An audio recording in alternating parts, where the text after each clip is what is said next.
The purpose of today's hearing is to examine the State Department's fiscal year 2027 budget requests and identify where we are achieving the greatest returns on our investment on behalf of the American taxpayers, and how the department is realigning programs and bureaucracy to support the President's America First policy agenda.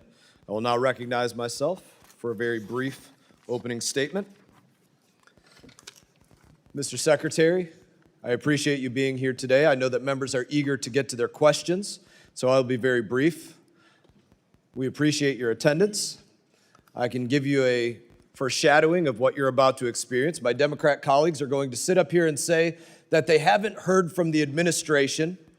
I'm going to thank you for the 30 times just in this Congress that the State Department has briefed the full committee, the subcommittee, roundtables, other times that you all have been here to brief us on a myriad of issues.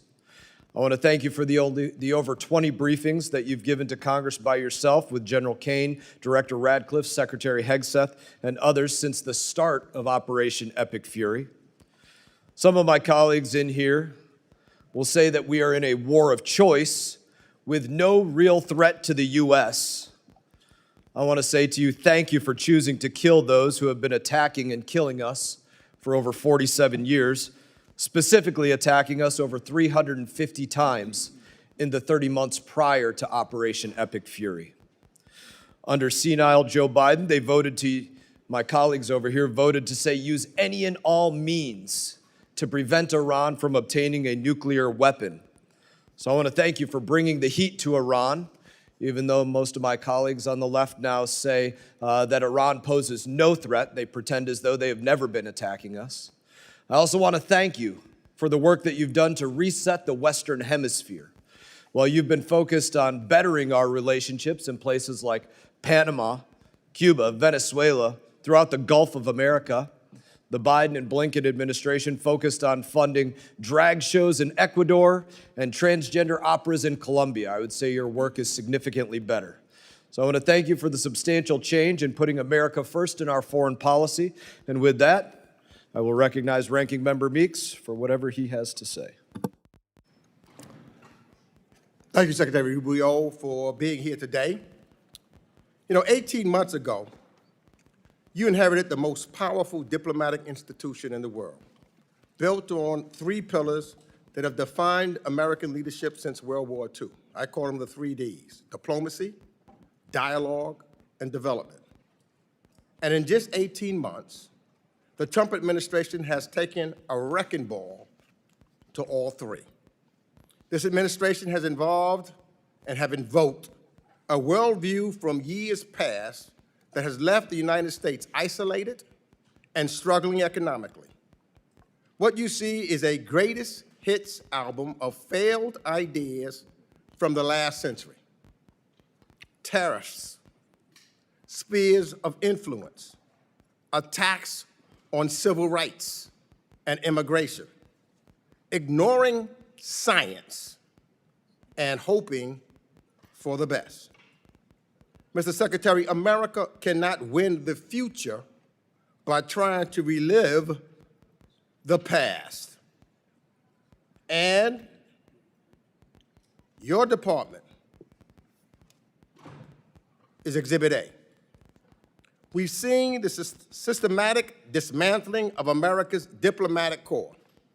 Over 100 ambassador posts sit vacant around the world.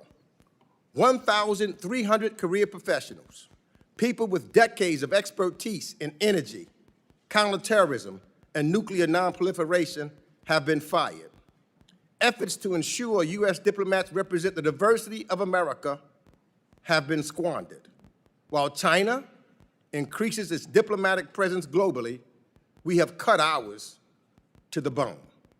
America cannot win the future by retreating and ceding the field. On trade, this administration revived Smoot-Hawley, and we all know how that ended. Trump's tariffs raised costs for American people, harmed small businesses, and alienated our allies. We cannot build a 21st century economy on 20th century failures. Mr. Secretary, after decades of forever war in the Middle East, President Trump promised the American people no new wars, only to send a new generation of troops back to the Middle East. We've traded dialogue for bombs yet again. And where does that leave us today? The Iranian regime still has its missiles, its drones, its proxies, and its nuclear material. There is an Ayatollah still in power, only he's younger. With the IRGC more entrenched and more hardline. The Strait of Hormuz is closed. It wasn't before you started this war. It wasn't before we lost 14 American troops, before American bombs killed 168 Iranian schoolgirls, before Americans were forced to spend over $100 billion on this war. You helped spin the perfect pretext for this war and then failed to prepare American embassies and citizens when the bombs started falling. Those who have defended and enabled this war share direct responsibility for the economic pain American families are bearing as a result. Our allies knew this war was ill-advised, and that's why they are sitting on the sidelines while Gulf energy infrastructure and American bases take incoming. Trump said America first. Now America's alone. In our hemisphere, talk of reasserting dominance has meant illegally abducting foreign leaders, installing one autocrat in place of another, bombing boats without due process, and blockading civilian populations. That is not American leadership. Those are not American values. That is behavior we built the rules-based order to prevent. The Trump administration's attack on foreign aid and development efforts remain equally destructive and regressive. This administration's policies have directly contributed to famine in South Sudan and have undermined our ability to respond to the latest Ebola outbreak in real time. HIV rates are rising. Mr. Secretary, these cuts have resulted in the avoidable death of hundreds of thousands of children around the world. And we cannot protect Americans by ignoring science or forgetting what ignoring it cost us before.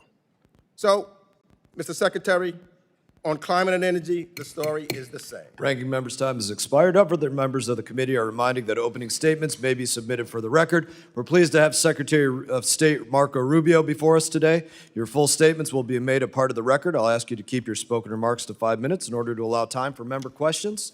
I now recognize Secretary Rubio for your opening statement. Thank you, Mr. Chairman. Thank you, Mr. Ranking Member, and all the members of the committee for having me. I have a written opening statement. I'll submit it. I'll try to cut the 5 minutes in half if I can. Let's just get right to the point. I think that I would characterize the last 16, 17 months at the State Department as two things: a history of tremendous successes combined with ongoing and difficult challenges. And we will always have ongoing and difficult challenges in the world. Let me walk through them one by one. India and Pakistan were on the verge of an all-out war. The State Department and I personally were involved in de-escalating that conflict and bringing it to an end, a war between two nuclear powers. Thailand and Cambodia were involved in a war. Cambodia, a country we haven't normally had close relations with in a very long time. The U.S., the president personally played a pivotal role, not once, but twice, restoring ceasefires and ending that conflict. Obviously, the war in Gaza was brought to an end. Not only that, but all the hostages that remained were released, both the bodies and those who were alive. Armenia and Azerbaijan, that conflict ended. Not only did it end, but it ended with an agreement that I signed the MOU on yesterday, creating a new prosperity route, the TRIP route, which will provide extraordinary opportunities for both countries, especially for Armenia, while respecting their sovereignty, to really benefit from that. The Shield of the Americas was stood up. That means over 14 countries in the hemisphere, 14 countries in the hemisphere have signed up to partner with us on counterterrorism, counter-narcotics, and security matters. And we believe that that number will grow over the next few months as elections change leaderships in various countries. We held a rare earths ministerial that was attended by over 30 some odd countries from around the world, all who were signing up for an American-led effort to ensure that critical supplies of rare earth minerals around the world are available for our emerging economies, and we don't remain overly dependent on China.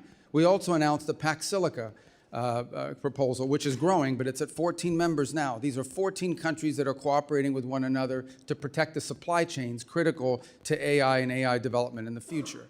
In Venezuela, we now have a functioning and open embassy. We have people traveling there for the first time. It's not where it needs to be, but it is a long ways from where it was 5 months ago and poses not nearly the threat it once posed to America's national security. We're not satisfied with where it is, but we've come a long way. We're certainly better off than we were 5 months ago.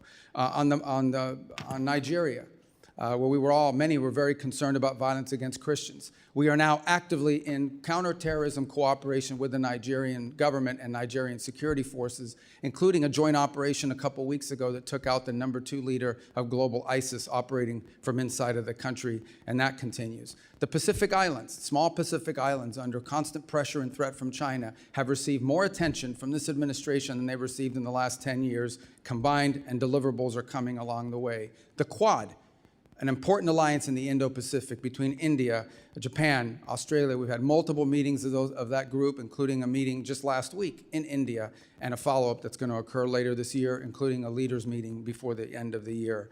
As I speak to you now for the second consecutive day, and for the first time in many, many years, the leaders of the legitimate government of Lebanon and leaders from the government of Israel are seated at the State Department for the second day in a row, and hopefully today we'll produce a joint statement and an action plan on a track for security in that country, independent from Hezbollah, independent from nefarious influence. They had similar meetings last week at the Pentagon at the military level.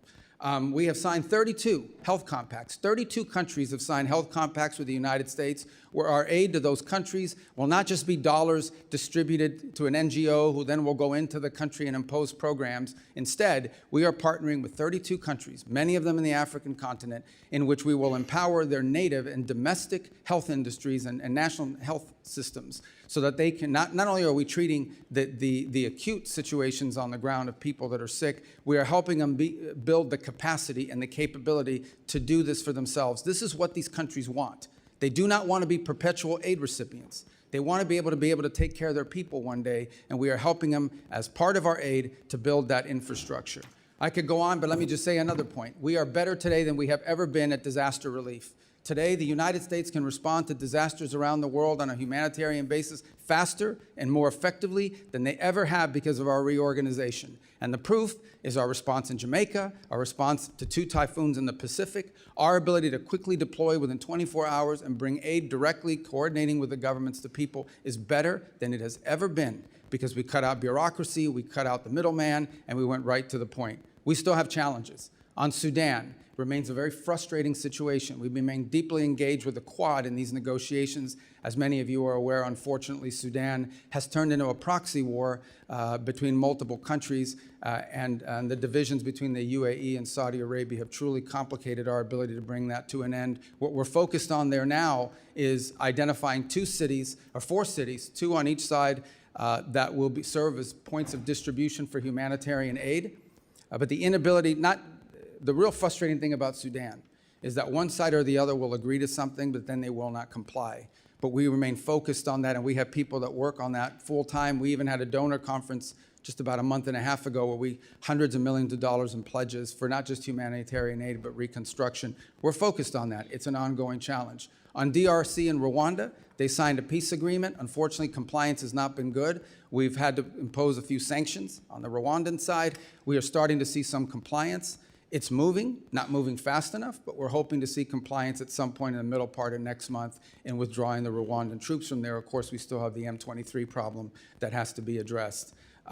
So this is a host of issues we could go on. Obviously, the ongoing challenges of Iran remain, as I'm sure we'll speak about extensively in your questions today. So I apologize, that took 4 minutes and 55 seconds, but I tried to talk as fast as I could. Thank you. Thank you, Secretary Rubio. I now recognize Ranking Member Meeks for 5 minutes of questions. I'm going to ask you to answer my questions quickly because clearly the chairman wants to protect you. That's why he's cutting me off my opening statement. But Secretary, You had 5 minutes. Secretary, you have the honor of serving both the acting National Security Advisor and Secretary of State. In these roles, you've played a central role in advising the President as Commander-in-Chief to launch a war against Iran, and the impacts of this choice have been significant on our allies and partners who immediately have targeted by retaliatory strikes, as well as for Americans here at home. 3 months into this war, gas and food prices are up, inflation is rising, American business owners and farmers are struggling from higher shipping and commodity costs, and yet the president said 2 weeks ago, and I quote, "I don't think about Americans' financial situation." That's a quote that should alarm every American.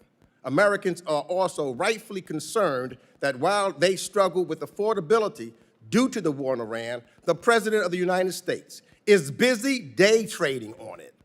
He disclosed purchases of stocks in energy and defense companies in the first quarter of this year that were made just as those companies' profits were soaring from the war in Iran.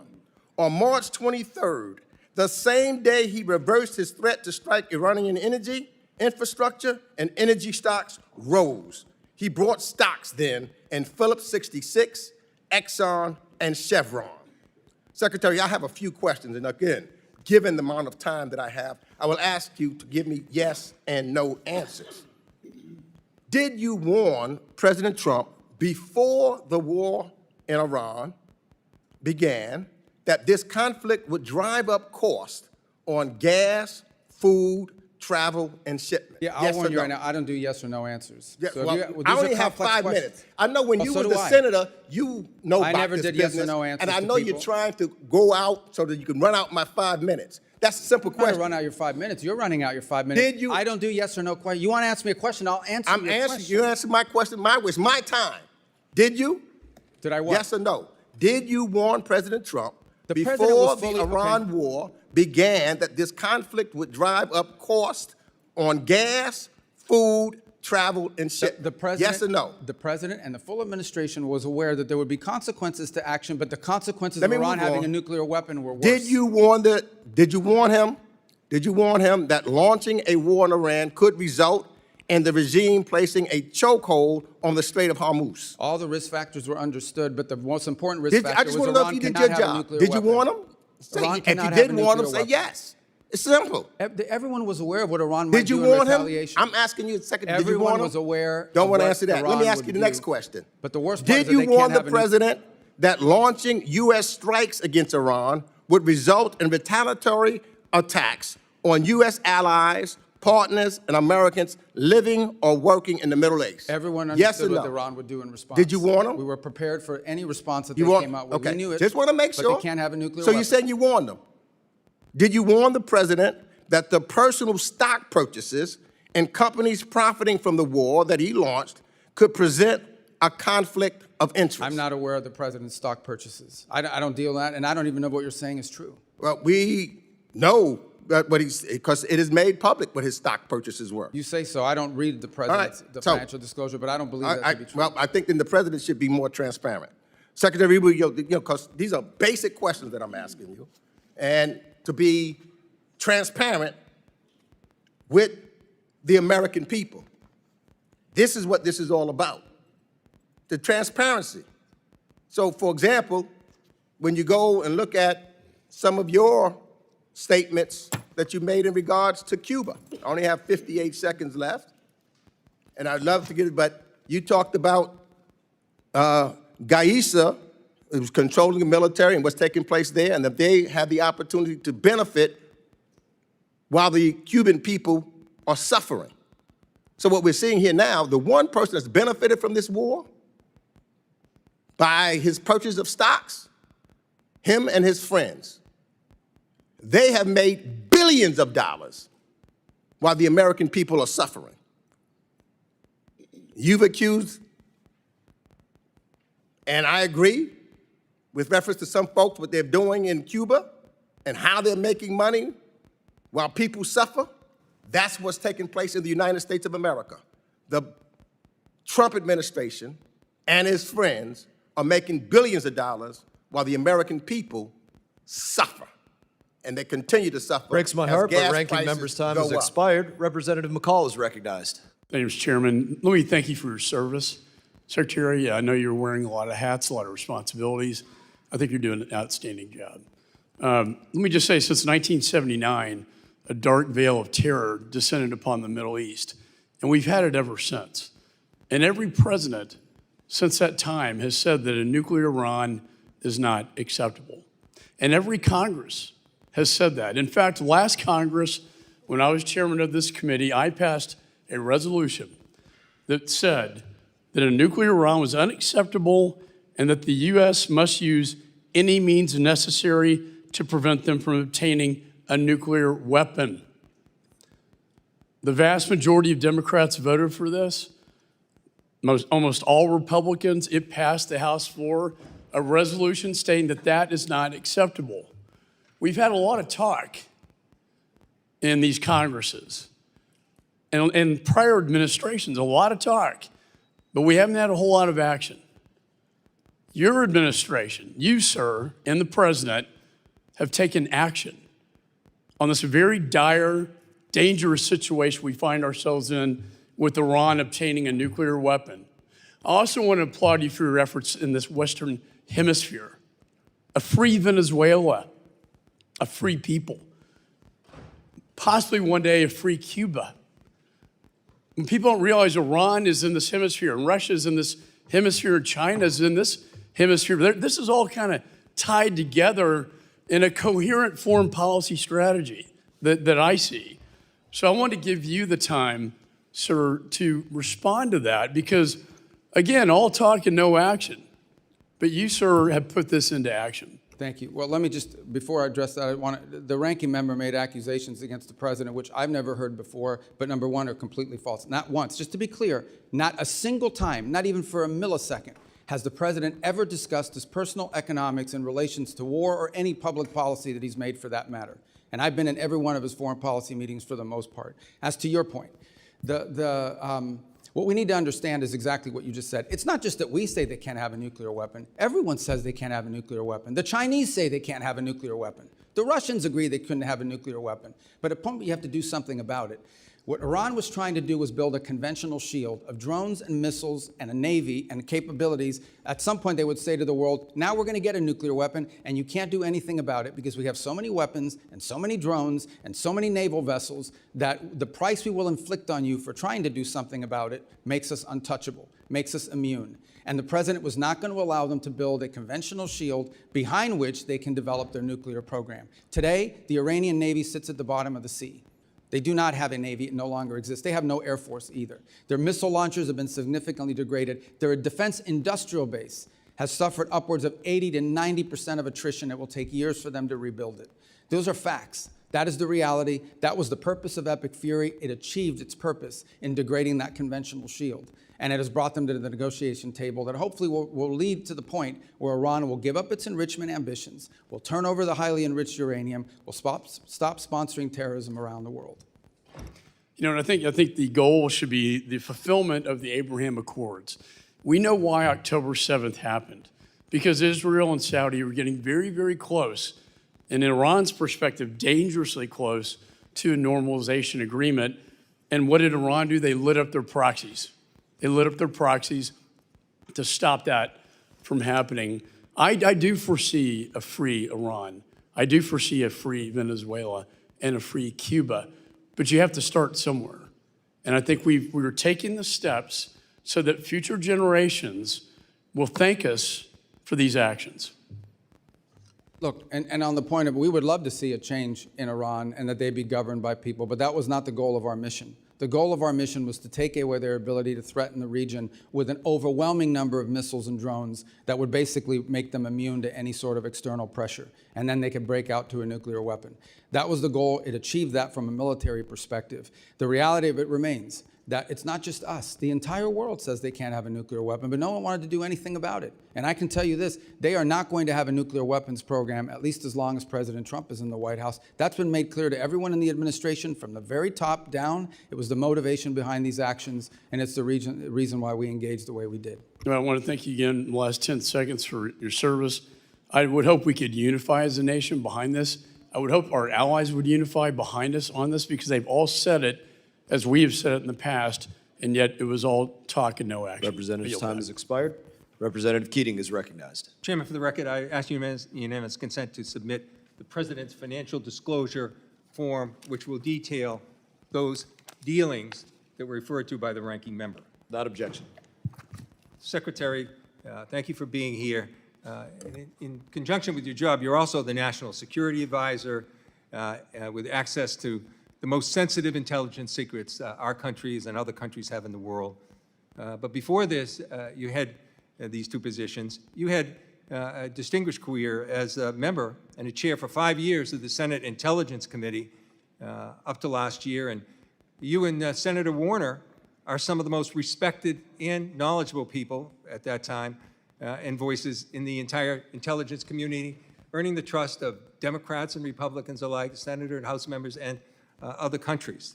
So with all your Intelligence Committee experience, and now as Secretary of State and National Security Advisor, and all those years of experience, have you ever, specifically in the context of the intelligence community, heard the name Bill Pulte? In the context of intelligence? That's what I said. No. No, I have Never heard his name. Okay, thank you for answering that. Well, Never even heard his name. Given all your years of experience and your position now, never heard the name. For the record, Bill Pulte is a person Donald Trump has chosen for the acting director of national intelligence with no experience in the intelligence field, whose misuse, widely reported, of confidential information led to the prosecution of the president's political enemies, is now the person in charge of the nation's most closely guarded intelligence when he couldn't even conduct himself appropriately as the federal housing finance director. Now, Secretary, have you ever heard of the name Ira Zahari? Who's that? You've never heard the name Ira Zahari I mean, it doesn't ring a bell off the top. in the context of security? Well, let me tell you. Mr. Zahari pleaded guilty for breaking into the Capitol on January 6th through a broken window, wielding a metal rod as a weapon. And Donald Trump appointed him to a team at the Pentagon focused on irregular warfare and, of all things, counterterrorism. That's ironic, given that he participated in one of the most significant incidents of domestic terror in our country's history.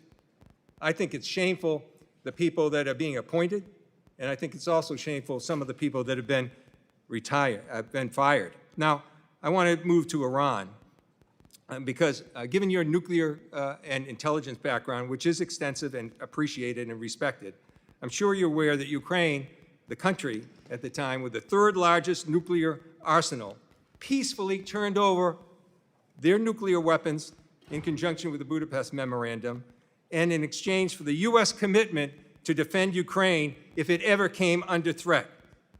The U.S. gave their word to Ukraine they would defend them. And I found this amazing. In your opening remarks, as you took us all over the world, and you mentioned 15 different incidents where you have interceded, 15, the top 15. Not once did you mention Ukraine when you were prioritizing the achievement that's there. Now let me go on. Try to stay under Let 5 me go minutes. on. Oh, you tried to stay, yeah, please. Well, I It's can not answer funny. that. It's not funny, Secretary. Now, What's not funny in is Iran that- now, Well, you don't. in this is- Iran you now, can't even I answer reclaim questions my here. time. I reclaim my time, Mr. Chairman. You He's guys make these interrupting me. statements and no He one can is respond. interrupting me. I'm doing it. I'm asking you to reclaim those seconds back. No. Now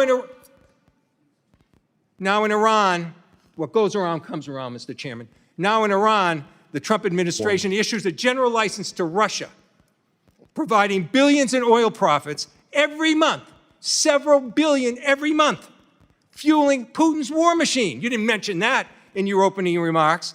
And then this is a war of aggression of Russia attacking Ukraine, which we gave in our agreement. And this is to a country that's assisting us in Iran, Ukraine, and helping a country with a war machine that are aiding Iran against us and putting our service members in jeopardy. Look, we have an opportunity as members just today to vote on the Ukraine Support Act. I hope we do it, and I am confident that we have bipartisan support. But I hope this administration will act on its own. They could do things themselves that you didn't mention, like rescind these general licenses, complete a bilateral drone agreement with Ukraine, provide direct military assistance that has access to Ukraine, implement comprehensive sanctions packages, Representative's and condemn time has expired. the aggression. Representative Thank you, Smith Mr. of New Chairman, Jersey for taking is up recognized. my time and squandering it That's not how a chairman should act. Representative Smith, you're recognized. Thank you, Mr. Chairman. Mr. Secretary, if you need a moment to respond to it. Well, I also didn't mention Cuba because I literally hand wrote what I was going to say to you guys, and I told you I was going to submit the written for the record, and I think everybody understands Cuba is a priority for me. Just on the Ukraine front, I'll address it now if it's okay with your time that I could do so. I think it's well documented that we've been very involved in trying to get the two sides to the table. We've invested a lot of time in it. Unfortunately, so to this point, neither side has been willing to make concessions, particularly on the Russian side, necessary in order to bring peace about. We remain ready to play any role we can in that context of bringing a peace about, because we think the war in Ukraine, devastating war, has no military solution. It can only be solved through a diplomatic route, and it's been unfruitful. I would characterize it as the ongoing challenges. That said, let's be clear, we are not, to be fair and to be frank, we are not impartial mediators in that war. Okay? We don't provide weapons to Russia. We only provide weapons to Ukraine. We don't impose sanctions on Ukraine. We only impose sanctions on Russia. So we have clearly taken a side. We continue to sell weapons to Ukraine, by the way, through the Pearl program, unimpeded by what's happened in the Middle East or anywhere else.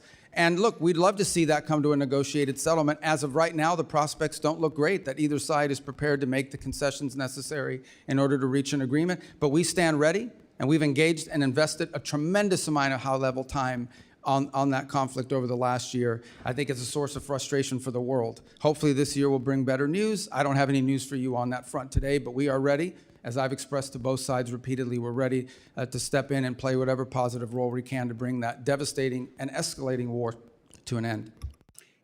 Mr. Secretary, thank you very much. And just let me say, Claire and Sebastian Lai and all of us are deeply grateful to you and the President for everything you tried to do to get Jimmy Lai out. Obviously, it's an ongoing concern, and I know you will continue to push for that. But I know you did everything. The ball was in Xi Jinping's court. And he, unfortunately, erred on the side of continued incarceration of that great human rights defender. But thank you for that.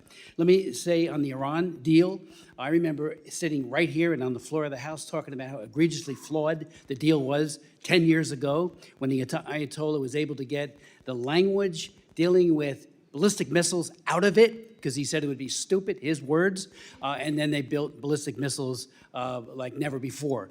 On them never having, Iran never having a nuclear weapon, let's not forget that the agreement was in effect until October of this past year. Other nations were still a part of it, and yet they were building a capacity to create nuclear weapons and to use them. And the MAD theory does not apply to them, as we all know. Unlike Russia, Soviet Union in the past, even China, they don't want to be destroyed.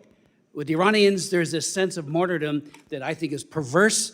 And so they are not guided by a mutual assured destruction theory that holds both sides in check.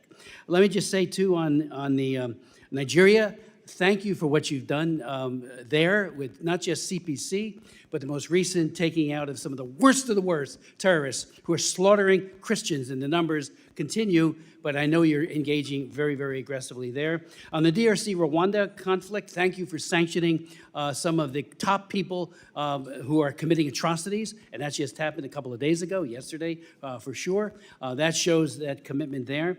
And on even the Armenia and Azerbaijan, I've been working on Nagorno-Karabakh and Azerbaijan and Armenia for 30 years. They often called Nagorno-Karabakh the frozen conflict because nothing would ever happen. You guys stepped in, and the president stepped in and got a peace treaty. I mean, I've met with Aliyev in Baku on 2 occasions. He was totally unwilling to admit to the human rights abuses that he was engaging in, especially as it relates to Nagorno-Karabakh and the Armenians. You've come up with a solution. Thank you for that. And anything you want to speak to on the DRC or Rwanda or any of these issues, appreciate everything you're doing for this country.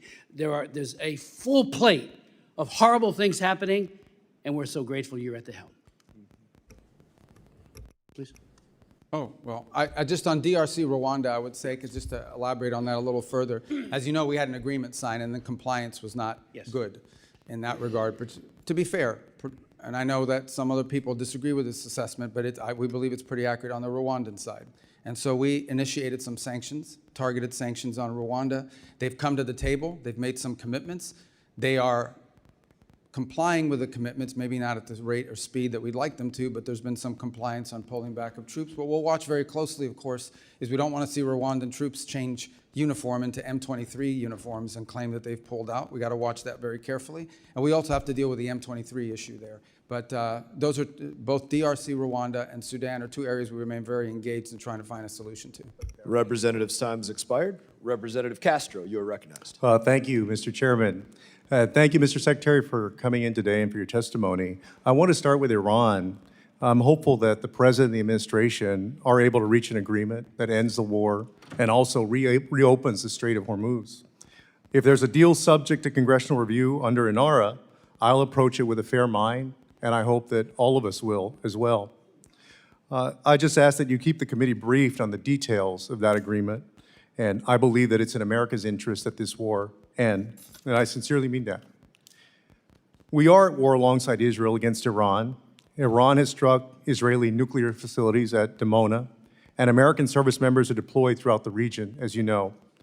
Congress needs to understand the full risks of the conflict, including the nuclear risks. On May 4th, I wrote to you with 29 colleagues asking for details about these risks and Israeli nuclear weapons. On June 1st, your Bureau of Legislative Affairs responded and said, quote, "We refer you to the government of Israel for your questions about Israel's capabilities." I have to say, Mr. Secretary, that's a very bizarre response. 30 of us wrote to you and to the State Department asking our government for an answer, an assessment about a foreign nation's nuclear capabilities. In your opening statement, you referred to India and Pakistan as nuclear nations. We've also spoken in different sessions, both in closed and open sessions, you know, as a U.S. Senator, former U.S. Senator, about the nuclear capabilities of other nations, Iran, China, Russia, France, the UK, both adversaries and allies. And so I wanted to ask you the question today, will you tell us, the Congress and the American people, whether Israel in fact possesses nuclear weapons? You know that that's a question that they've never acknowledged to have a nuclear program. People can have, as you know, in open source and other reporting, suspicions about what they possess. If we're speaking frankly, I think most of the world assesses that they do, but they've never acknowledged that publicly, and as a feature of our foreign policy for a variety of reasons, we don't discuss it in that way either. Well, I guess a few things. This is the first time, especially for an extended period, that we are at war with an ally, Israel, against Iran, and we have service members deployed. And we don't, if they in fact possess nuclear weapons, and you're right, in open source reporting that has come across, we don't know what their red lines are for using those nuclear weapons. And so I guess I'm shocked that our government wouldn't make an effort to know, to understand, and then to give our oversight body the information that we need to make decisions about the war as well. That's a fair observation, and I would answer that if perhaps you make that request and you're open to it being answered in a different setting other than a public Classified letter. setting? A classified setting? Yes, and both classified and sensitive. And if we could, I think you would get a better response to your question if the context in which it was answered were framed differently than a public letter for a variety of reasons. If we're being mature and grown up here, I mean, foreign policy, and I know that you are, and from the tone of your question, it's clear that it's a serious question. These things require delicate balancing acts between different equities, but I think you can get probably a more fulsome answer if we were to be able to respond to that inquiry in a different context, if that makes sense. Mr. Secretary, I'll certainly take you up on that, and I appreciate your answer. Thank you for that. I have another question on Lebanon. The President and you are working to end this war with Iran, and according to reporting at least, one of the main sticking points is Israel's continuing military campaign in Lebanon against Hezbollah, which the President has called on Israel to stop. The President confirmed last night, in fact, that he in fact told Israeli Prime Minister Netanyahu to stop the war in Lebanon. My worry is that Israel's insistence on continuing this war against Hezbollah will jeopardize the President's efforts and the American government's efforts to reach an agreement with Iran. And so my question is, do you agree that Israel should stop its military campaign in Lebanon and support the President's negotiations for a peace agreement with Iran? I'd love to answer that question. It's going to take more than the 42 seconds, and I know I've seen already that people get pretty pissed off here when their time gets eaten up. But if I can answer that question, maybe the next person will let me continue, because that's a really important question. So let me just start by saying this. Let me walk you through this. We had an agreement. Hezbollah reached out 2 weeks ago and basically said, about 10 days ago, and basically said, we will not launch missiles into Israeli territory if they stop attacking into Beirut. That was the agreement, I think 5 p.m. 2 Saturdays ago. At 6 p.m., they launched missiles. And then they came back and said, well, we made a mistake. We thought it started tomorrow, not Saturday. Then they went again and violated it again on Sunday. But also Israel has been bombing and launching throughout. Is that Well, correct? there's two separate things. Actually, Israel has not conducted massive operations in Beirut for some time. What you see them operating is in the south. And what they are, what we've always said, and it's part of the joint statement, we've always said is Israel has a right to act in its defense. So as an example. Well, but so then why did the president have to tell Israel to stop Time has anything? expired. Representative Wilson is recognized. Thank you, Mr. Chairman. Indeed, Mr. Secretary, I want to thank you and recognize that we appreciate the U.S.-Israel alliance, and we appreciate very much the response that's being done against 1,100 missile attacks that have come out of Lebanon, as you've just identified correctly, and they need to know that, and how they don't know that, I don't know. But any attacks that are done by Israel are in response, not initiated. With that in mind, you are serving at a historic time with success of dictators on the run. Dictator Assad of Syria has fled to Moscow. Dictator Maduro of Venezuela is incarcerated in Manhattan. Dictator Khomeini of Iran has been eliminated, joining the 40,000 Iranians he murdered this year. As chairman myself of the Helsinki Commission for Security and Cooperation in Europe, you have achieved unprecedented unity in Latin America, supporting the liberation of Venezuela and soon Cuba. You have achieved historic unity across the Middle East of all countries supporting American efforts, except for the Republic of Georgia, to oppose Iran and its nuclear capabilities. And in Europe, NATO and the EU are united as never before, promoting defense increases for peace through strength to indeed promote Ukraine victory over war criminal Putin. With that in mind, another region is the South Caucasus, which is critical of the opportunity for the Trump route that you've achieved with Prime Minister Pashinyan of Armenia and President Aliyev of Azerbaijan. What a great achievement that is. With that in mind, though, the pro-Iranian regime and the Chinese Communist Party supported Georgian Dream government, which is illegitimate, threatens American access. There was a rigged election in Georgia. With that in mind, they're facilitating the Islamic Revolutionary Guard and evading sanctions to Tehran. What do you believe should be done to address the rapidly expanding radicalization promoted by the Georgian Dream government in the Republic of Georgia?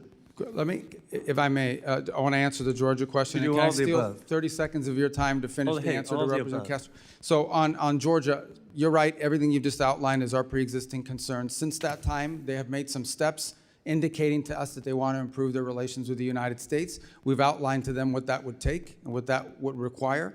We've received some positive responses.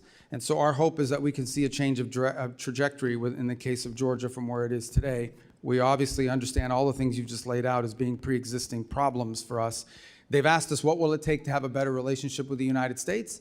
We've responded, and hopefully we can build on that basis and perhaps change the trajectory, not just of our relationship with Georgia, but of their behavior. Is it okay if I just take 30 seconds of your time? I apologize. So on the strikes that you're referring to, here's what happens in the South. I'm just going to speak colloquially as best I can. The Israelis see Hezbollah moving around, maybe even launching a missile from the south, and they action it in defense. They go after it in the southern portion. And that's what we're seeing in many cases is these defensive strikes. What they're increasingly doing is taking more territory in the south to deny them launching space. Because understand, these rockets are being launched into northern villages and cities in Israel, and populations can't even return to their homes as a result of it. In the case of what happened the other day, the following was happening.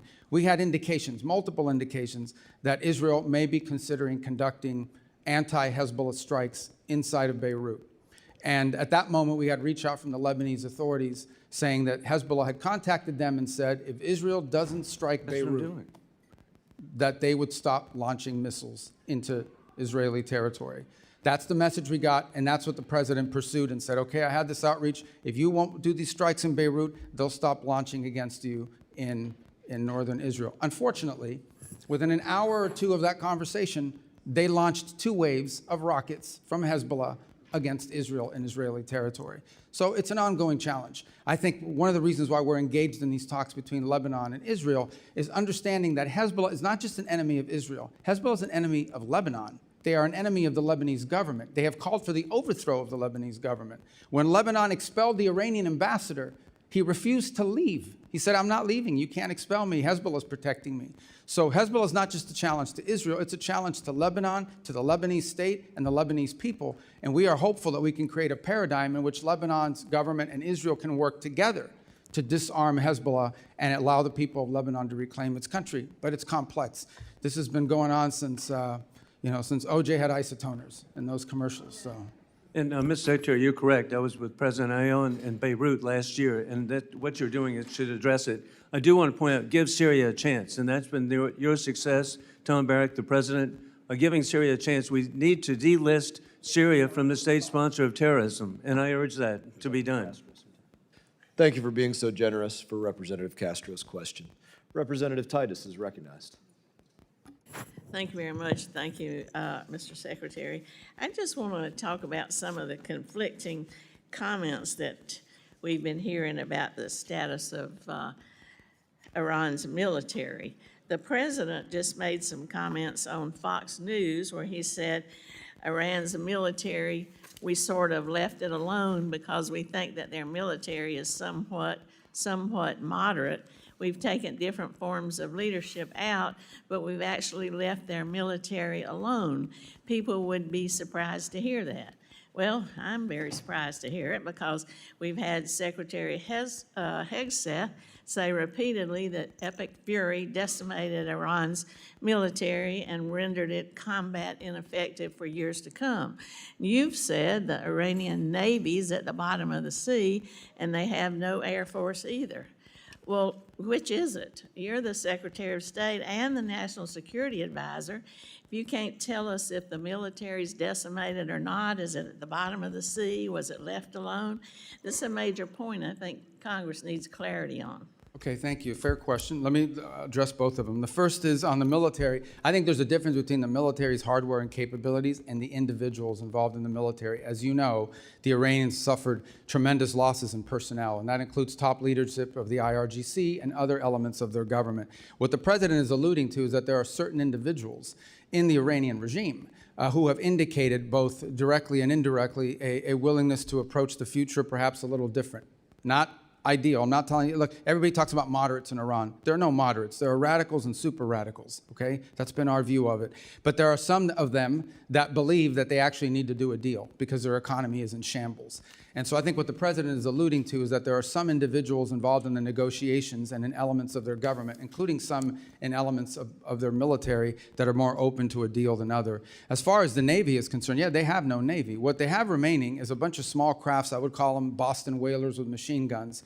And these things are harassing ships. And these are the ones that go after, in some cases, they drop mines off the back of them, or they try to harass shipping with swarms. They are unable to form swarms the way they once did. They are primarily now threatening shipping through the use of one-way attack drones. But their Navy, which you would consider a Navy with naval vessels that can actually conduct naval operations, is non-existent at this point.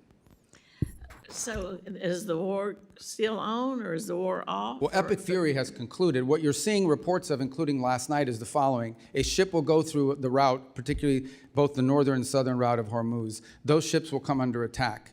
The U.S. will respond to that attack by shooting down those drones that are trying to sink a commercial civilian vessel illegally and unlawfully. At that point, the Iranians will respond to that by targeting some facility in the region in retribution. On occasion, in order to protect our own forces, we don't just strike the drones, we strike the people who launch those drones. These are completely defensive in nature, but they are happening in response to an Iranian action. If they don't shoot at those ships, we don't shoot. But we have to respond. You have a civilian commercial vessel transiting the straits, and they're being targeted by drones, and these drones are not like highly precise. They could hit any part of that ship and they could create, including an ecological disaster. Well, apparently some kind of military exists that's shooting these drones off. The military obviously isn't decimated. Well, if it can attack these ships with these drones. Yeah, they still retain a drone. When you say what the president was alluding to, the president's not a person who's known for illusions. He just shouts it right out, whatever he's thinking. So I don't think he was alluding to anything, Yeah. as you suggest. Well, drones are, as you know, a challenge in multiple battlefields around the world. It's going to be a tremendous challenge for warfighting in the future because they're cheap. Yeah, I know what drones are. I know you know what they are, but yeah. I'm saying that they're cheap and they're Yes, easy. I know, and we're using things that are very expensive to shoot them down. And that needs to change. That said, yes, they still have the capability to, they can't launch as many as they used to, and they can't launch them in the swarms they used to launch them in, Well, let me but they just- still retain that capability. Okay. Well, let me just ask you a quick question about something that Ambassador Barrack said, changing the subject a little bit. He compared Israel to Hezbollah, for one thing. That was a pretty concerning comparison. But also, he said Turkey should join the F-35 program. These comments are inconsistent with law and longstanding policy, and I'm just wondering what your position is as Secretary of State. Can Turkey get F-15s and, F-35s, or not? What if, Yeah. we seem to be helping the bad guys and not the good guys. Well, as I'm sure you're aware, Turkey actually was in the F-35 program. The reason why they can't get them is because they purchased the S-400 system That's right, from the they Russians. still have those, and they're still under mandatory sanctions Correct. because of So it. as you know, that's governed by statute. Okay, or not? Well, right now, we don't have that choice because it's governed by statute, both provisions Well, then of why the is our NDAA and the ambassador statute. out there saying that? That Well, I- just show Representative's the time has chaos in the- expired. Representative Perry is recognized. Thank you, Mr. Secretary. I would give you an opportunity to answer the ranking member, even though he didn't pose it as a question. But I, as a individual, like many on the dais who have served in uniform, thank you for your actions regarding Iran and this administration's action. But if you want to answer it yes or no, you're welcome to. Who started the war between Iran and America 47 years ago?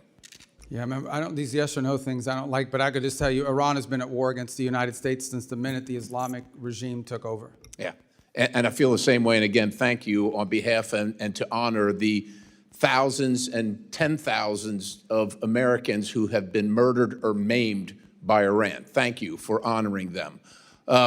Just moving on to questions, did Pakistan's foreign minister personally deliver a message to you that Iran is prepared to demonstrate a nuclear weapon should the current escalation continue? That's been reported, and I just want to see if I can ferret that out. I've not seen that reporting, and I'm not aware of any such message. Okay, and if there were such a message, would that change anything in America's posture, or not only the message, but the action? Would that change anything regarding our goals Well, I think regarding Iran? the hypothetical question is, if Iran threatened that they're going to test a nuclear device if talks fail, I think it would confirm everything we believe about them anyways. And I think the president then would have to pursue, or at least have to consider various other options that are available to him in that context. But again, I've not heard that message relayed. I don't know the reporting you're referring to. You're talking about a press report? Yeah, I am talking about a press report. I would be surprised if that message had been relayed. I would be aware of it if it was. I would think so. That's why I'm asking, so that's enough on that.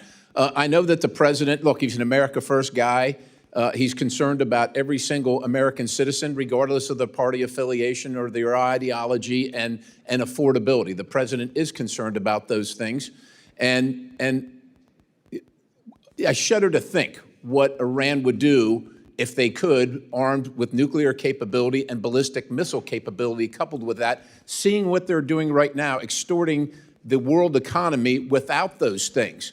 So with that in mind, it's been reported that the UAE is building a pipeline to the Gulf of Oman, which would bypass the Strait of Hormuz, essentially doubling their capacity, which would, of course, lower the price and the risk of global fuel transport or oil transport. Do you understand or do you recognize and know what the timeline for a proposed timeline for completion of that pipeline is? Yeah, I'm aware of those efforts. They actually pre-exist the conflict in terms of a desire to do so. These things, I can't tell you specifically. I'm not a pipeline building expert, Right. but I can tell you it certainly is going to take more than a week or a year. I mean, these are complex.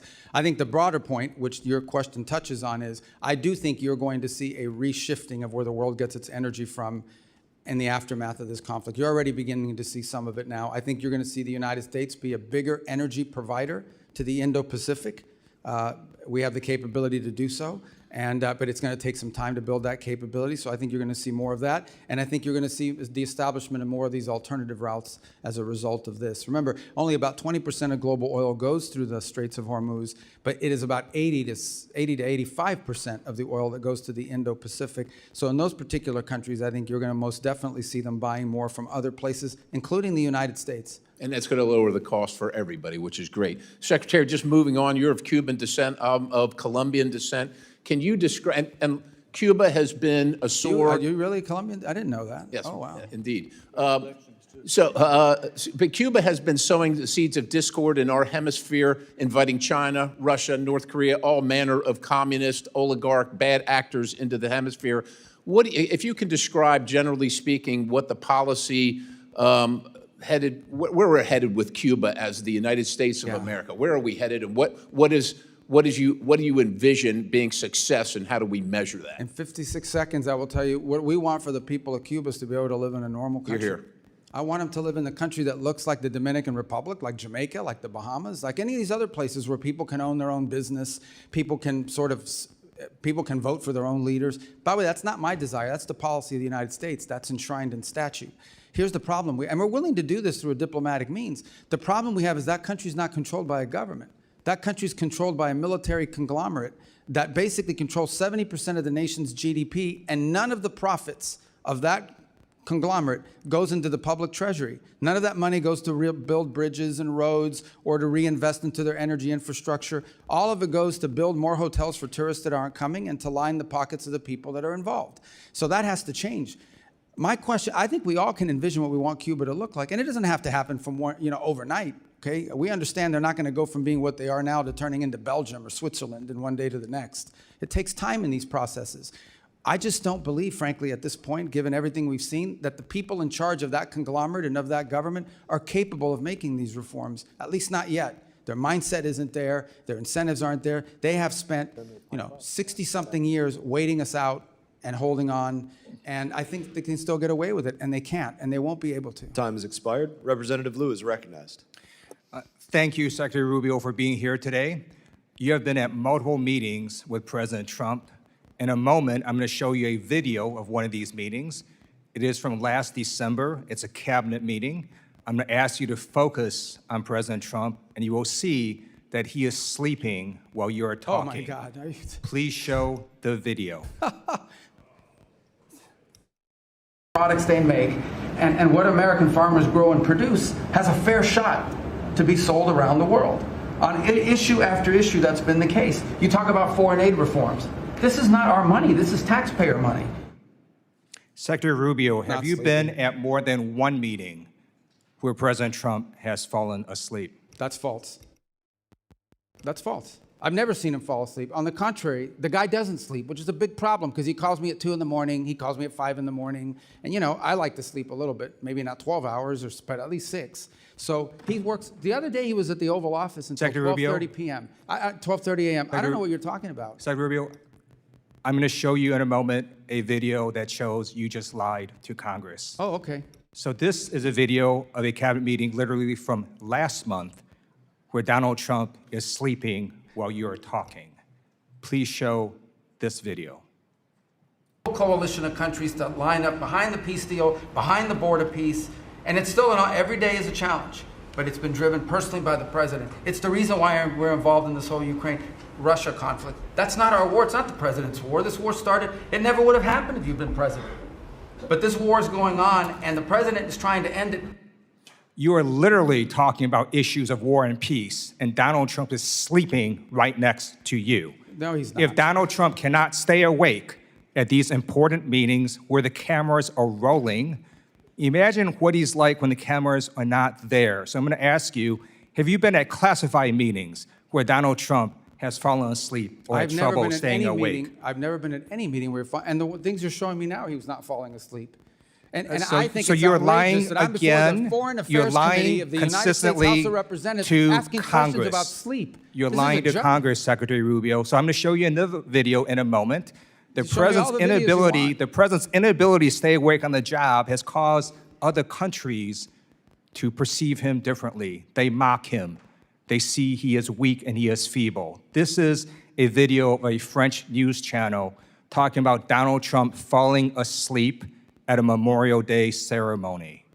Please show this video.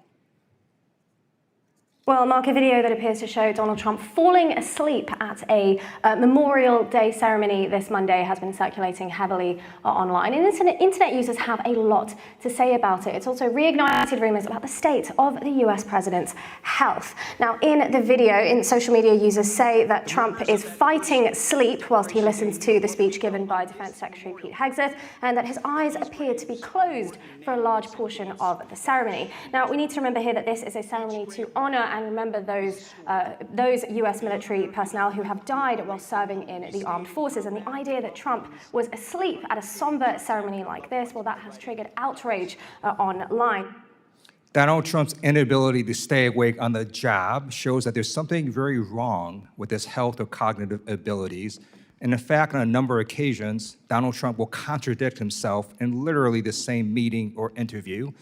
In this video I'm about to show, it shows that Donald Trump says the Iranian military is both destroyed and not destroyed at the same time, something that Dina Titus alluded to. Please show this video.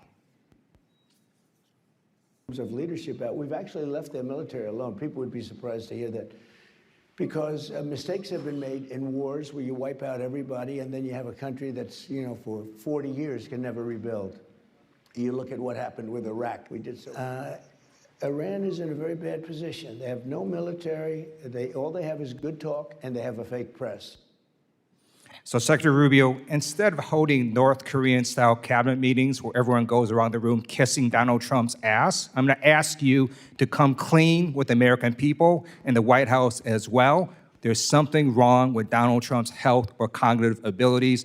There's a reason he keeps going to the hospital and they keep giving him cognitive tests. We have not seen the president in 8 days. The American people deserve the truth. I yield back. I don't even know how to respond to that, other than to tell you that it's absurd and ridiculous. And I can't believe we're in a Foreign Affairs Committee meeting in front of the House at an important time in American foreign policy. Just keep lying, Secretary Rubio. Just keep lying. Supposedly someone who thinks he's a medical expert when he's not. The truth of the matter is we had a cognitively impaired president in office a few years ago. That's a cognitively impaired president, but I don't like to talk about that because it weakens America. This president we have, this is a guy that literally doesn't sleep. He works day and night, long hours, every single day. I don't know if you haven't seen him in 8 days. I saw him yesterday. I didn't see him yesterday because I was in Congress the day before. I talked to him at all hours of the day and night. He works inhumane hours. Okay, I've been on foreign trips with the president that he doesn't sleep in the whole flight. And everyone else is sleeping on the plane, and he's wandering the hallways looking for someone to wake up and talk to that people are. So I don't know what you're referring to, but he has an incredible amount of energy. I'm just telling you, you may not like his policies. You may not like his policies, you may not like the decisions he's made, but I assure you, this is not a president that sleeps or is cognitively impaired in any way, shape, or form, and in fact is incredibly active, much more so in many cases than much younger people that are around him. Those are facts. I see it every day. You're not going to agree because you have another narrative that you want to push, but those are the facts. I just showed you 3 videos of him sleeping. Secretary Representative Rubio. Issa is recognized. Thanks for waking me up, Mr. Chairman. Mr. Secretary, if you'd gone to sleep during those videos, I would not have blamed you. I, too, have received those calls at all hours of the day and night. I'm, like you, aware that the president works harder than any other person here in Washington. But moving along, a number of things have been said that I find just incredible. First of all, the whole question on whether or not we support Lebanon and whether or not we support Israel. Is there any real contradiction between what Israel is trying to accomplish and what your aid to the Lebanese armed forces over decades is trying to accomplish? Contradiction? Is there any light between those two efforts? They're aligned. What we would like to see is a Lebanese armed forces with the strength and the capability to disarm Hezbollah and reclaim the entirety of the country on behalf. The country should only have one armed forces. It shouldn't have an armed political party, which is what Hezbollah is, and then the LAF, the Lebanese Armed Forces. So and the Lebanese want that too. And that's what we work very closely with them on, and that's what our engagement with the Lebanese is about. And Mr. Secretary, just for the record, in one of the last times I was in Israel, I asked Prime Minister Netanyahu if we should cut off aid, as some have said, to Lebanon. He said to Lebanese armed forces, he said, no, give them more. Give them what they need to take back their country. So I do believe that we couldn't be more aligned with the efforts of Israel and the present government of Lebanon. Moving along, you did a great job of going around the world and outlining the mess that was left to you as you pick each of them up.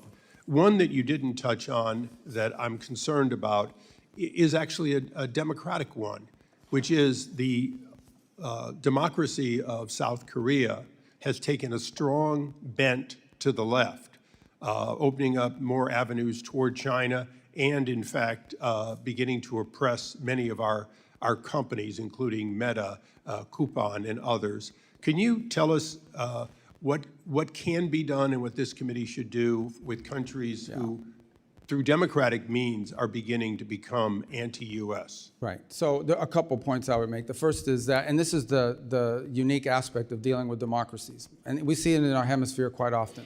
Sometimes in a democratic country, they will elect leaders that are friendlier to U.S. national interests, such as what we have now in Japan. And sometimes they will elect leaders that have a different perspective.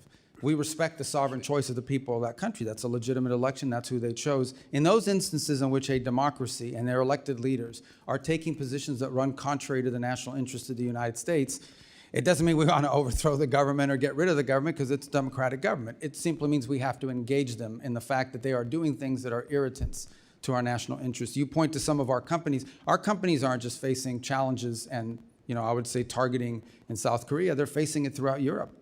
And the European Union, as an example, is targeting our technology companies and conducting what we believe is unfair. So I think this becomes a feature of our engagement with South Korea, even as we have things that we're strategically aligned on. These are areas we've expressed and I think have, frankly, impacted our ability to conclude a trade agreement with them because of some of their behavior towards American companies.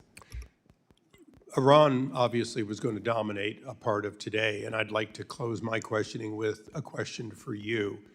In 1979, if my math is correct, you were 8 years old when they took our embassy and then lied about it, claimed it was students doing it.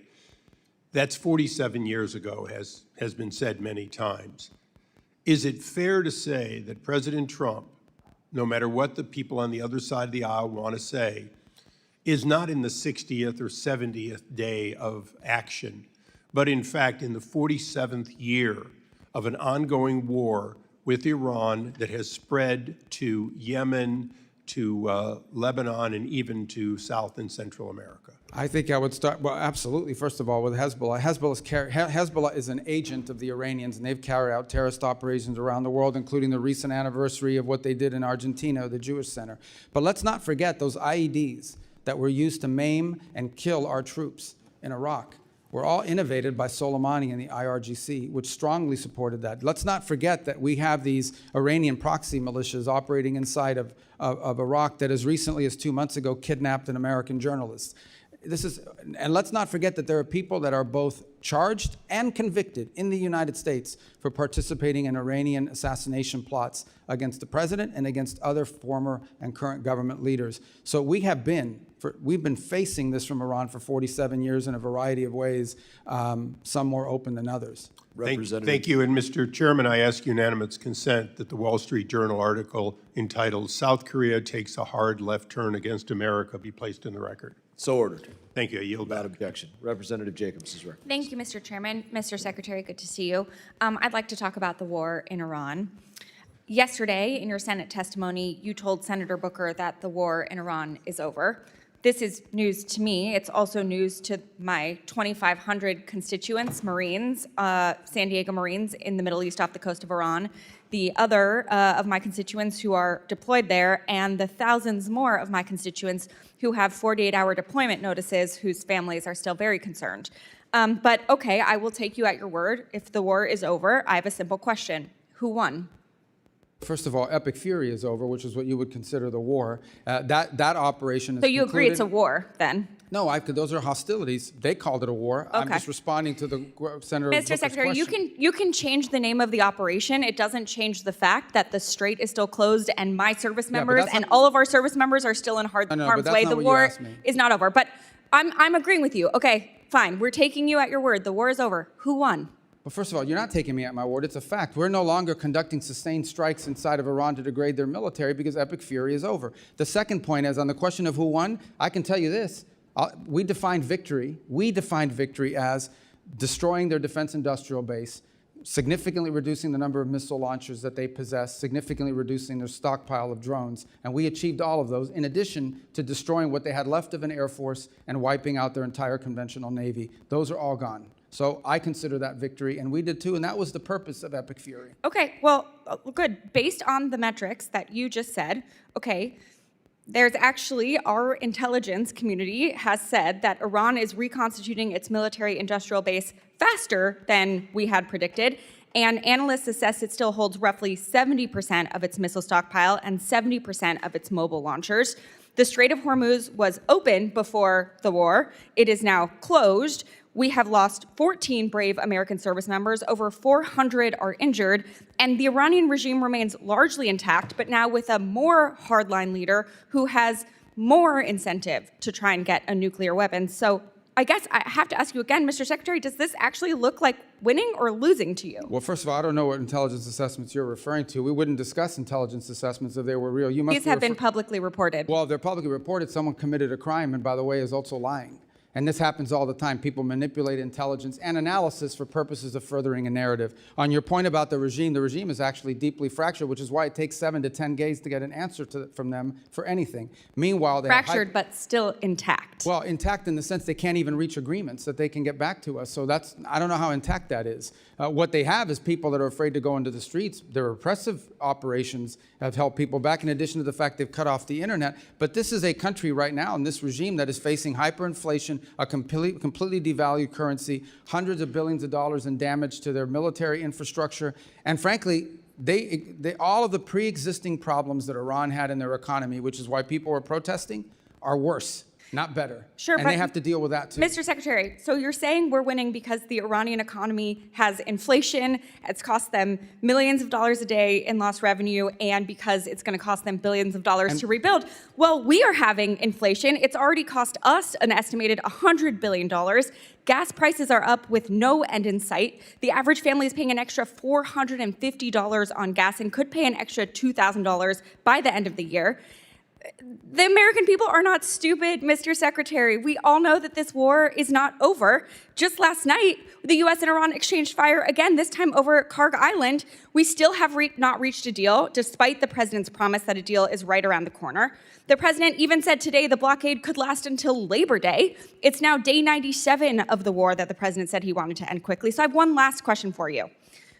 Mr. Secretary, who won the 2020 presidential election? I'm not here to answer a question. We're talking about 2020. This is a Foreign Affairs Committee. Okay, great. You Opine can't on answer the political question, No, I even don't though we answer all no, know that I don't President answer Biden the won. question because as Secretary of State, I do not participate in domestic This is political not about issues. domestic political issues. certainly This is is. about our democracy. You're asking me to opine, just like I don't do campaign It rallies. seems like I don't you- do because as it's- Secretary of State, we're not supposed to. That's been the long tradition of the department, and you should know that if you've been on this committee for any period of time. And Mr. Secretary, it seems like you have an issue admitting facts. You can't say that the president lost the 2020 election, just like you won't admit President Trump is losing this reckless war of choice, and just like you couldn't admit that the shoes the president bought you were too big. You clearly don't know what winning means, and not because the facts are unclear to you, it's because telling the truth would cost you your job, and the American people are entitled to a Secretary of State who tells them the truth even when the president doesn't want to hear it, and my constituents, our service members, deserve better. Mr. Chairman, I yield back.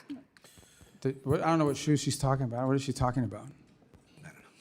Representative Burchett, you're recognized. Thank you, Mr. Chairman. If you'd like to answer any of that. Yeah, I don't know about the I'll shoes. give I mean, you a he gave me minute. some Florsheim shoes. They're actually pretty good. They fit fine. I don't know what she's talking about, and maybe that's what she's referring to. Your shoes look very nice today, Mr. Secretary. Well, how can you see them? They're way down here. We're talking about shoes. Are you guys kidding me? I mean, is this the Foreign Affairs Committee, or is this like a circus? What is this? I think it's a Let's go. circus, but I appreciate you being here, Mr. Secretary. The United States is NATO's largest financial contributor. Why does NATO consistently ignore our call to share more of the defense burden in Europe? And is it our national interest to continue participating in NATO? Well, I can give you the why, okay? And the why is pretty, and is the following.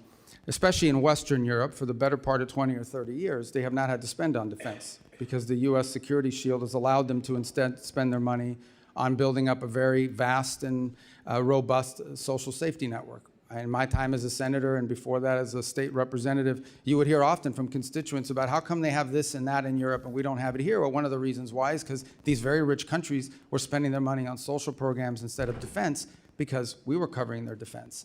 That paradigm has to shift. It has to shift for two reasons. The first is these are very wealthy countries that should have the ability to spend more to build up their defenses and need to. And this is not unique to President Trump. Multiple American presidents in both parties have complained about NATO burden sharing. This is just the first president that actually is doing something about it. The second point is the United States has global obligations.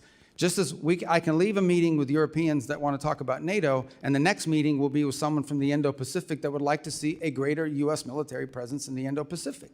And then you can talk to Gulf partners that want to make sure we're still committed to defending and being involved there. And then you can go to Africa and talk to countries that want to see our cooperation on counterterrorism. And then you can go to the Western Hemisphere where they want us to do more with them as well and pay more attention. So the U.S. has global obligations, and while we have vast resources, we do not have unlimited resources. We have to allocate them, and that will include constantly re-examining what our force posture looks like in Europe in comparison to other theaters and potential contingencies around the world. Thank you, Mr. Secretary. I also wanted to thank you in the White House for supporting the bill that I've been pushing to defund the Taliban. You're very kind to me to meet with me, and I appreciate that very much, and the President's support as well. As you know, we're the UN's largest financial contributor, but it consistently pushes liberal policies like abortion and gender ideology in spite of our opposition. And every time there's a new council or whatever, and it's always our enemies that seem to be on there. Why is the U.S. still a member of the United Nations?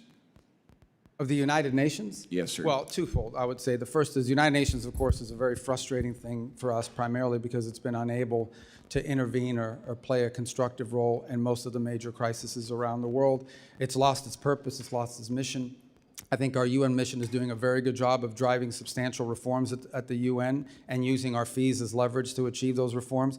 Last year, actually, we had some pretty substantial successes, some real reductions in the size, in the bloated budget of the UN. And by the way, this is not just a US position. Multiple countries agree with us that the UN had grown too large and it lost its core mission. On the other hand, there have been instances, and we try to use the UN where possible as a viable forum in which to solve problems. It was helpful as a forum in the Security Council, for example, in standing up the new mission in Haiti, in which the U.S. contribution is dramatically reduced, and partner nations around the world, because of the UN approval, are now able to step forward and provide not just money, but actual troops for the gang suppression force. Likewise, we have 130 some odd co-sponsors of a resolution, the largest number of co-sponsors ever for a resolution in the Security Council condemning what's happening in the Straits of Hormuz and authorizing countries to potentially do something about it. Unfortunately, it's facing a veto threat from China and Russia, so no vote has been scheduled on that yet. So there are organizations in the UN that we've partnered with.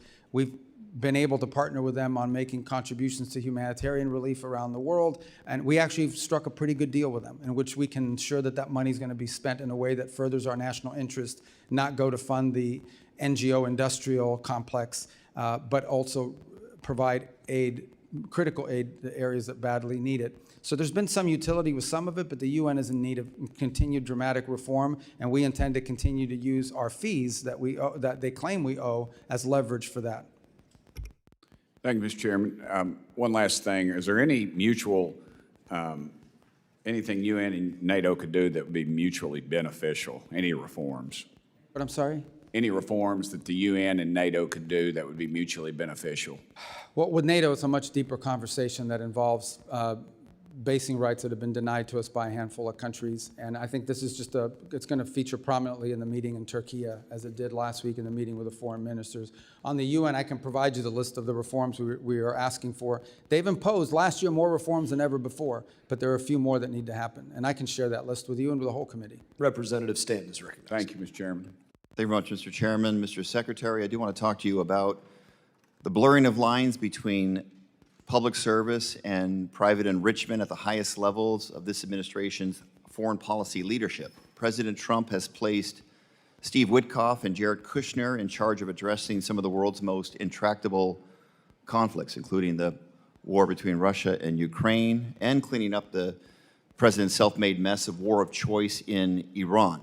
Let me start with Mr. Witkoff, Trump's special envoy to the Middle East. He co-founded the cryptocurrency venture firm World Liberty Financial alongside President Trump and President Trump's children. Days before President Trump's inauguration, a firm controlled by a member of the royal family of the United Arab Emirates, Sheikh Taknoun, bought a 49% stake in the company. That was a $500 million investment. 31 million of that went straight to the Witkoff family. Witkoff was still a financial stakeholder in World Liberty as he was simultaneously leading high-level U.S. government negotiations in his role as special envoy. One of those negotiations was over the export of America's most advanced AI chips to the UAE, negotiations personally attended by Sheikh Taknoun. In the spring, another company chaired by Sheikh Taknoun, MGX, deposited $2 billion in World Liberty Financial's stablecoin, the single largest investment in the crypto company ever. Weeks later, the chip deal was announced despite national security concerns. Secretary Rubio, do you believe that Mr. Witkoff has an unacceptable conflict of interest? I have never seen any evidence that he's made any decisions or advocated for any position that's to his personal benefit. On the contrary, and again, I can't speak to all the things you're saying now because that's not, Mr. Witkoff is an employee of the White House and he undergoes the ethics vetting and the procedures for disclosure that are appropriate to them, not to the State Department. But I would just add, I want to be fair, okay? I've never seen the guy ever say anything to me that makes me think this is personal rather than, the only thing he's ever done is spend his own money. Yeah. I know he has spent his own money at great personal expense to fly around the world on his own airplane, not on the government bill. He has, done it, but everything out of his own pocket. Are you concerned about the appearance of a conflict of interest in Mr. Witkoff? I've never seen anything that leads me to have that concern. Again, you've cited a bunch of things. I'm just not aware of those but I'm just telling you my personal interactions with Mr. Witkoff are of a person who just thinks he's serving the country and is happy to do so, not out of any personal gain, but because he wants to serve the country. As Secretary of State who's in charge of the foreign affairs of the United States, have you spoken to President Trump about any concerns about conflict of interest with Mr. Witkoff? I haven't had to. I've not seen any.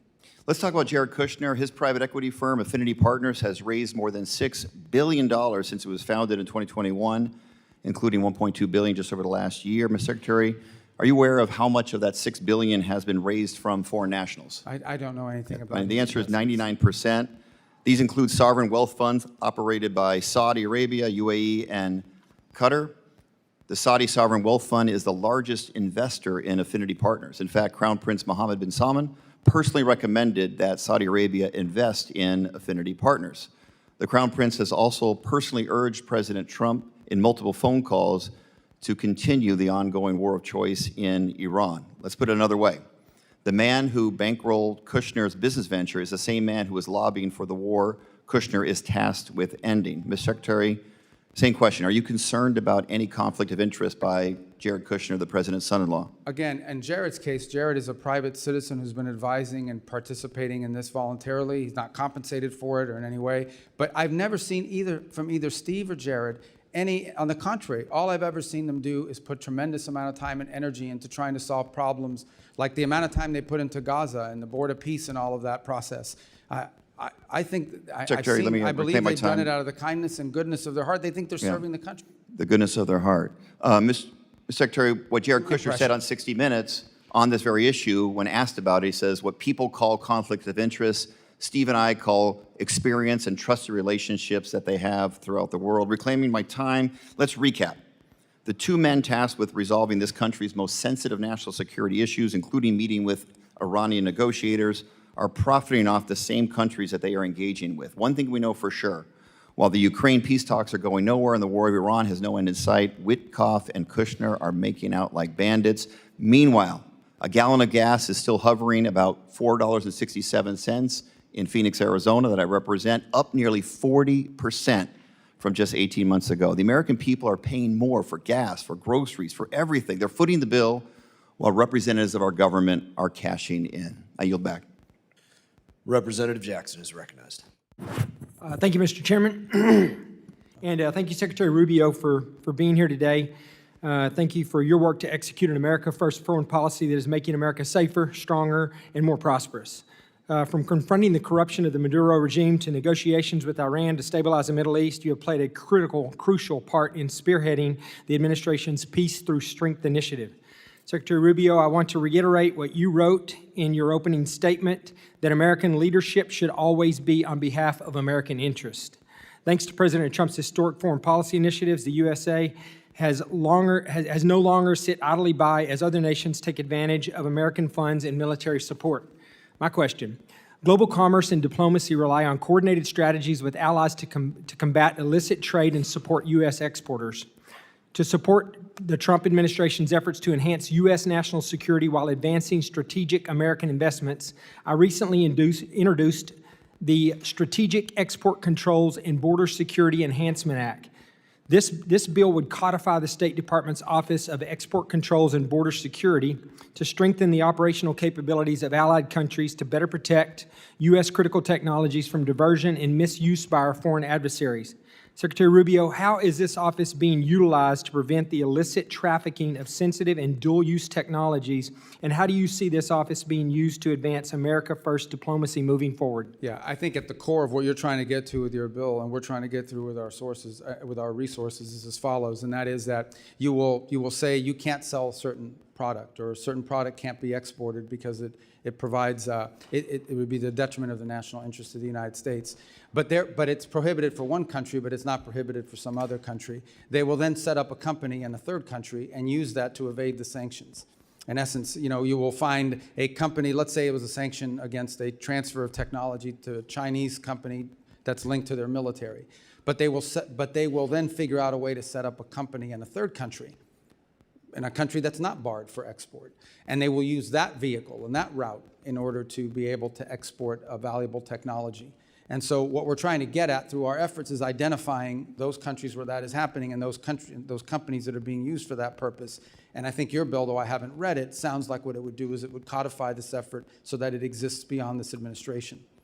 Well, thank you. I appreciate that, and I'm anxious to partner with you from a legislative standpoint on that. So if there's anything in the bill when you do see it that you would recommend, please let me know. Under this administration, the Foreign Service has refocused its diplomatic corps on merit and performance. The State Department has eliminated internal DEIA programs, slashed woke investments, and neutered NGOs that were working against U.S. national interest. We finally have got away from trying to force other governments to adopt the crazy woke social agenda of the failed Biden administration, the same agenda still being promoted by many of the progressive Democrats on this committee, unfortunately. And we are now ushering in a new era of American efficiency and strategic diplomacy. Mr. Secretary, how can this committee continue to provide the State Department with the tools in the upcoming Foreign Service Act reauthorization to advance President Trump's American First agenda and continue this progress? I mean, I think codifying these policies are important so that they exist for the long term. And I want to just say one thing when it comes to the issues that people use the term diversity. The Foreign Service will always be diverse in comparison to maybe some other agencies, simply because foreign service and international diplomacy often attract people that are first generation or maybe even immigrants themselves. They have language skills, they have cultural skills or what have you that sort of attract them to diplomacy to begin with. I think you see it reflected in ambassadorial posts around the world as well, the ones the president has nominated and so forth.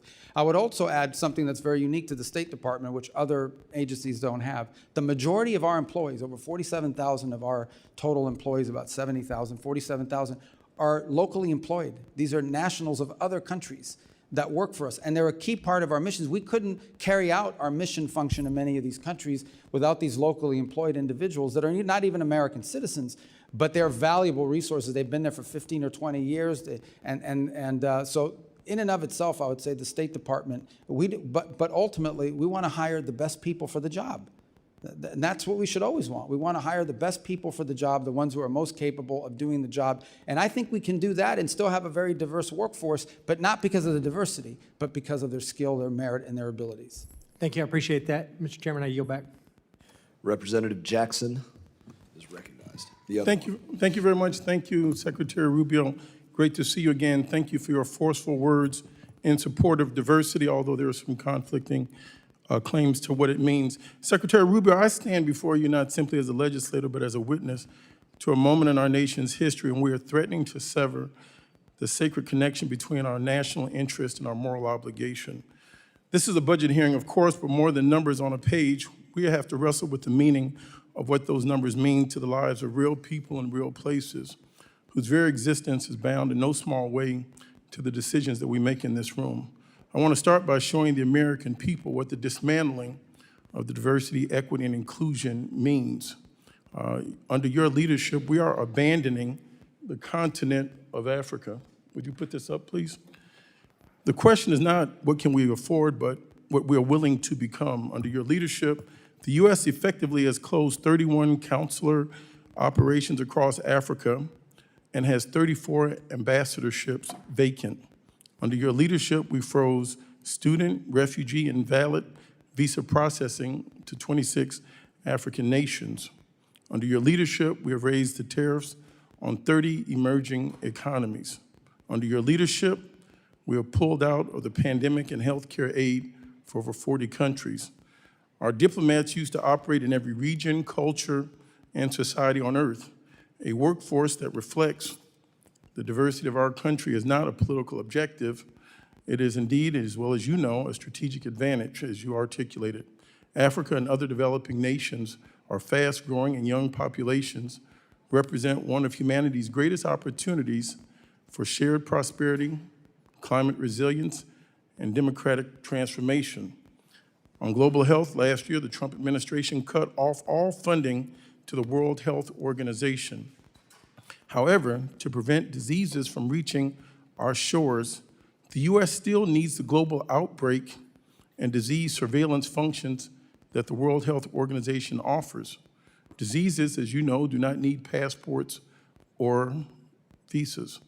In March, the Washington Post reported that the administration is proposing to spend more than $2 billion a year to recreate a system that you dismantled, such as laboratories, data sharing networks, and rapid response systems that you abandoned when you withdrew from these programs. This is more than 3 times what we had contributed to the World Health Organization. That's waste, fraud, and abuse. How is reinventing the wheel at a significantly higher cost efficient for the American people? You know that, let me just answer that. Since Eastern Congo and Uganda are currently experiencing the 3rd largest outbreak since it was discovered half a century ago, and your response was to criticize the World Health Organization that you had retreated from. Your statement in the administration's action revealed a retreat from our responsibility, a shrinking of the vision of America, and a devastating abandonment of those who have long looked to the U.S. not as a savior, but as a partner in the difficult work of survival and dignity. Moving forward, we would have questions on how the Trump administration plans to address global health crisis, if that is something the United States still wishes to have leadership in. Prior to 2026, U.S. global health was a model for the world. Its initiatives helped contain more than 250 diseases across more than 40 countries. But DOGE and this administration have not told the truth. They told the American people these cuts were necessary.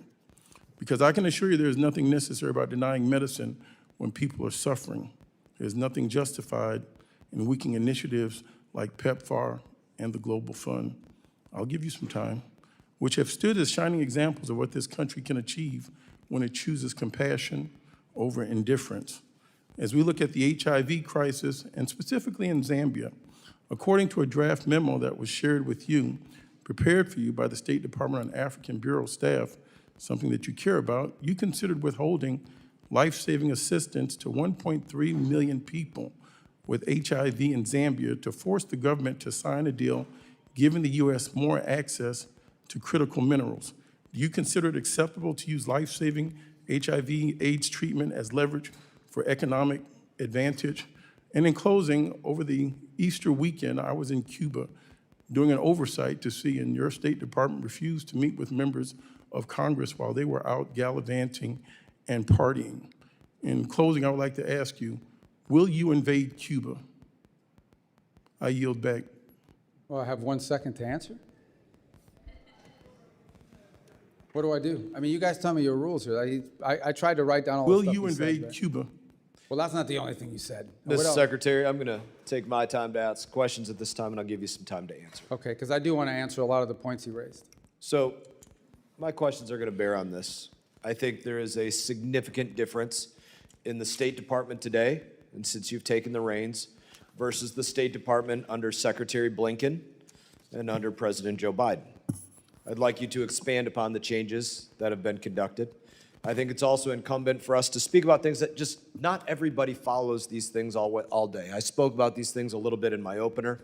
The amount of attacks that have come against the United States of America by the hand of Iran, not in 47 years, just in the last 30 months prior to Epic Fury beginning. I referenced over 350 attacks, 200 wounded, multiple Americans dead, to include Specialist Moffett, Specialist Sanders, Specialist Rivers.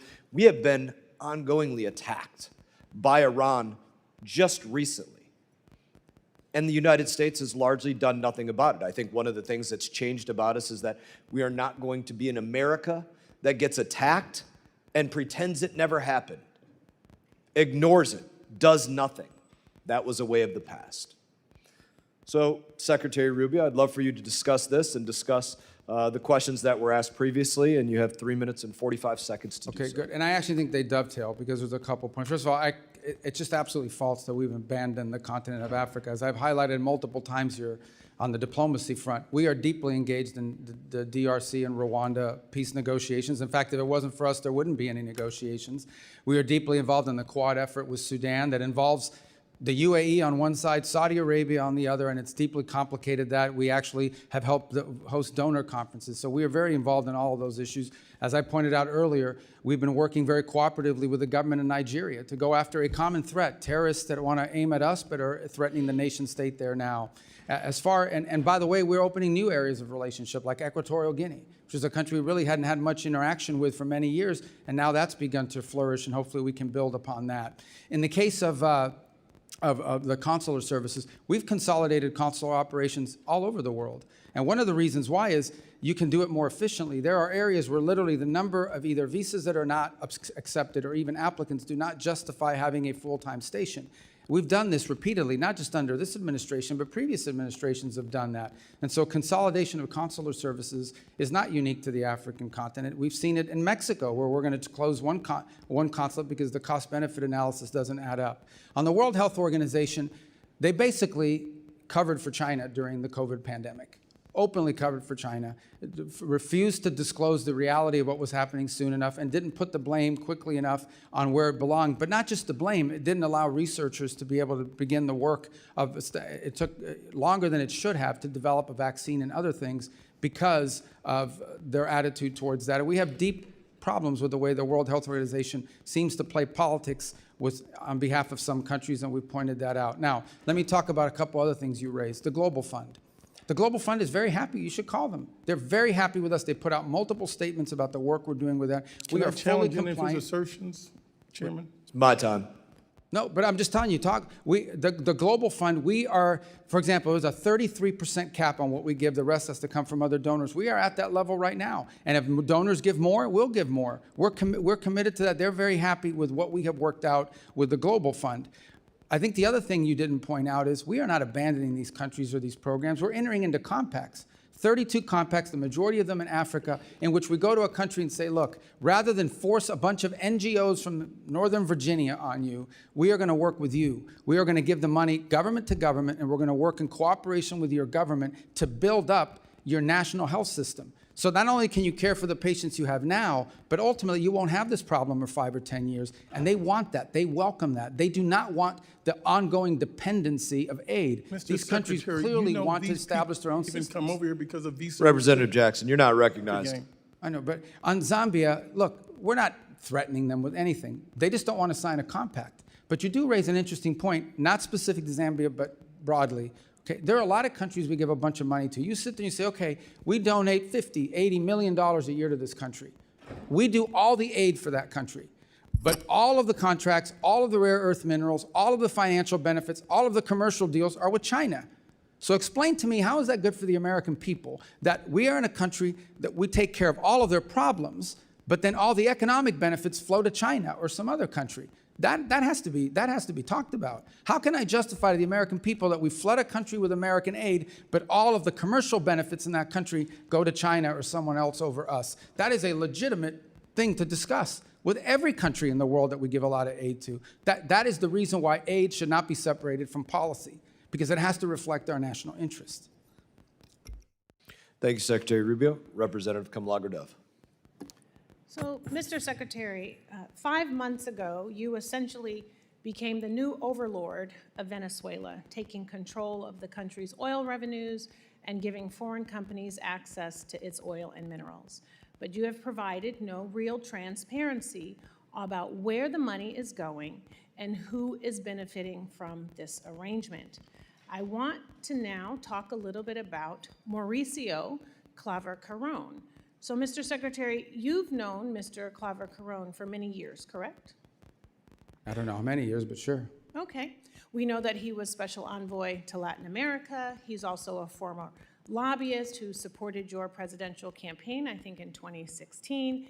And now he runs a private equity firm that is seeking $1 billion in investments in Latin America.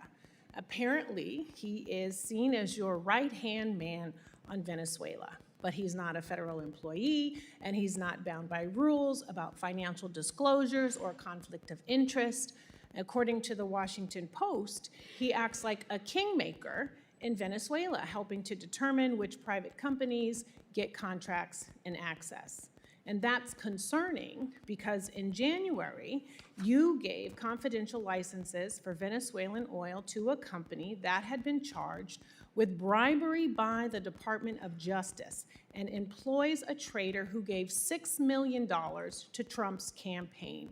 Some have said that Mauricio is the Jared Kushner of Latin America, but Mauricio has said that Jared Kushner is the Mauricio of the Middle East. So who is Mauricio, and why is he riding on private jets to Caracas with executives from firms trying to get contracts? And why is he texting Delcy Rodriguez on the regular? Who is he working for? Okay. I'm gonna allow you to respond.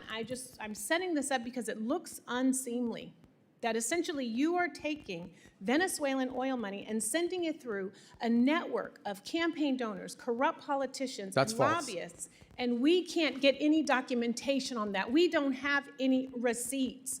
So the question is anyone from the administration, directly or indirectly, benefiting from the contracts being doled out in Venezuela? Is this where I get to answer? Yes. Okay, perfect. Number one is the number of people. Mauricio is one of many people that are involved in what's happening in Venezuela. There's not a day that goes by that we don't have someone who's interested in what's happening in Venezuela for a variety of reasons. Nor is he the only person in the United States that directly contacts Delcy Rodriguez and others. There is a stampede of people that want to be involved in Venezuela. Mauricio is one of many, but by the way, not involved in Venezuela. I am not knowledgeable or know of any financial links he has to anybody in Venezuela. So I'm going to reclaim my time, Mr. Secretary, Well, but I'm glad that you said that. Because you have said these things, you have shared these talking points before. They're not talking points, they're the truth. But it is hard to take your word for it when this is the most corrupt administration in American history. Well, that's we're your talking opinion. pardons for sale, we're talking about no-bid contracts to those on Trump's family and friends plan, we're talking about a $1.8 billion slush fund. And I think that's corruption. The American people think that's corruption. They want to know if you think that's corruption. Okay. Number two, this goes right to the point of transparency. You're absolutely wrong about the way the money flows. It's pretty straightforward, and I'll share. So I'm going to have to reclaim my time again because what kind of process is this? They get to ask questions and you don't get to answer? It's my time. The question I don't know about about you. When is corruption it my is really time? important. So why am I because here if I don't get to answer your questions or your defamatory statements? I'm reclaiming my time, Reclaim. Mr. I want Chair. you to, but I want to reclaim. Well, do I get time? Because you is make my these time, defamatory Mr. Chair. statements and no one can talk here. If This you is crazy. can't call out corruption in this country, then how can you call it out in another Well, I can't say country? anything 'cause you won't let me That is the speak. question. It is about credibility and your credibility. And your credibility meter is on empty right now. This See, oil. these guys who just get to talk and I don't get to Who answer? determines the barrels of oil that get Why- sold? How but you many won't of let them? me At answer your what question. I price have an does it answer get for your sold? question. Where is it going? Oh, I get will it. They let have to you. use their time for me to answer The your onus question. is on you to joke. prove that there is no corruption happening. Well, how do I That is prove it if your you don't let me talk? responsibility as the Secretary of State. And you know what? Normally, we would have access to that data.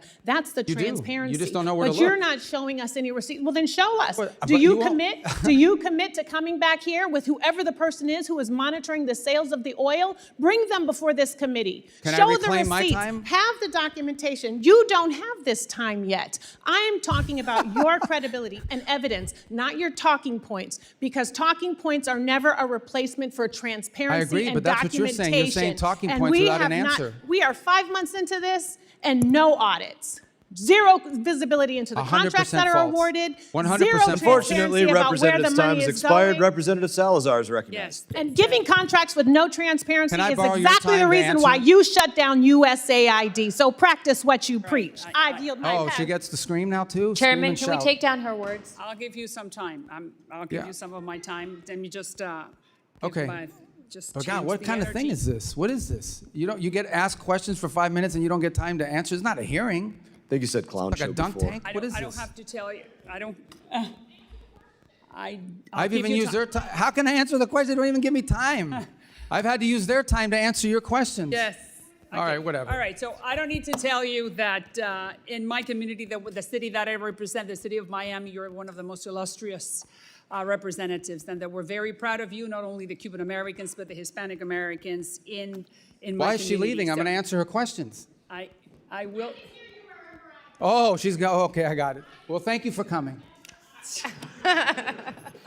All right, so we're going to talk about, I just want to give you time to answer and then talk about Venezuela and talk about Cuba. So let's go back to Venezuela. Let's start with that. You said that stabilization, recovery, and transition. Those are the 3 steps that the State Department was going to implement in Venezuela. I believe that transition is the free and fair elections. The Venezuelan has a very robust opposition forces. We have Maria Corina Machado. So the big question here is that in order to avoid any type of misunderstandings like the one that we were hearing from my illustrious colleague, is that we should have free and fair elections that will bring rule of law, and the rule of law will then be able to bring in a lot of investments from the United States with transparency. Why can we not start right now the process of sending the message that we are going to establish, let's say next year, at the end of next year, a free and fair election sponsored with the United States, or by the United States? Yeah, thank you. Well, it all ties together, so I'm going to try to use the... It all ties together, Okay. correct. So let me first say about the oil stuff, which is a bunch... I don't even remember half the stuff that was being screamed at me because most of it entirely is false. Here's what happens. When there are sales of oil from Venezuela, they used to, sell it at a discount because of sanctions, and they had to do all kinds of evasive matters. Now they're able to sell it at market price to great benefit to the Venezuelan people. That money and those proceeds are deposited in a treasury blocked account at Citibank. That account, by the way, is audited by KPMG. KPMG has been hired and paid by the Venezuelan government out of those funds to audit every single expenditure. There is a list that's been agreed to by both sides, the Venezuelan side and the US side, on what the allowable expenditures are for. So for example, they've used 250... I need to go to 3 other countries, so I'm not sure what the chairman wants to do, but I understand that you're answering her question. Oh, but this is but it's tied to your point because All right. they'll be able to do the other ones quickly thereafter. Again, I know this is outrageous because I have to use your time to answer That's questions when correct, she but I leaves. need to serve the community. I need to Okay. ask you about other countries. So Well, then bottom tell me. line is the money that's spent in Venezuela is audited by KPMG. It only goes to certain determined points, and it doesn't go to the individual benefit of anybody. Those are just false, So outrageous when can we statements. pivot to free and fair elections? So the second point is on the transition phase, which is the 3rd phase. The second is Correct. stabilization and recovery. Part of the recovery phase is creating the conditions for a free and independent press. You need to have independent press in order to have free and fair elections. We've seen an uptick in that activity. It's not 100% there, but it needs to continue to grow. You need to give space for the political parties to organize. and to mobilize, because you can't participate in an election if you haven't had the time to do so. And you need a new electoral commission. We've said that repeatedly. And when that are we needs to happen. starting? Well, we'd like to see it as soon as possible, but the reality, just remember, it's been 5 months. Not 5 years, Correct. not 50 months, 5 months. 5 months is not a long time for a country that had gone through what that country went through. But clearly, we need to have a new electoral committee, and ultimately, Venezuela's future is free and fair multi-party elections. Correct. Let's go to Cuba. We know that your office is talking to the Castro family, and you're sending the message that the game is over, that they need to open up the democratic game. We know that, all right? So the question is, what's delaying that process? Well, it's not that it's delaying the process. We've had conversations. We have diplomatic engagements with the Cubans consistently over time, over multiple reasons, and for many reasons over the years. In fact, the CENTCOM was just down at the fence line in Guantanamo, not CENTCOM, SOUTHCOM, over the weekend as well. Our message to them has been very clear. If they want a path in which they can recover their country and But we save understand that they are not understanding that. So then correct. what's next? So what can we do in order to make them understand that the game is over? Well, we're not going to allow them to benefit from the game that they've been playing, in which they're stealing money from the Cuban people to the benefit of this conglomerate at the expense of the people of Cuba. What we are offering to do is distribute $100 million in humanitarian aid But to they're not non-governmental accepting it. organizations. Well, now they say they've accepted it, but they're But it creating has to do impediments. through the Catholic Church, and they're not willing And to do others, that Samaritan Purse. We have a whole host Representative's of time has organizations that are prepared to do it. Representative Costa is recognized. Thank you very much, Mr. Chairman and Mr. Secretary of State. Appreciate your presence. A lot of area to cover, but I'm concerned about America's presence and the international arena that we live in today. Ronald Reagan once described America as being the shining city upon the hill, one that other countries sought to emulate. You're familiar with that quote. I'm worried that our smart power that underpins our global standing, gives us credibility, clout, and coherence, is today in a democratic recession. That's my view. And I think American leadership is more important than ever before, and I think it's lacking. Do you agree that our smart power remains an important tool of our U.S. statecraft? Well, absolutely. But we're vacating the field. 2/3 of our ambassadorships posts are empty. Our alliances, we hit our friends with tariffs, berate our partners for not supporting a war that they were not ever brought into in Iran, and only later walk back the plans to withdraw troops from our European allies. On foreign aid, we've scrapped USAID and dismantled our global humanitarian networks. And in the vacuum, as you know, China has come into that breach. I want to talk, we have a deal, this is, I think, a good example. You've not granted final approval on $14 billion arms deal for Taiwan, which I want to emphasize was a sale, not a gift. Do you think that protecting Taiwan is still important? It is. We had an $11 billion sale, the single largest in history, just in December. But it's not a gift, it's a sale, and why are we withholding? Why are we withholding the $14 billion? We're not withholding. It's just under review still. It has, but we just executed one in All right. December, which was Let's more than move Biden on. did in 4 years. Let's move on to NATO. You know, the president's described as a paper tiger, and he's made no hidden about his disparaging comments about our allies, which I think are dangerous. And undermines the longest, the strongest alliance that we've had post-World War II. Do you think that NATO is a paper tiger? The big what, I'm sorry? Do you think NATO is a paper? I think NATO's in need of deep reform, and part of the Well, reason, but I mean, that reform's taking place. I mean, we can talk about it, and you ought to be able to take some credit for this. Look at Poland's up to 5.0, their GDP for defense. Poland's not the problem. Well, a lot of Eastern, but we're working on this and we're making progress. Would you not agree? I don't agree. I think we're You making don't agree that progress. we're making progress? Well, I agree we're making progress with some countries, but others are saying their 5% or even their 3.5% includes, for example, pensions to veterans. That's not defense spending. Well, of course not. But I mean, I don't think that the confidence and the support that used to be a part of that transatlantic partnership is still there today. And you go to Europe and I go to Europe and we sense that in the people that we talk to. Let's move over to Ukraine. I've spent a lot of time and engagement there. I know you have. You talked about it earlier today. 4 years ago, it was seen about good versus evil, right? Russia's invasion of a country that was unprovoked. And there was strong bipartisan perception that that was the case. A year ago, the president indicated that Ukraine had no cards to play anymore. I think that President Putin, today, modern Russia is a syndicate masquerading as a country with a mob boss called Putin. He bombs hospitals, schools, churches, kidnaps over 20,000 Ukrainian children. And yes, we have leverage, but we're backing out of our economic commitment there, our military commitment. And, but yet, we see these brave Ukrainian people standing up for their sovereignty and actually taking a whole new page out of warfare in terms of something that we could learn from. When is the president and the administration going to use the leverage that we have over Russia? We have, and unfortunately, the talks have not yet borne fruit. But I want to disagree on something. So we continue to sell weapons through the Pearl program, which has been a great success. That's an ongoing program with Ukraine, and we continue to have massive number of sanctions on Russia as we speak. The problem has been, We've put the sanctions on and off again. No, most of the sanctions are still on. The only one that's been waived for a limited period of time in order to provide more oil to the global market and stabilize prices is oil. And those are time determinate. These are 60-day waivers. These are not permanent. Is it the intention to re-engage in the efforts to form a ceasefire and a peace agreement? Oh, we're prepared to do so. Unfortunately, those efforts proved less than fruitful. We spent a year on it last year, but we're prepared to do it as soon as they're prepared to do it. That offer, we've made it repeatedly. We're ready to go. We're prepared to play that role. I think more to be continued, but thank you very much for your time. Representative Huizenga is recognized. Thank you, Mr. Chairman. Secretary Rubio, good to be with you. And while we're addressing all the important issues like your shoes, I just want to formally invite you to DJ my next event. I would recommend maybe DJ Overlord.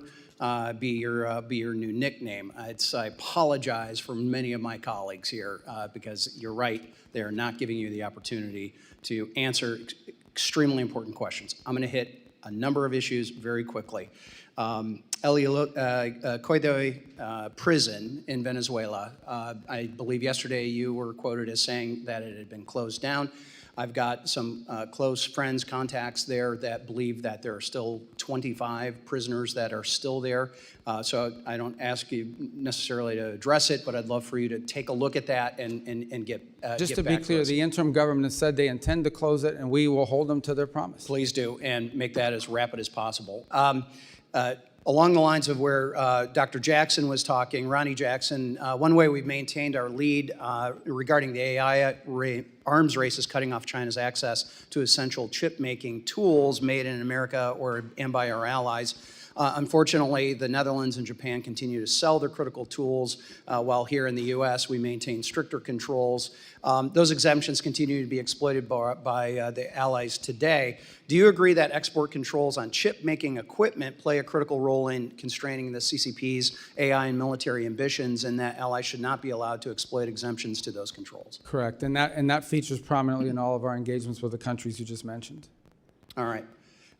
Shifting gears, last November, President Trump hosted all 5 Central Asian presidents. I happen to chair the South and Central Asia Subcommittee for the C5+1 Summit. That was a historic movement.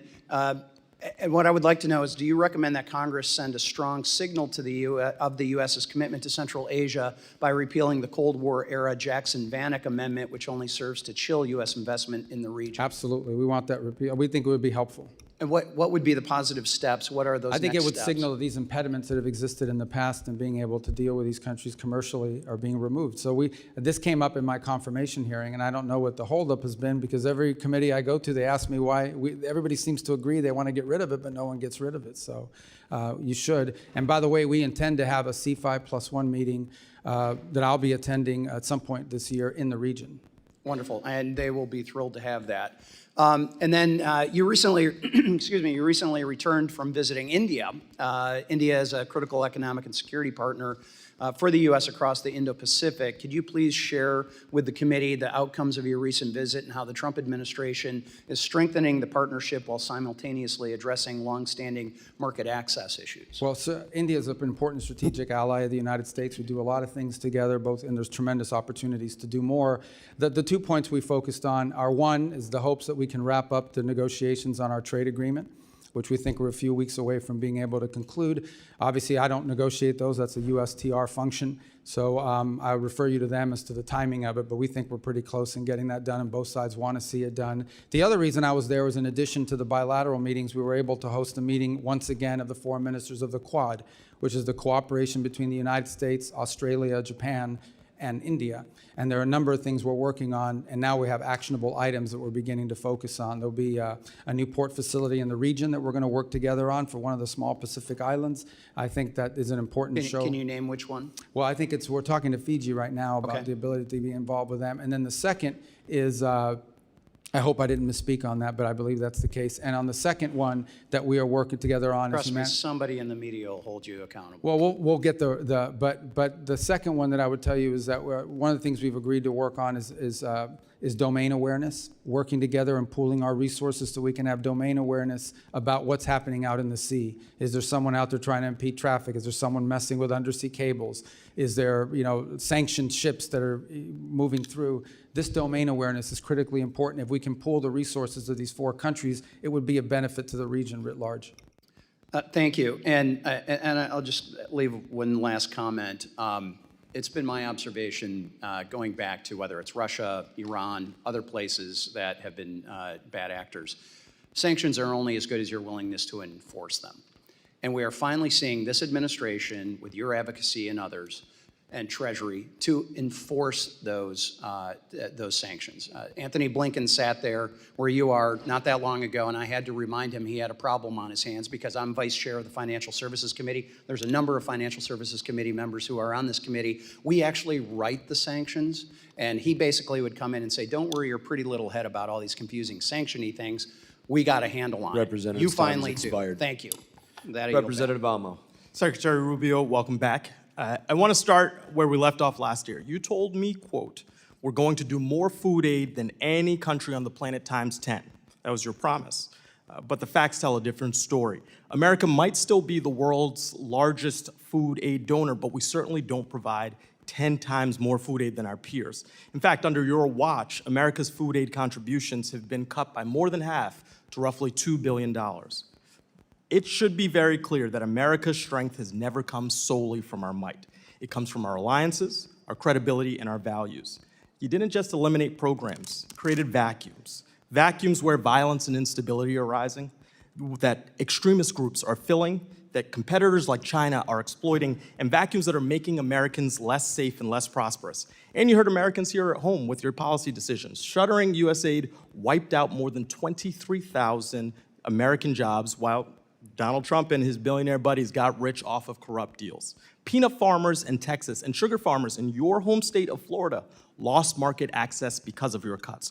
So Secretary Rubio, before slashing food aid programs, did you conduct any analysis whatsoever on how many American jobs would be lost, how many farms would be hurt, and how much damage would be done to local economies and small businesses? Well, because we know all of those will still be part of the new programs we've created and are creating. But the second point I would make, American foreign aid programs are not a jobs program. Although they employ Americans, and we want it to be helpful to Americans, and that's why. So you're okay hurting the farmers in your home state? The World Food for Peace program, for example, now we've transferred it to the Agriculture Department. They're in a better position. Well, you're talking about a hypothetical future where you fix past mistakes, but farmers have been struggling over the last year. That's where it belonged in the first place, because it's helpful. The farmers have more direct input there than they would at the State Department.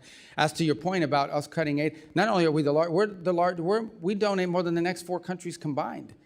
We do more than anybody else. But we went down, and there are consequences. Look. From where I sit, but why are we in charge of feeding everybody? This is not about charity. This is about our economy and values. I didn't say that you got to do it all, but you can't cut when you know without analysis that bad things are going to happen. But we replaced. We have new programs that are actually working better. Well, Mr. Secretary, if I may, from where I sit, you, Donald Trump, Elon Musk, you got together, you made these cuts blindly because you did not say that you conducted any analysis. You just said we cut because we have a hypothetical future that we are trying to create, which is not a serious plan. And that's not regard for the economic damage to our farmers, to our small businesses here at home who are feeling that pain. And moreover, you've had lives lost. And I want to get to that point. I want to introduce you to Mary Sunday.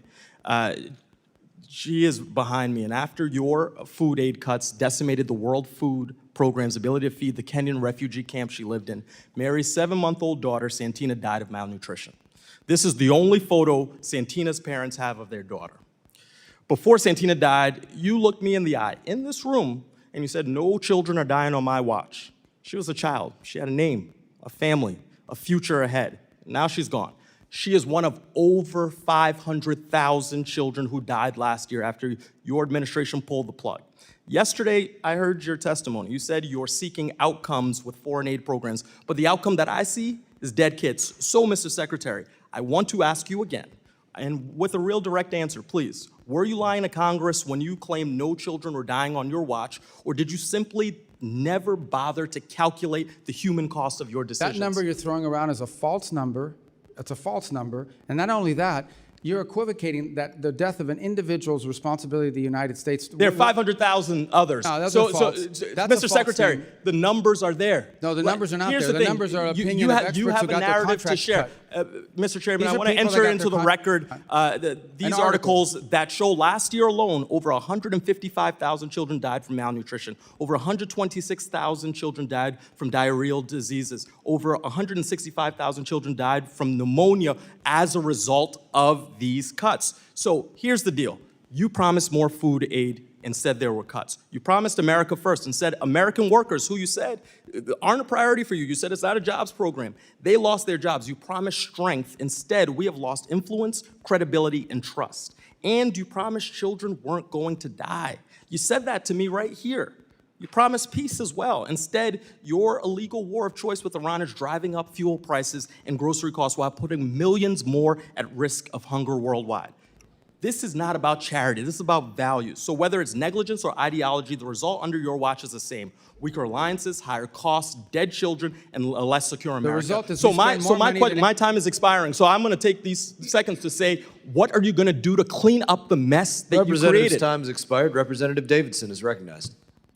Thank you, Chairman. Mr. Secretary, thank you so much for your faithful service to our country. Your leadership as Secretary of State provides confidence at home and abroad. And I would like to highlight that your personal testimony at Charlie Kirk's memorial service and your remarks at this year's Munich Security Conference resonate with me and with many of my constituents, so thank you. I only have time for a few quick topics. So first, thank you for leading one of the most thoughtful national security strategies I've seen in the post-Cold War era. I thought last year's national security strategy was well done, and the national security strategy opposes, quote, the cynical manipulation of our immigration system to build up voting blocs loyal to foreign interests within our country.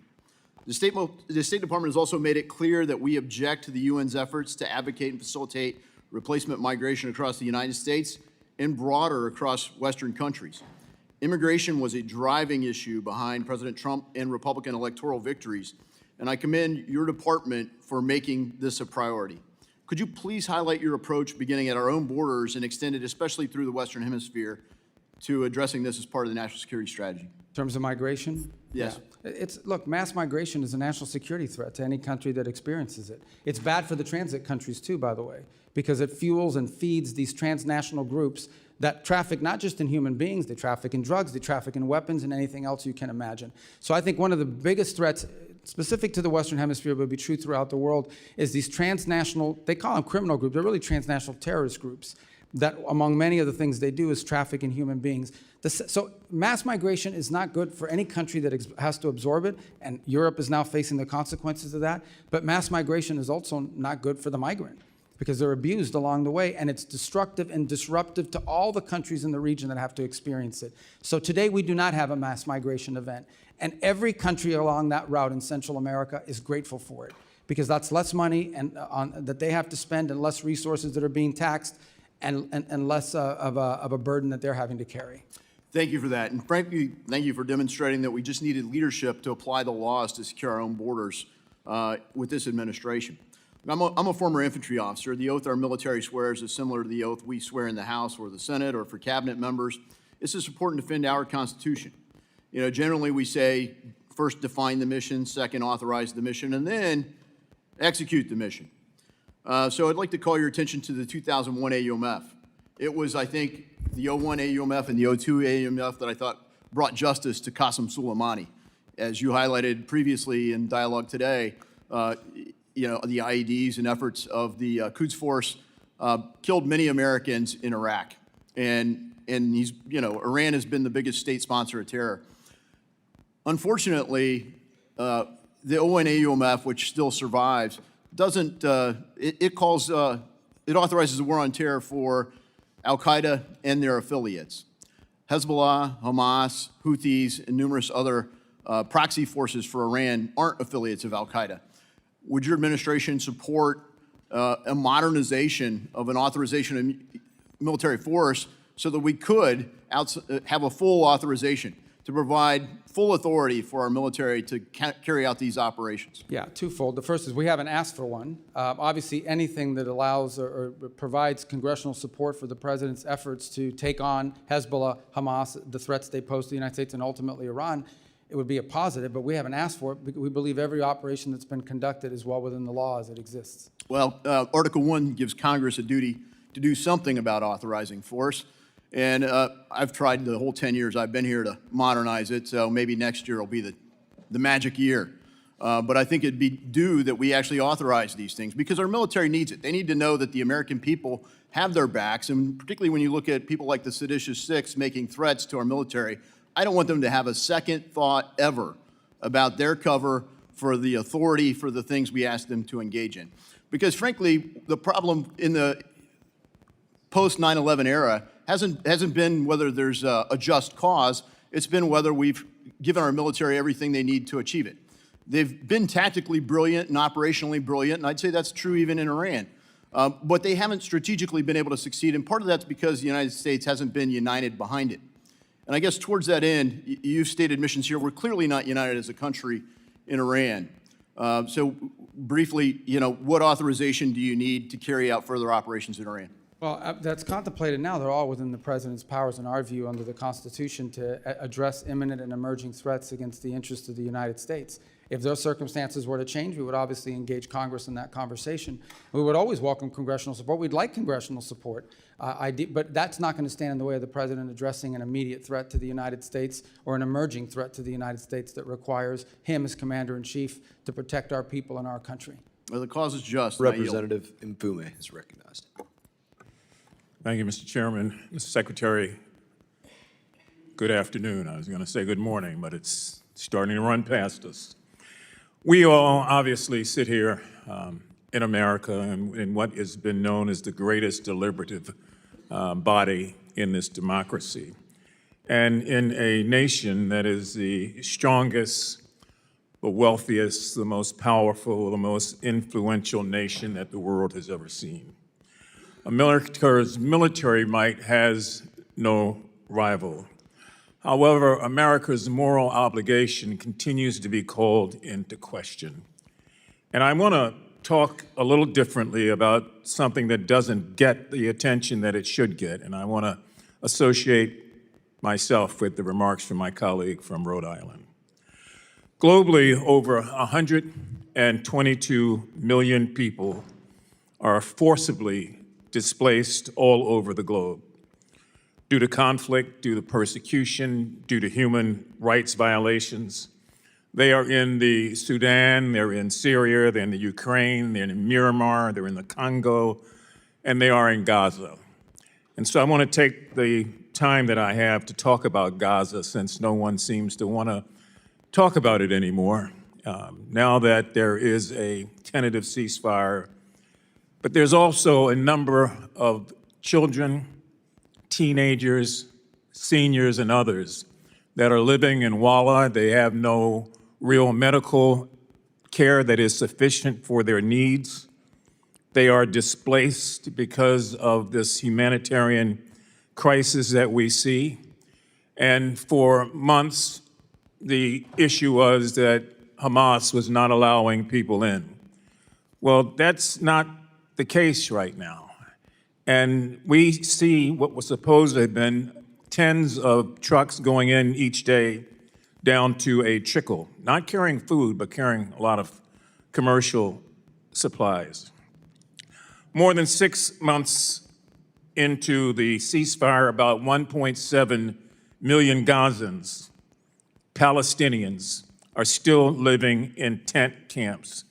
They're facing a surge, as you probably know, in rodent-borne disease, with reports of more than 70,000 cases of parasite infections, related illnesses, since the beginning of this year alone.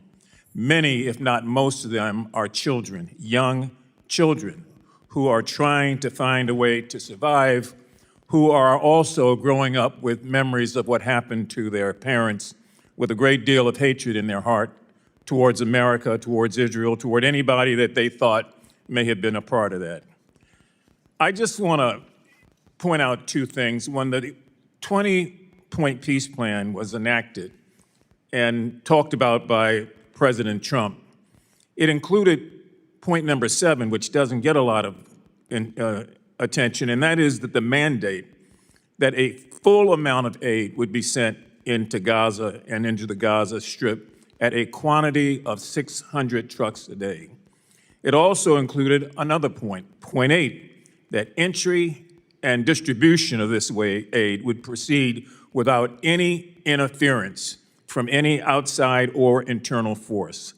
So if we are, in fact, the strongest, the powerful, the most wealthy, the most influential nation on the face of the earth, it would seem to me that while we are doing all these other things around the globe, Mr. Secretary, that we ought to have a humane reaction and response to what we helped to create there. I mean, it is not just war-torn, it's ravaged, and people are dying every day, even as this hearing takes place, because they can't get medical attention. And so Gaza is not over with. That chapter and page is not turned. Those persons, the Palestinians that live there, really need help. And I would strongly urge the State Department, in addition to what you may be doing, to have someone and to have a process to come up with ways through UNRWA and other organizations to meet the need. Many of the international organizations are facing a monetary crisis, and so they don't have the ability to do what they are empowered to do. But this is still the United States of America, and we still have an obligation. And we cannot let children die en masse because we think that a ceasefire has created a new reality. The reality is still the same on the ground there. So I would urgently ask that when you come back before the committee, that you try to address that, or even before then, or if you want to share some information, please do, because time is of the essence. I yield back. Representative Lawler. Mr. Secretary, as chairman of this committee's Middle East and North Africa subcommittee, I've been monitoring closely the administration's operations in Iran and appreciate the many conversations that we have had.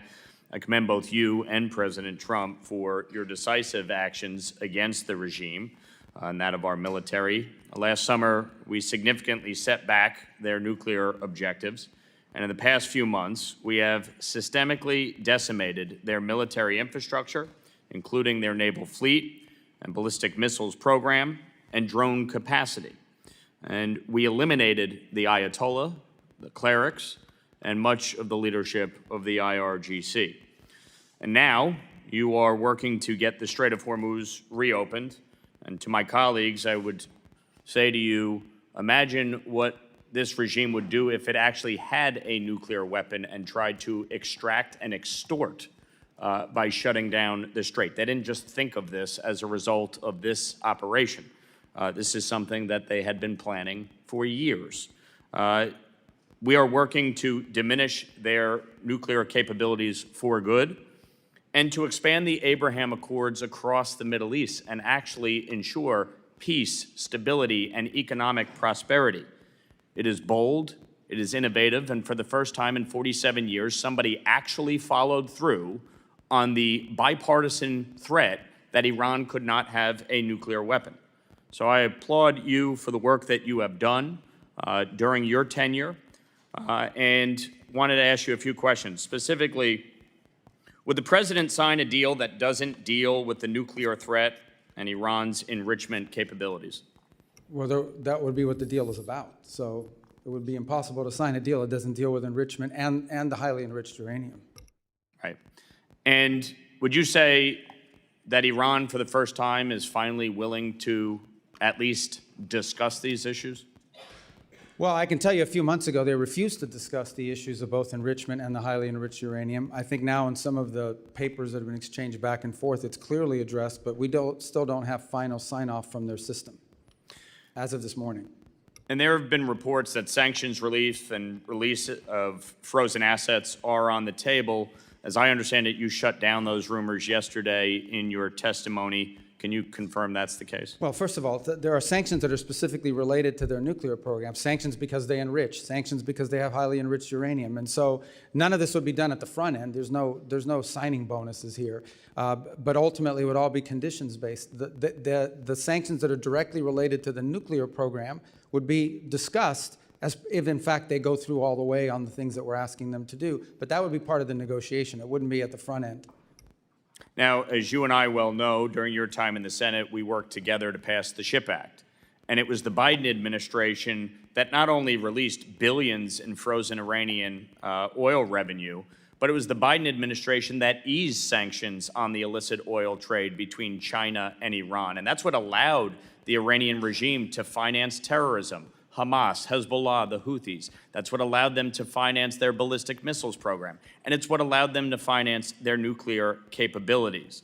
So as you look at all of this, the bottom line is, from our perspective, we want the nuclear materials out.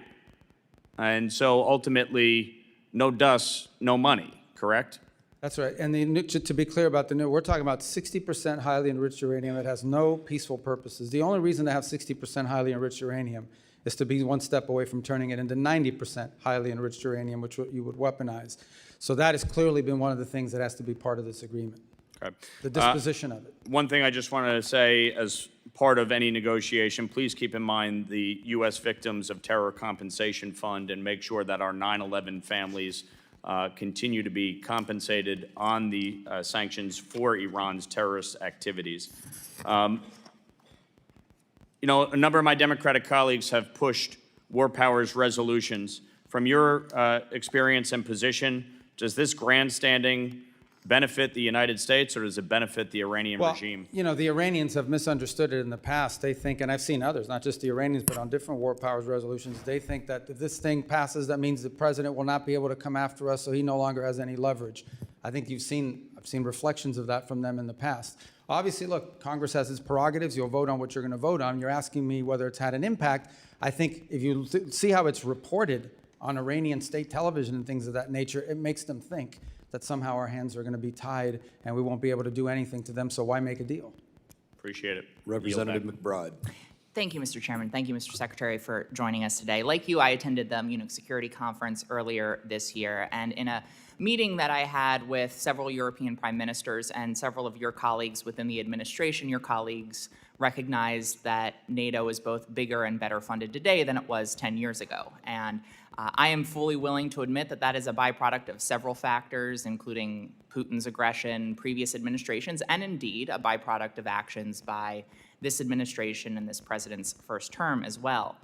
But I want to focus in today on statements and actions that I believe go beyond pressuring and leverage and actually fundamentally undermine the foundation of NATO. On January 21st of this year, in the president's speech in Davos, he said, we, quote, never got anything from NATO. 2 months later, the president said on Truth Social, speaking of NATO, they will do nothing for us. Mr. Secretary, do you share the president's assessment that we, quote, never got anything from NATO? Well, I think what the president was speaking to at that moment, and was what I'll speak to you about now, is one of the reasons why I've been such a strong supporter of NATO is because they allow us to use these bases, because it allows us in a time of contingency, like the one in Germany and others. And for the first time, we see NATO countries denying us the use of their bases, which undermines the purpose for our involvement. These statements, including the one we never got anything from NATO, happened before the war in Iran, which falls outside of the Article 5 invocation. It falls outside of a war of defense. Do you share the president's assessment that we, quote, never never got anything from NATO. I share the president's assessment that on issues that are a priority to the United I'll States. take that as you disagree with his assessment that we never got anything can't from take NATO it as because, right. Mr. That's your Secretary, let me characterization. reclaiming my time, I'm Mr. Chairman. telling- well- Mr. Secretary, I'm asking very specifically about a I'm trying to specific answer quote. your I'm not question, but you asking asked whether me- NATO can be better or But how can reformed. you I'm guys ask asking me if we questions and never not let got me anything answer? from NATO. And I want to specifically ask you, Mr. Secretary, Well, why are you asking me if I can't answer? you're not answering the question that I'm asking. You're answering a different question about whether NATO can giving be you the better answer or you want. reformed. And so I'm going to move on, Mr. Secretary. Are you aware that the only time Article 5 has ever been invoked is after 9/11 in defense of the United States? Of course I'm aware of that, Okay. yeah. And are you aware that more than 1,000 Europeans died in the subsequent war on terror that was invoked They after? participated in the Middle East, correct. And I assume you're aware that the NATO ally that lost more service members per capita is Denmark? Well, Denmark, I thought it was that the UK had suffered more. More per capita. Okay, gotcha. And I assume you're aware that Greenland is indeed part of Denmark. For now. Okay. Well, I want to focus in on Greenland. I joined the bipartisan bicameral trip to Copenhagen as the administration that you're a part of sought to seize Greenland. In the president's speech at Davos, he said, referring to Greenland, quote, "You need ownership to defend it." Mr. Secretary, does the United States need to own land within NATO to defend it? And the truth be told, we are actually involved in conversations with Greenland and Denmark on the use of Greenland for collective defense for all of us. It's a key part of missile defense, but we're involved in those talks right now. So I think we're in a good place on it now. But I don't want to put stuff out there in the public record that would undermine the conversations we're having with them on it. So specifically, I'm not asking about whether we're going to do more within Greenland for our collective defense. I think all of us share that goal, including Denmark and Greenlandic people. But does the United States need to own land within NATO to defend it? That's what the president said, and that was the justification for those statements and the attempt to seize Greenland several months ago. The president's view is that it's a lot easier to defend it when you have control and complete control of it. We are obviously having conversations with both Denmark and Greenland. They are ongoing on a monthly basis now. I think we'll have pretty good news on it at some point. I take that as you disagree with the literal words of the President of the United States. And I want to put I think a finer he's right. If point. we owned it, it would be easier to defend it. But That's there not would what be he said. another- He said you need to own it to defend it, which fundamentally undermines the central tenet of Article 5 of NATO, which states that the parties agree that an armed attack against one or more of them in Europe or North America shall be considered an attack against all of them, and if such an armed attack occurs, each of them will assist the party or parties attacked. So sitting here with, I'm sure, many leaders across Europe within NATO and many leaders beyond, including Vladimir Putin, potentially watching the words and listening to the words that you are saying, can you reassure our NATO allies and make it clear to Vladimir Putin that if a NATO ally is attacked and Article 5 is invoked, that we will defend them? The United States is still in the NATO alliance, and we'll be there in Turkey to talk about all these topics. The president himself will be attending the next NATO meeting of heads of state, where all these points will be made clear. We're still in NATO, but NATO needs significant changes, and the president has made that clear. And He's very disappointed in NATO. Representative Self is recognized. Thank you, Mr. Chairman. Thank you, Mr. Secretary, for being here. I want to continue on NATO, but first of all, would you like 30 seconds to respond to the last questioning? Well, thank you. The bottom line is the United States, look, with the NATO, I've been a strong supporter personally in the Senate and otherwise of NATO, and I still see the utility in it. The problem with NATO, as I want to point out, is those bases that we have in the region is one of the reasons I used to argue why NATO was so important, is it allowed the U.S. to project power and have power in case of contingencies. And we had a contingency, and we had countries in NATO that said, no, you can't use our bases, particularly Spain. Now, I want to be fair. There were other countries that have been extraordinarily cooperative in what they've helped us to do, some publicly and some privately. But I think the president's irritation with NATO is that in a time of conflict and crisis where the United States had a need, you had members of this alliance who are constantly asking us to get involved in European matters, like Ukraine and things of this nature, who in our time were actually telling us, no, your tankers can't use our airbase. No, you can't use it to refuel. No, you can't use it for logistical support. And he's very what kind of alliance is that? I think the other thing that's concerning is that apart from NATO, you have this European effort to stand up some sort of a military force, some of which may trigger actions that would then lead to an Article 5 invocation. That's a separate topic, but one that also needs to be discussed. So I think the next meeting of NATO and Turkey in July is probably the most important meeting in NATO's history, because there are some things here that need to be cleared up and fixed. Thank you, Mr. Secretary. I chair the European Subcommittee on this committee. I was in Europe for 8 years on active duty to include European Command and the NATO-shaped military headquarters. I want to point, you gave us a really masterful review of the global situation early in your spoken remarks. I want to ask you to comment on another part of Europe that we've not talked about that I consider very fragile, and that's the Balkans, particularly the Western Balkans.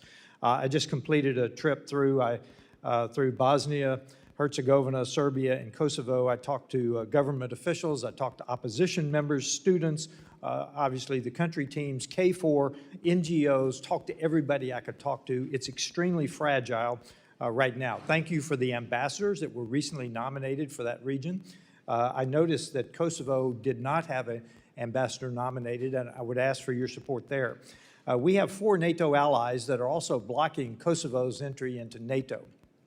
Obviously, we have the intractable issue between Serbia and Kosovo, that Serbia considers Kosovo a province. Most of the world recognizes Kosovo as a sovereign nation. We have the change in the high rep coming in Bosnia-Herzegovina. This is an extremely fragile area of Europe, and I would ask for you to support Kosovo's membership in NATO with those 4 countries at the meeting in Turkey that you just mentioned. I'm looking for stability and balance in the Western Balkans. Our troop presence is very, very important in that region of the world in terms of the KFOR particularly. And I know we're looking for a high rep, and I just ask for any comments you have on the Western Balkans. I consider them fragile. Well, as you know, the pre-existing high rep has resigned, and so there's a new candidate that we'll be supporting. He's an Italian gentleman that we think would do a good job of helping provide some stability to that position. Beyond that, we remain engaged on this topic, as you've pointed out, and have so done privately as well. The last thing we want to see is any sort of conflict in there, any sort of partition, division, things of this nature, and that would create further conflict. I can't speak to expansion of NATO. I'll be frank with you. Based on my last meetings with the foreign ministers, and obviously perhaps Secretary Hegseth has additional comments on this point, but at least what I perceived is that, right now, generally speaking, NATO is so focused on some of these other issues that have been raised here today that expansion, particularly in the case of Kosovo, but other topics, isn't really on the forefront of some of the agenda of these countries. But that doesn't mean it will never happen. It just means it's not really given these other sort of friction points. It has not featured prominently in recent conversations with our NATO allies. Yes, Mr. Secretary, you look at the Western Balkans, there's kind of a hole there in terms of EU membership and NATO membership. So there is a lack of stability. With that, I have 30 seconds left. I'd like to yield to my colleague. Thank you very much, Honorable Congressman Self. I just want to finish with what I was trying to ask you, Mr. Secretary. Let's go to Colombia. President Trump just endorsed Abelardo del Espriella. We have information, sir, that there are forces preparing a major election fraud coming up in 3 weeks.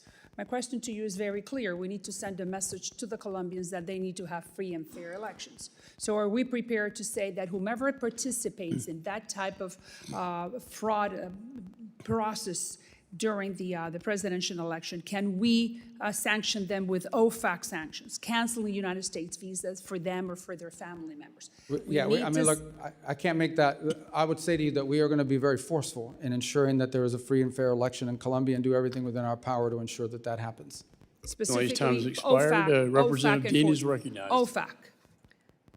Thank you, Chairman and Ranking Member Meeks. Welcome, Secretary Rubio. I want to take a moment to echo the sentiment about this administration. Under your leadership, we are going backwards. We're losing our moral standing. We're alienating our allies. Our status as the indispensable nation is in question. I had hoped that President Trump would have used you more.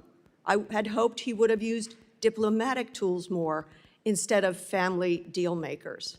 A prime example of where we have lost ground is the destruction of USAID and the U.S. foreign assistance apparatus. Secretary Rubio, I agree with your stated intention to spend foreign aid effectively, efficiently, and aligned with American values.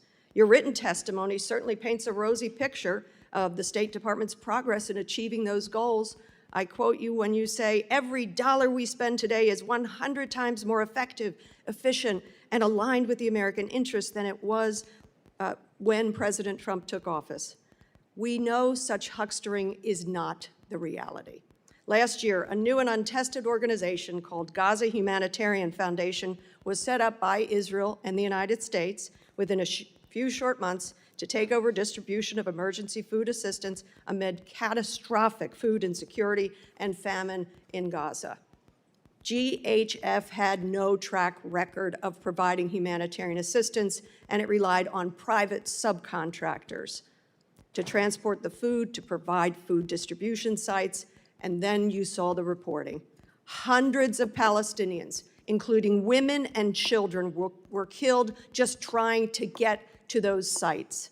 Secretary Rubio, can you tell us, can you tell the world how many people were killed simply trying to access those sites? Well, since Hamas killed them, you should ask what Hamas's role was. IDF soldiers shot some of them. No. Yes. Let me tell you the reason why food wasn't going in there is because the convoys were being hijacked by Hamas. I reclaim my time because propaganda ain't going to work with me. Well, it isn't going to work with me either, and what you're saying is propaganda. Nearly 1,400 people were killed, and that was as of last March. Secretary Rubio, why did the State Department approve the $30 million to GHF at a time when other well-tested agencies were there and able to provide distribution? Well, because one of those were in cahoots with Hamas. And we saw an incredible amount of the aid flow into Hamas's hands. Reclaiming my time, the aid was Here held we go with up the at the border by Israel, and you know it. You guys got to fix your rules here. You can't even answer a question. You're not following the rules. You're very familiar with how this works. No, I don't. I never served in the House. This is a weird rule where you ask a question and I can't answer. Would you please add time to the clock? Nope. He's a comedy show over there. I'd say on the This left. is serious stuff. I agree. That's why Mr. I shouldn't have to answer questions about Mr. Rubio, shoes. according to public reporting, 9 counterterrorism and anti-fraud safeguards were waived to approve this. I wonder who specifically made the decision. I wonder, were you aware of this decision? I'm not asking you a question. And was there any written justification? I don't want an answer. You know why? Because now GHF is closed. It was abysmal. It was a legacy of disaster. Nothing about our investment, our taxpayers' investment seems to have been effective or efficient or in the interest of the American people. I would call that waste, fraud, and abuse. Moving on, I'm a member of the Appropriations Committee. I'm concerned that you're flouting Congress's constitutional power of the purse when it comes to foreign aid. For FY25, Congress appropriated and the President signed into law more than $690 million for international basic education. I don't need to tell you that investing in basic education is critical for empowering children, creating economic opportunity. It's also had a long-time bipartisan support. You personally, as a senator, supported authorizing legislation, the READ Act. How much of this funding has been spent so far? I don't have that figure in front of me, but I can tell you we're not going to fund puppet shows. Can you get it for us? Yeah, I'll get it for you, but I'm going to tell you the number of puppet shows and all these other stupid things they were spending money on is going to be zero. Well, you supported the legislation. I didn't support the legislation to have puppet shows. Mr. Rubio, Mr. Secretary, the Trump administration will be remembered for rubble and rot. I had hoped you would have been able to distinguish yourself above that rot. I bet you hoped it too. Sadly, you have not. I yield back. Well, Representative Baird is recognized. Thank you, Mr. Chairman, and thank you, Mr. Secretary, for being here and giving us an update on the Department of State. We really appreciate that. You know, in your testimony, you stated that the foreign assistance is a key instrument in America's ability to build partnerships and trust with developing countries.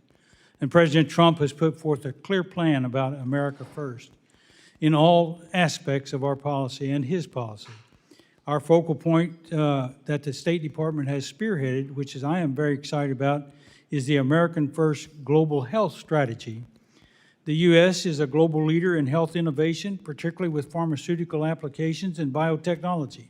African countries overwhelmingly have been the beneficiaries of American First bilateral global health agreements. 21 of the 32 signed agreements that you mentioned in your early presentation, have been with nations in Africa, resulting in 40% of African nations being partners of the United States that have taken on a responsibility to invest in their people instead of asking for a blank check from America's taxpayers. So I'm proud as a representative of Indiana to see that the drastic increase in domestic investments is innovative for global health problems and biotechnology. So can you walk me through the process for sending America's medical and health innovation abroad to assist with global health threats? And additionally, what plans does the State Department have to expand those global? Yeah, and let me just say, this goes right to the criticisms that I keep hearing from that side over there about us not spending the money because we got rid of a USAID program. USAID basically was a program, was a system that was completely devoid of our public policy. It operated almost as an independent State Department, and oftentimes USAID was operating in contravention and contradiction of what the embassy was trying to accomplish in the host country. And one of the complaints you would get from many developing countries is that they would get flooded with NGOs that were picked for them. These NGOs would then operate in the country without even coordinating with the government, doing whatever they wanted and pursuing what they wanted. And in some cases, it extended well beyond food and medicine. It extended to political interference and all sorts of other activities in these countries that were undermining the national interest and the credibility of the United States. Now, these compacts in particular are promising and exciting because they are government-to-government arrangements. No longer do we put money into a bucket and says, this is for vaccines, or this is for medical care, or this is for standing up clinics globally. We are doing it individually, country by country. And the reason why that makes sense is because every country has unique needs. Some country may need more help in some area than in others. But at the core of this arrangement that we're making with countries is their desire and our goal to ultimately help them build their own national health systems so that eventually they no longer are dependent on foreign aid in order to be able to conduct that. Some countries it may take 5 years, some countries it may take 15. It depends on which country. But that's the goal of the compact. And these countries are happy with the compact because for the first time ever, their government leaders have control over how the money is spent, where it's being spent, and it's being spent in a way that builds their domestic capacity inside of the country. That's a much better way to do it than to flood these countries with NGOs accountable to nobody, run by, in many cases, through a USAID program that was undermining our foreign policy in that country in many instances. Well, I appreciate that answer very much. I was really shocked to see where some of the funds were going in Africa, for example, through those the USAID and the USAID program. And I know that was not what was intended in the beginning. So thank you for taking care of that and making an effort to do that. Let me change to one other thing. During the Biden administration, the FSOs were evaluated in the service based on a meaningless criteria like DEI and woke politics. So this arguably drowned out the vital U.S. interest, like beating back the Chinese encroachment and advancing new technologies abroad. I commend you for stripping the Department of DEI and other woke policies, and we should renew our focus on reinforcing our edge against China, and we certainly can use tech diplomacy to do that. So we have about 42 seconds, so would you mind sharing with me how to agree with the diplomats should be trained in emerging technologies like AI and telecommunications? Yeah, well, I think given the dramatic transformations happening in the world today, our diplomats of the future are going to have to be trained in multiple fields that previously we didn't, not just in the role that technology broadly plays, but the rapidly evolving role that AI plays, and economics. I think economics have become a central core, have always been an important part of our diplomacy, but have become at the core of much of our diplomacy around the world now. So it's one of the areas where I think in addition to knowing how to write non-papers and all the other normal diplomatic things, I think it's going to be really important for foreign service officers in the future to have an understanding of economic factors. Thank you very much. I yield back. Representative Schneider is recognized. Thank you, Chair. And Mr. Secretary, thank you for being here today. I'm going to talk about areas on which we both agree, specifically addressing the threats from Iran and seeking stability, prosperity, and peace for all the peoples of the Middle East, including our Arab Muslim allies and the Jewish Democratic State of Israel. Like you, I've spent much of the past 2 decades working to block and ultimately permanently close any path Iran might pursue to acquire a nuclear weapons capability. And like you, I've argued that the international community must work together to eliminate Iran's conventional weapons threat, including ballistic missiles, cruise missiles, and now drones. Like you, I've worked to thwart Iran's support for terrorist organizations around the world, including Hezbollah in Lebanon, Hamas and Palestinian Islamic Jihad in Gaza, and the Houthis in Yemen. among others. And like you, I believe we should do all we can to empower the good people of Iran to free themselves from the evil regime that has oppressed them for more than 47 years. And now we can add the imperative to reestablish freedom of navigation in the Strait of Hormuz. I know you and this administration are working to reopen that strait. Mr. Secretary, assuming an arrangement is soon reached to reopen the strait, have you or anyone in the administration calculated or even estimated the economic impact on Iran's economy through the remainder of the year versus the baseline that was expected before the war? Yeah, I'm sorry, but I want to understand your question. Are you saying if the straits are open, how much have they lost? If an agreement is achieved, do you have an expectation of what's going to happen in Iran's economy going forward? How much money will come in with the straits Well, I can open? tell you, so for example, with the blockade now, their inability to get ships out is costing them hundreds of millions. Right, so if it's costing them hundreds of millions of dollars a day now not be able to get their ships out, that would be theoretically what they could gain back, except that they still face sanctions. Now, the sanctions haven't been enforced necessarily, but in many cases in previous administrations, but they still face sanctions. What you've seen happen now that has never happened before. Let me just, I just, for the sake of time, Yeah, I appreciate understand. that. The administration is looking at give and take to get the straits open. Have you estimated how much of the cash that will flow into that economy? As you Oh, I said, got $100 you. million a day will make its way ultimately to Iran proxies like Hezbollah, Hamas, or Palestinian. Well, Islamic obviously, State. we assume a lot of it, but they also have significant reconstruction costs. But let me be clear, I don't think that's what you're asking me. No, the straits are not in exchange for sanctions relief. The straits are in No, I exchange understand for the it's not sanctioned. blockade. That's not what I'm No, asking. I just wanted to Yeah, be clear on but, that point. But there will be economic inflows to the regime and Yeah, unfortunately, that's the case, Yeah. and that continues to be the case. That will have to change as well as part of this negotiation. So, and just because time is so tight, my request is, can you commit to giving this committee a classified briefing to share what the administration is doing to thwart the efforts to get money to Hezbollah, Islamic Jihad, and Hamas? Yes, and I think you'd also benefit from hearing from Treasury on that topic as well. We will ask that and I ask the chairman to do that. Way back in May 8th, 2018, the Trump administration laid out a fact sheet making the case why it was leaving the JCPOA. I'm going to just go through some of the points and ask you to confirm that the administration's red lines are still the same. Quote, this is May 8th, 2018, this is a quote, the JCPOA failed to deal with the threat of Iran's missile program and did not include a strong enough mechanism for inspection and verification, end quote. Can you commit to this committee that any resulting deal will include a strong mechanism for inspections, ideally anytime, anywhere inspections and verification of Iran's missile program? Missile program? Yes. Well, the missile program is being discussed partially because Epic Fury destroyed much of it, but it still needs to be discussed because it's a delivery system for these. So that's been a part of the negotiations, correct? Again, quoting from the May 8th document, the JCPOA foolishly gave the Iranian regime a windfall of cash and access to international financial system for trade and investment, end quote. Can you commit to this committee that any resulting deal will not foolishly give the Iranian regime a windfall of cash and access to the international financial system for trade and investment? Yes, because they're not going to get any sanctions relief of any kind unless they get rid of enrichment and they get rid of the highly enriched uranium. Thank you.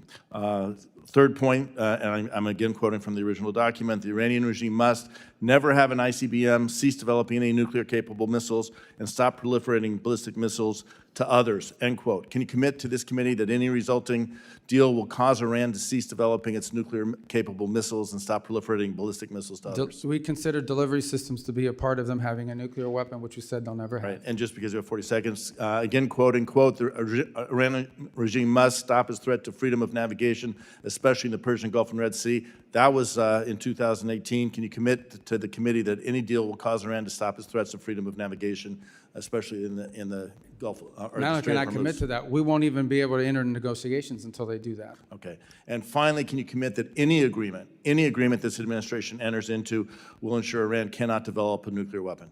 That's the whole goal here, absolutely. Okay. In that vein, and most importantly, can you commit to this committee that any documented agreement related to Iran's nuclear program will be brought before Congress as required by ANARA, which I believe you voted for? We will comply with ANARA. Thank you. I yield back. And thank you, Mr. Schneider, for letting me answer your questions. Representative Barr. I was efficient. This guy's. Mr. Secretary, thanks for the great job you're doing. Some Democrats are making the laughable claim that Iran is stronger today than they were before Epic Fury started because of the disruption in the Strait of Hormuz. You've seen the Trump derangement syndrome in the hearing today. Can you set the record straight on whether or not Iran is stronger today? Well, they have no Navy, they have no Air Force, they have no air defenses, they have substantial, massive destruction to the defense industrial base. They've lost a substantial percentage of their missile launchers and of their drone launchers as well. They're not benefiting from the straits being closed because the blockade is keeping them from hundreds of millions of dollars a day in revenue. They've had their ships seized in the Indo-Pacific. Their leadership is fractured. They have hyperinflation. Their currency is worthless, and they're having trouble making payroll. I guess other than that, they're doing well. Thank you. Do you believe that keeping the credible threat of kinetic military force on the table and the president's willingness to use such force is important to your diplomatic leverage? Yes, because unfortunately, we are dealing with a group of people that don't understand anything but that. And so the resolution that's on the floor in the U.S. House this week would do what to the U.S. leverage? I don't think technically it does anything. I think perceptionally it allows the Iranians to believe that somehow they don't have to make a deal because there's no threat of something bad happening to them if they don't. And just as a follow-up to my friend Congressman Schneider's line of questioning, can you describe the key differences between the terms of the deal that you all are negotiating with Iran today versus the terms of the JCPOA? What we're discussing now is what the negotiations will be about. And it will be about no enrichment, what they're going to do with their enrichment, and what they're going to do with the highly enriched uranium being removed and being disposed of. That wasn't a part of JCPOA. The other thing is the JCPOA was time limited. In fact, the prohibition on certain enrichment would have been expiring this very year. This very year would have been expiring. So JCPOA right now would be expiring, and they would be able to be in a position to then ramp up and do whatever they wanted in compliance with the JCPOA. So there are major differences even in the text of what we're discussing the negotiations are going to be about. But ultimately, any deal we do will be a good deal or it won't be a deal. And it'll be better than JCPOA. Absolutely, and I think that's a key point is that this idea that you could draw any analogy between what's happening now, where the administration has totally obliterated the nuclear capabilities of Iran, plus their conventional capabilities. You're negotiating from a position of strength that the Obama and Biden administration was not negotiating from a position of strength at all, and provided upfront sanctions. We know what the result was. I want to shift to the Indo-Pacific real quick. As you know, the Taiwan Relations Act states that it is the policy of the United States to provide Taiwan with arms of a defensive character. Consistent with that policy, the Trump administration announced in December of 25 an $11 billion arms package for Taiwan, the largest ever, including HIMARS, howitzers, drones, Javelin anti-tank missiles. As a result, the Taiwan legislature passed a $25 billion special defense budget that included funding for an even bigger arms deal for air and missile defense totaling $14 billion, a deal that is not final, and a deal that is under review. As you know, one of the 6 assurances states that the U.S. will not consult with the PRC on arms sales to Taiwan. Now, you've heard this. Critics of the administration have alleged, the media has alleged, as a result of the Beijing summit, that President Trump's recent meetings with Chinese leader Xi in Beijing not only paused Taiwan arms sales, that's their term, paused arms sales, but also violated the assurance that the U.S. will not consult with the PRC directly. Can you clear the air on this? First of all, the $11 million in December was the single largest arms sales ever to Taiwan. It was more than happened cumulatively under 4 years of President Biden. And in fact, I recall that for 6 years, President Obama offered $0 to Taiwan during his presidency.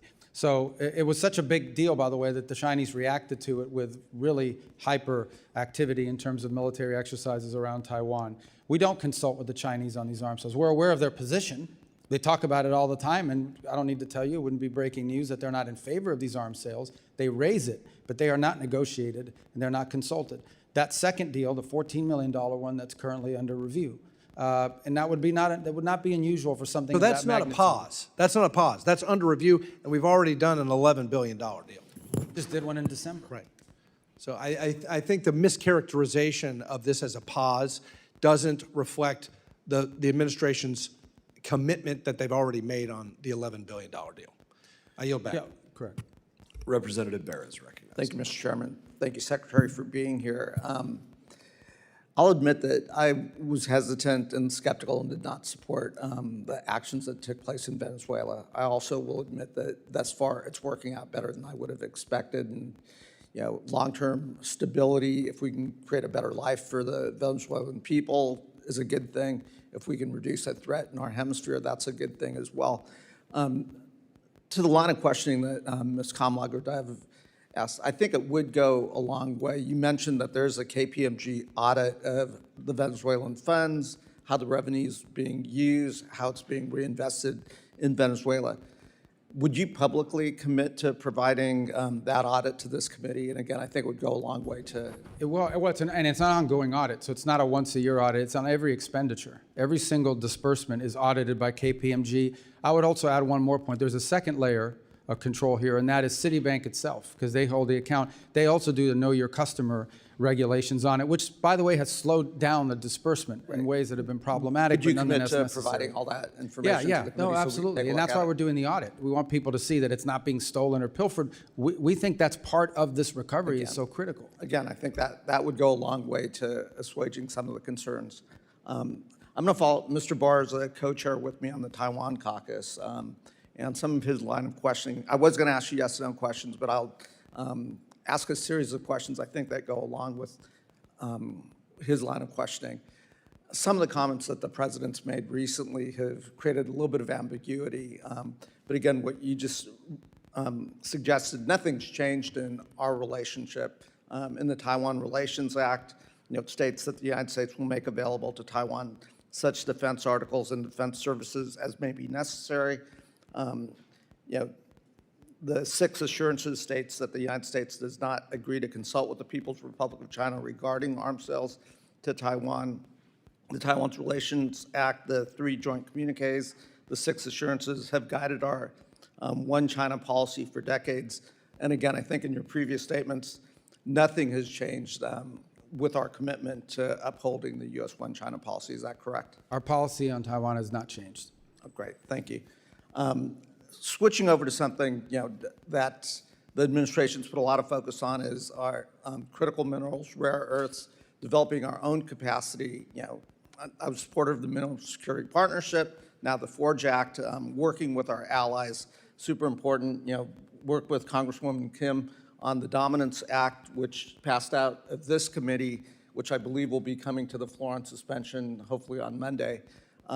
I think this is a strong bipartisan piece of legislation that supports a lot of the goals of the administration. It does, create redundancy and, not a reliance on China. It does help build refining capacity. It helps reinvigorate a workforce. There's a bipartisan companion bill in the Senate. I do think this would go a long way to achieving national security goals for the United States and is a good piece of legislation, and certainly would want you to take a look at that. I will, and to be more consistent on this topic, on the critical minerals, literally every engagement we have, every country in the world is now discovering they have critical minerals and rare earths, even though they're not that rare. That's the mining part of it. The second part of it, as you know, is the processing and refining. We need to have that capability built too, and we're trying to create these global alliances to do that so that we're not overly dependent on these one source, particularly China. Right, and third piece of questioning, I recently was in Korea meeting with the new Korean president. Lots of conversations taking place with the Koreans. One area we did talk about was, our commitment to being the nuclear deterrent for the peninsula and so forth. Has anything changed there? No, our posture there remains the same. And in fact, we have new partnerships that we're trying to, now we're not trying to trigger a crisis there. We're not trying to trigger a war or anything problematic. But, at the mill-to-mill level, we have very strong relations with Korea. Great. Also, have been talking to Australians, paying close attention to AUKUS. Again, our commitments to AUKUS, to that partnership, which is critical to our geopolitical security in the region, that commitment stays firm. Correct. And not only that, with Australia is also part of the Quad that we have with Japan and India. And they were at our meeting last week. We have a lot we're working on together with them and seek to expand it. Great. And you mentioned that the Quad expects to have a leaders summit. I know that's been delayed a couple times. Do we expect the leaders to We are hoping to be able to do one this year, maybe on the sidelines of another global gathering in the region, but nonetheless a meeting. Not a standalone, but as part of, where they're all going to be at the same time. It would be easier. We're working on getting that scheduled. Great. Representative Fine. Well, thank you, Mr. Chairman. Mr. Secretary, I firmly believe God puts us where he wants us to be, and I'm grateful every day he's put you where you are. So thank you for all the hard work that you're doing. I want to read you a couple statements and see if you agree with them. I suspect that you will. The first statement is, heaven forbid Iran were to ever obtain a nuclear weapon. Do you agree with that, I presume? Yeah, I would use even stronger language. Okay. Second one would be, Iran must never be allowed to obtain a nuclear weapon. Would you agree with that? Baseline policy. Okay. And then the third is, the Iranian regime must not gain nuclear weapons. Would you agree with that? These are statements, these are actual quotes from 3 members on the other side of the aisle who today gave you a whole lot of grief about what you're doing and what the president is doing to make sure those statements don't come to pass. Representatives Meeks, Lieu, and Sherman. So my question to you is, what changed? I mean, why would people say they must never be allowed to have a nuclear weapon, and then when we're actually doing what is necessary to make sure they don't, all of a sudden there's a very different tone as they ask you questions? Yeah, I would say that the notion that they shouldn't have a nuclear weapon is widely held, and not just widely held by members of Congress. It's widely held by countries around the world. In fact, I don't know a single country in the world that says it would be a good idea for Iran to have a nuclear weapon. I think what's changed, or where the difference comes in, is, okay, what are you going to do about it?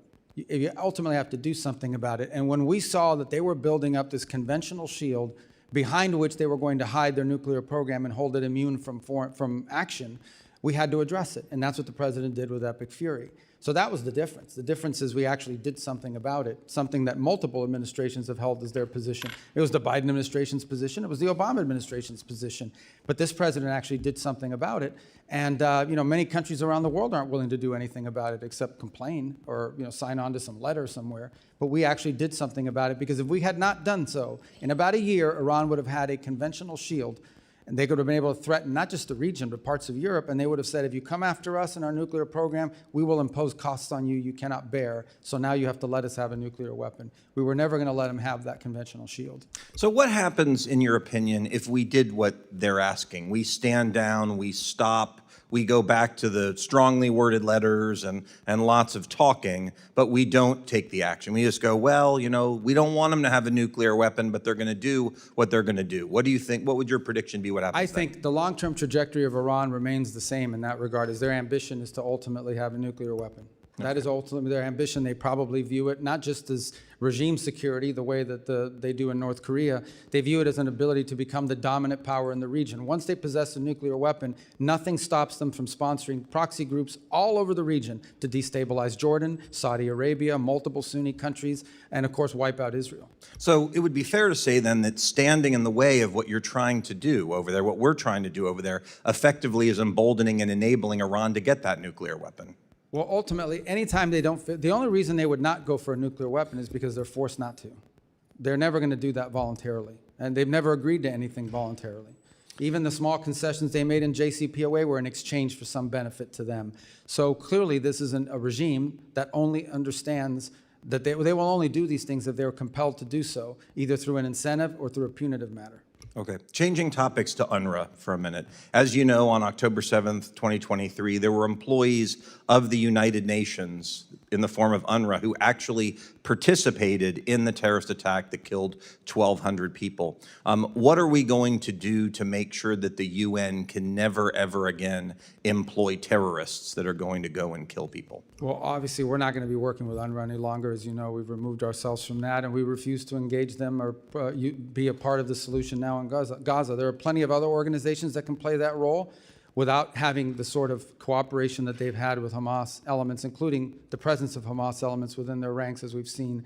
And it's part of the thing that was being talked about earlier. In Gaza, what they don't tell you is a significant percentage of the aid, even the non-UNRWA aid that was entering, was winding up in the hands of Hamas, and they were reselling it in the black market and, of course, keeping it for themselves. That was not the purpose of the aid. What they're also not telling you is that one of the reasons why the World Food Program would not go in or could not go in is because their trucks were being hijacked, and their truckers would not go because they were putting their lives in danger. And this was all being systemized, weaponized, and manipulated by Hamas to their benefit.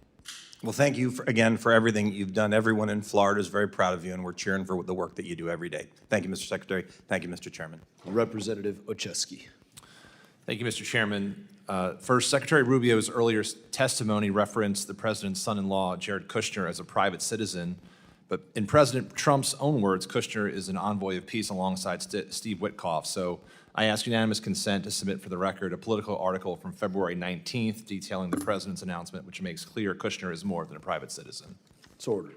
Thank you. Secretary Rubio, as a senator back in 2023, referencing Hunter Biden, you said, quote, if his last name wasn't Biden, there's no way in the world that he would have made the millions of dollars he made. You also said we can't abandon common sense when someone profits from a family member in power. Is it fair to say that you agree that it's wrong for elected officials and their families to profit from positions of power? To use government service to make money, yeah, of course. Great. I appreciate that, and I share that sentiment with you, sir. I want to revisit some of the details that were brought up earlier and put into the record about the president's own stock transactions, a form which he filed that shows he completed more than 3,700 stock transactions in just the first 3 months of this year alone. The president bought hundreds of thousands of dollars in Palantir stock shortly before he publicly praised the company on his social media site. As if the name drop itself wasn't enough, he included the company's ticker symbol for good measure, hardly subtle to me. On March 23rd, after nearly a month of war with Iran, the president said talks were, quote, very good and productive, and extended his deadline for a deal by 5 days. Oil prices dropped and energy stocks fell, while Trump bought shares in companies like ExxonMobil, Chevron, and other firms positioned to benefit if the war continued, which it did at the president's direction. He bought a dip that he created. Then there's NVIDIA. The president bought as much as $1 million in stock just 1 week before the Commerce Department formally approved the sale of NVIDIA chips to China. 1 week. He bought up to $5 million more in NVIDIA stock in February, right before the company announced a major chip deal with Meta. It's pretty good luck if you ask me. If that's not bad enough, the president's son struck a multi-billion-dollar crypto deal with a UAE state-backed firm. After the deal, the administration reversed AI chip restrictions, approving transfers of sensitive technology to another UAE-related entity, chaired by the very same royal family figure involved with the deal with his son. That seems like hardly a coincidence to me, and indeed, it is self-enrichment tied directly to the president's foreign policy agenda, and it's how the president's net worth has grown by over $4 billion since he started this term. As the president gets rich, his wars and tariffs are crushing hardworking American families, and I think the American people see through the BS. This is the most corrupt administration in American history. So, Secretary Rubio, earlier today you said you didn't know the facts about the president's financial dealings. I'm happy to share them if you want to see it specifically, but having run through that, now that you do know, would you agree, and do you have concerns about the fact this administration is in fact profiting from their position of power? Well, first of all, what I said is the information you guys were putting up, including on this board, first, that's not in my purview as in the Department of State, and these are things you're producing. I don't know if they're accurate or not, but let me just say this. I've been in every foreign policy and national security meeting for the most part this administration has had. Not once, not a single time have I ever seen even the hint or the indication that any of the decisions being made are for the financial gain of anyone in the administration. Those are my observations. That's what I can speak to. I have not once seen a directive on our foreign policy or our national security policy that in any way indicates that it's being done to the benefit of anyone personally. That's what I've seen as a firsthand witness, and that's what I can testify to today. With all due respect, Mr. Secretary, I may have to get you a new pair of glasses because the facts are right in front of you, and it seems like malpractice for the Secretary of State to not be able to see this president and his family enriching themselves by billions of dollars. So the only thing I can, from my perspective— No one has ever said in a meeting, let's go do this because it's going to help me make money. Of course he's not going to say that. But not even hint at it. Not even hint at it, not even, on the contrary. Don't have to hint at it. The facts speak for themselves, sir. They're in the record. They're in the forms the president put forward himself. It's in the billions of dollars he has put in his pocket. It is the timing of the deals and the announcements, and the only thing I can see is, my question to you as I conclude my time, Mr. Secretary, is what's changed in your perspective? Is it the party affiliation of the president, or is it your own political ambitions? I already told you at the outset, people don't make, and I've seen the president say this, people should not be making money off of their government service. He said that repeatedly. I've heard him say that, but not once. I want to reiterate this. There has not been a single decision that's been made that I have witnessed or been a part of that in any way indicate to me or to any reasonable mind that this was linked to some financial agreement or arrangement. And I think the facts clearly are differently, and I hope you take a look at them. And with that, I yield back, Mr. Chairman. Representative Kim. Thank you, Chairman Mast. Thank you, Secretary Rubio, for joining us right here at the corner. Thank you for being with us today. Secretary Rubio, diversifying critical mineral supply chains away from China is a priority of both of us. I want to thank you and the department for your collaboration with my subcommittee on related legislation, which was already mentioned, Dominance Act, that we recently passed unanimously through this committee. The FY27 budget requests $5 billion for New America First Opportunity Fund, including $250 million for critical minerals. So can you expand on that request and clarify whether these funds are intended to support Forge, Pac Silica, the economic security zone in the Philippines that was announced on April 16, or other priorities? Yeah, all of the above. We want to have the flexibility to jump on these opportunities in a very nimble and effective way. We have a couple things going on at the same time. The first is, I would say, a feature of our bilateral engagement all over the world. In every one of our embassies you travel to, and many of you have traveled, you will see that critical minerals and supply chains feature prominently in all the diplomatic work that we're doing. And we're actually having countries approach us and say critical minerals should be a part of our agreement and our relationship because they want to see those resources used to the benefit of their people in a responsible way. The second thing is we hosted this ministerial we followed up on, in which we brought together dozens of countries from around the world who are all agreeing to this compact that we're going to cooperate with one another, not just for access to the minerals, but for access to the refining and processing capability that turns those minerals into useful parts of our supply chain. The third on Pac Silicas is very focused on the specific supply chain critical to the growth in AI and what you'll need in order to power AI in the 21st century. And when you point to the Philippines, that's a very creative opportunity in which there was this land that they control, that's in the government there has, actually used to have a military presence on it by the United States. And now that's going to be turned over as an innovation zone for this entire ecosystem. And we want to be nimble enough to be able to jump on these opportunities. Sometimes present themselves outside the regular, earmark process or the regular financing process, appropriations process of Congress. We don't want good opportunities to pass us by because our competitors around the world are much more nimble and able to move much quicker, and we've lost opportunities in the past because of that. Thank you very much. This is exactly why we appreciate working with the administration and the priorities in this breaking that critical mineral supply chain from China. So thank you.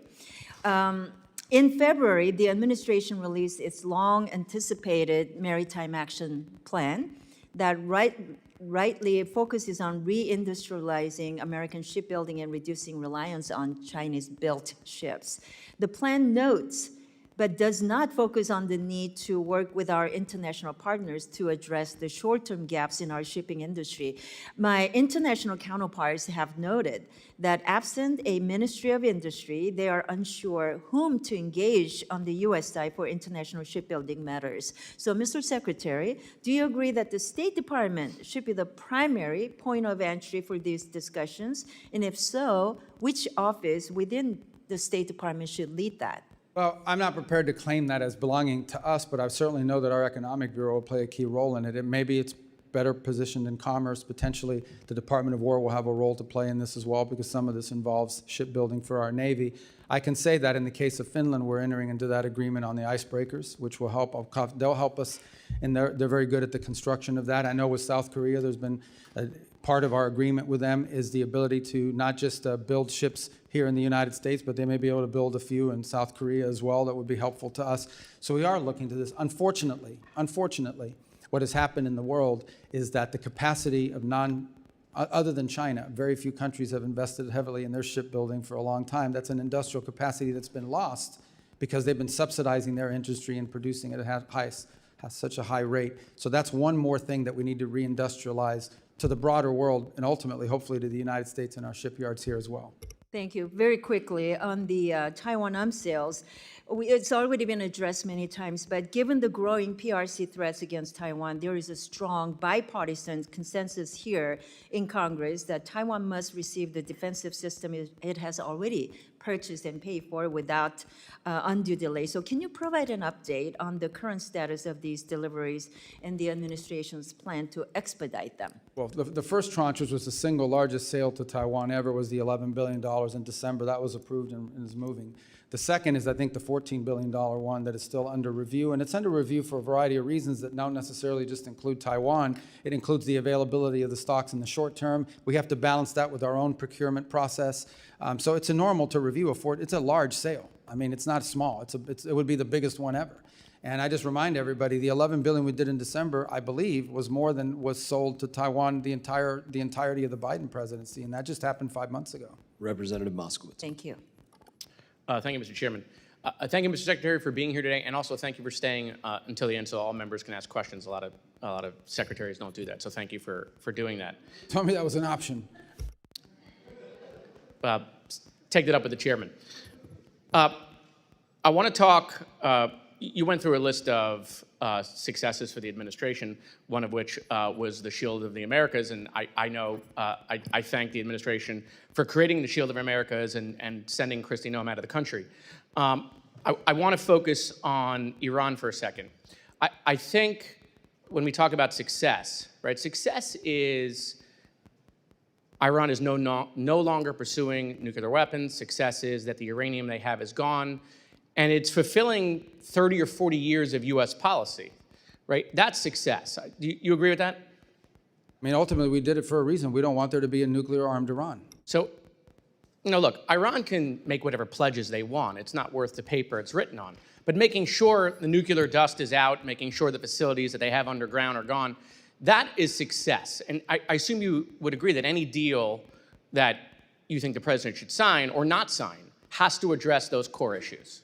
Absolutely. So the removal of highly enriched uranium is an irreversible step. You remove it or you destroy it, it's not there anymore. On enrichment, those are limits, but if you're not inspecting it, they can always violate it. And as long as they have the equipment and the know-how, they could always violate it in the future as well. So that would have to be, that's the one that would have to be monitored. But the enrichment you could verify immediately because you either have it or you don't. Yeah, and for me, I think you have to dismantle what's there and you have to get out what's there. I think that's the most critical piece because, Iran has survived multiple administrations. That's their whole goal. Their whole goal is just run out the clock. They've run out the clock previously. And so the idea that they'll pledge to do something in the future, I just don't think we can trust that. Once we pull away the military, once we move on to another topic, their pledge is kind of irrelevant. Getting what's there removed, I think has to be the most important thing.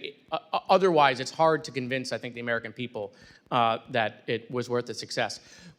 We talked a lot about critical minerals. I think the administration is doing a really good job on critical minerals, these rare minerals that we need for our military, for technology. But I don't think the American people understand how important it really is and what China is doing around the world. I mean, do you think the administration could do a slightly better job on educating the American people why this is so important and why they should care about that? Yeah, I think we all need to do a better job. And I started talking about this issue when I was in the U.S. Senate, but frankly, it's not that sexy. You have to explain it to people because they have to understand that you can build the greatest car in the world. You can build the greatest plane in the world. You can build the greatest weapons system in the world, and you can build the greatest technology and infrastructure in the world. If it's missing one little thing, one chip, one element that you need to build it, if it's missing that, the whole thing doesn't work. You can't do it. Yeah. I think back to the magnets that are critical to the cars, and when the Chinese cut us off and the world off of those magnets that they were producing for cars, no, I wasn't even that conversant in the issue before it happened. So I think there are vulnerabilities like that. We've mapped out those vulnerabilities. I would agree. I think this is going to require a sustained public campaign to tell people when we talk about critical minerals what we're actually talking about and why it's important. And I think that's right. And I think people don't understand exactly the long game that China is playing. And I think it's important for U.S. foreign policy around the world. Mr. Secretary, the war in Gaza is all over my algorithm, all over my feed every day. But what's not on my algorithm or anyone else's algorithm here or the kids in college? There's nothing about the Ukraine-Russia war, about the hundreds of thousands of people that are dead in that war, or the 25,000 people that were kids that were kidnapped, or all the kids that were killed in that war. the terrible images that exist in a real war. Why is it, do you think, and is it the Chinese again, that, you know, the algorithm is full of what's going on in the Middle East, but the Ukraine-Russia war, nothing. No images, no stories about the kids, no stories about the hundreds of thousands of people that are dead. Yeah, I can't speak to the algorithms and what those systems are doing with regards to that. I can tell you that in addition to what you've just mentioned, I do think that, this is my observation, this war has now lasted longer than the Second World War. It's, I don't want to use the term stalemate, but clearly both sides are trading a kilometer for a kilometer, an incredible death rate. The Russians are losing 5,000 soldiers a week, which is a crazy number. And the Ukrainians are losing people too, but not nearly as many are at the rate. It's sort of a stalemated, stagnated fight that now I think threatens to escalate because we're seeing these deep strikes into Russia and deep strikes into Kyiv. And I don't want to cut you off, Mr. Chairman. Mr. Secretary, I have only 9 seconds left. Cuba, real quick. Thank you guys for indicting Raul Castro. I wish it would have happened years ago. The Cuban people deserve to be free. The time has come. I'd love just to give you a minute or to talk about what you see for that island in the coming years. And just to be clear, we didn't indict Raul Castro. A grand jury in South Florida indicted him, and then the Americans indicted. Yeah, no, but I know what you meant. I'm just saying I want to be clear. It was done through a grand jury. It wasn't. I've spoken to this a few moments ago as well. We'd like to see a better future in Cuba, one in which the Cuban people have something that looks like the way other people, every other country in the Caribbean lives. The impediment there, unfortunately, is this military conglomerate that controls 70% of their GDP, and none of its revenue translates to the Treasury and therefore doesn't translate to the benefit of the Cuban people.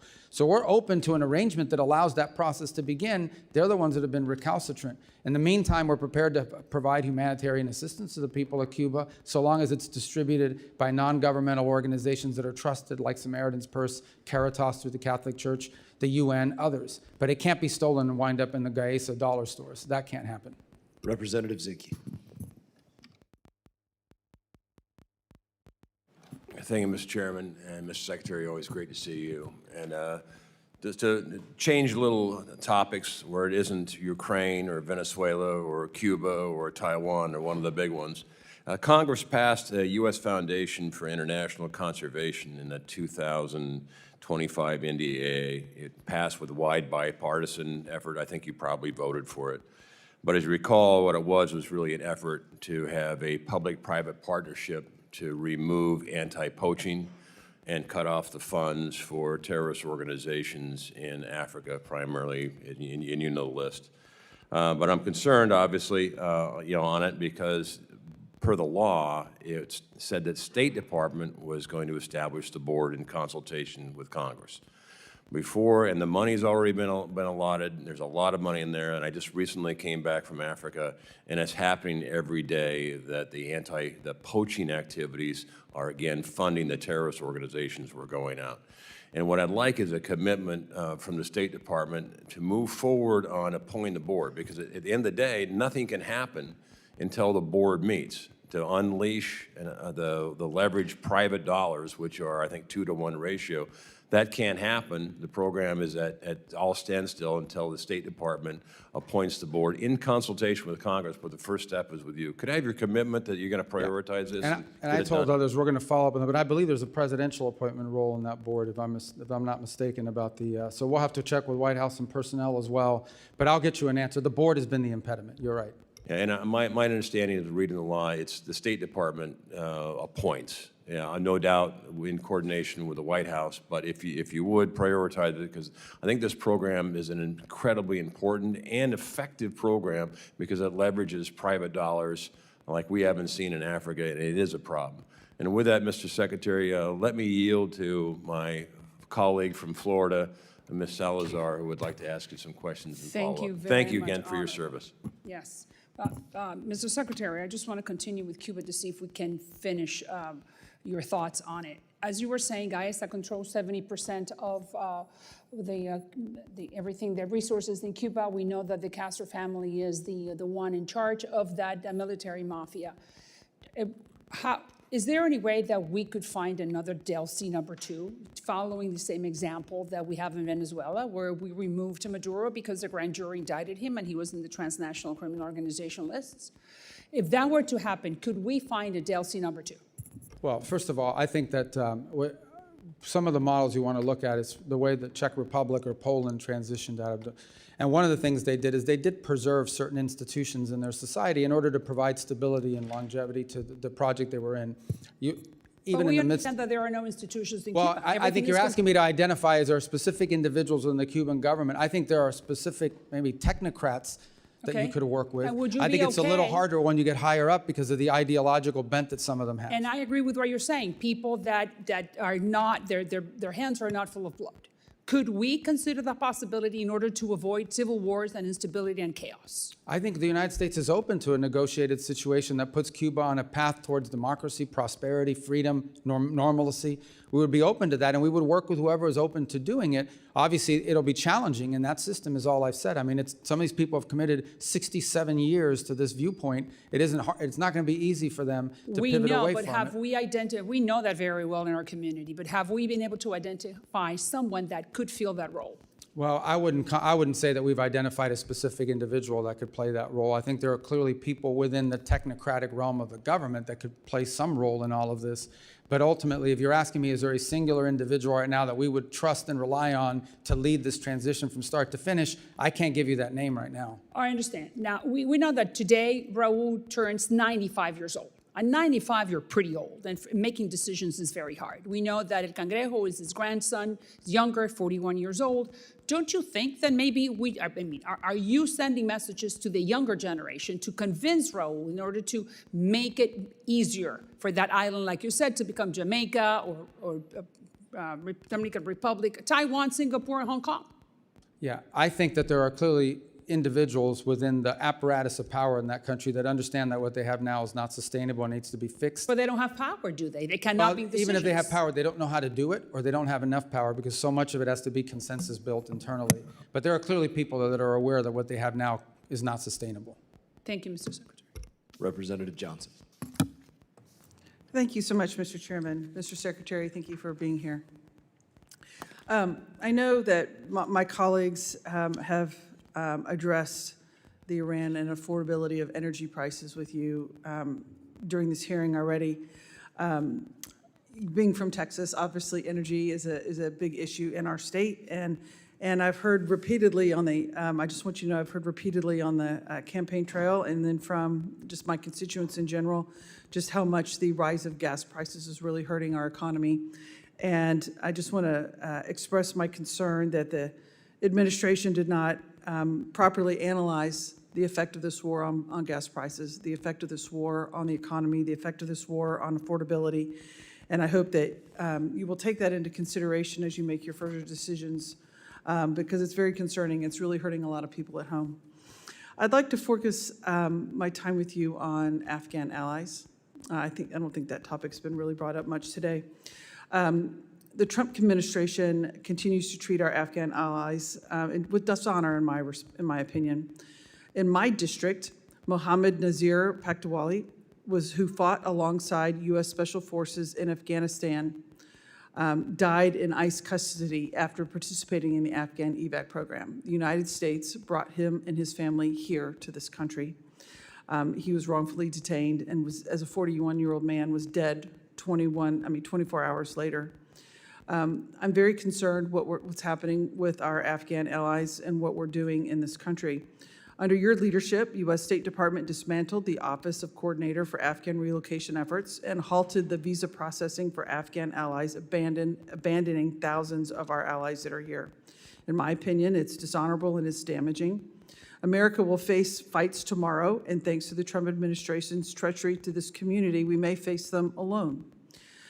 I don't know how this administration can expect citizens from other countries to rise up and stand with us at great personal peril to themselves, based on a promise that we'll take care of them when they see how we have failed our promises to those from Afghanistan.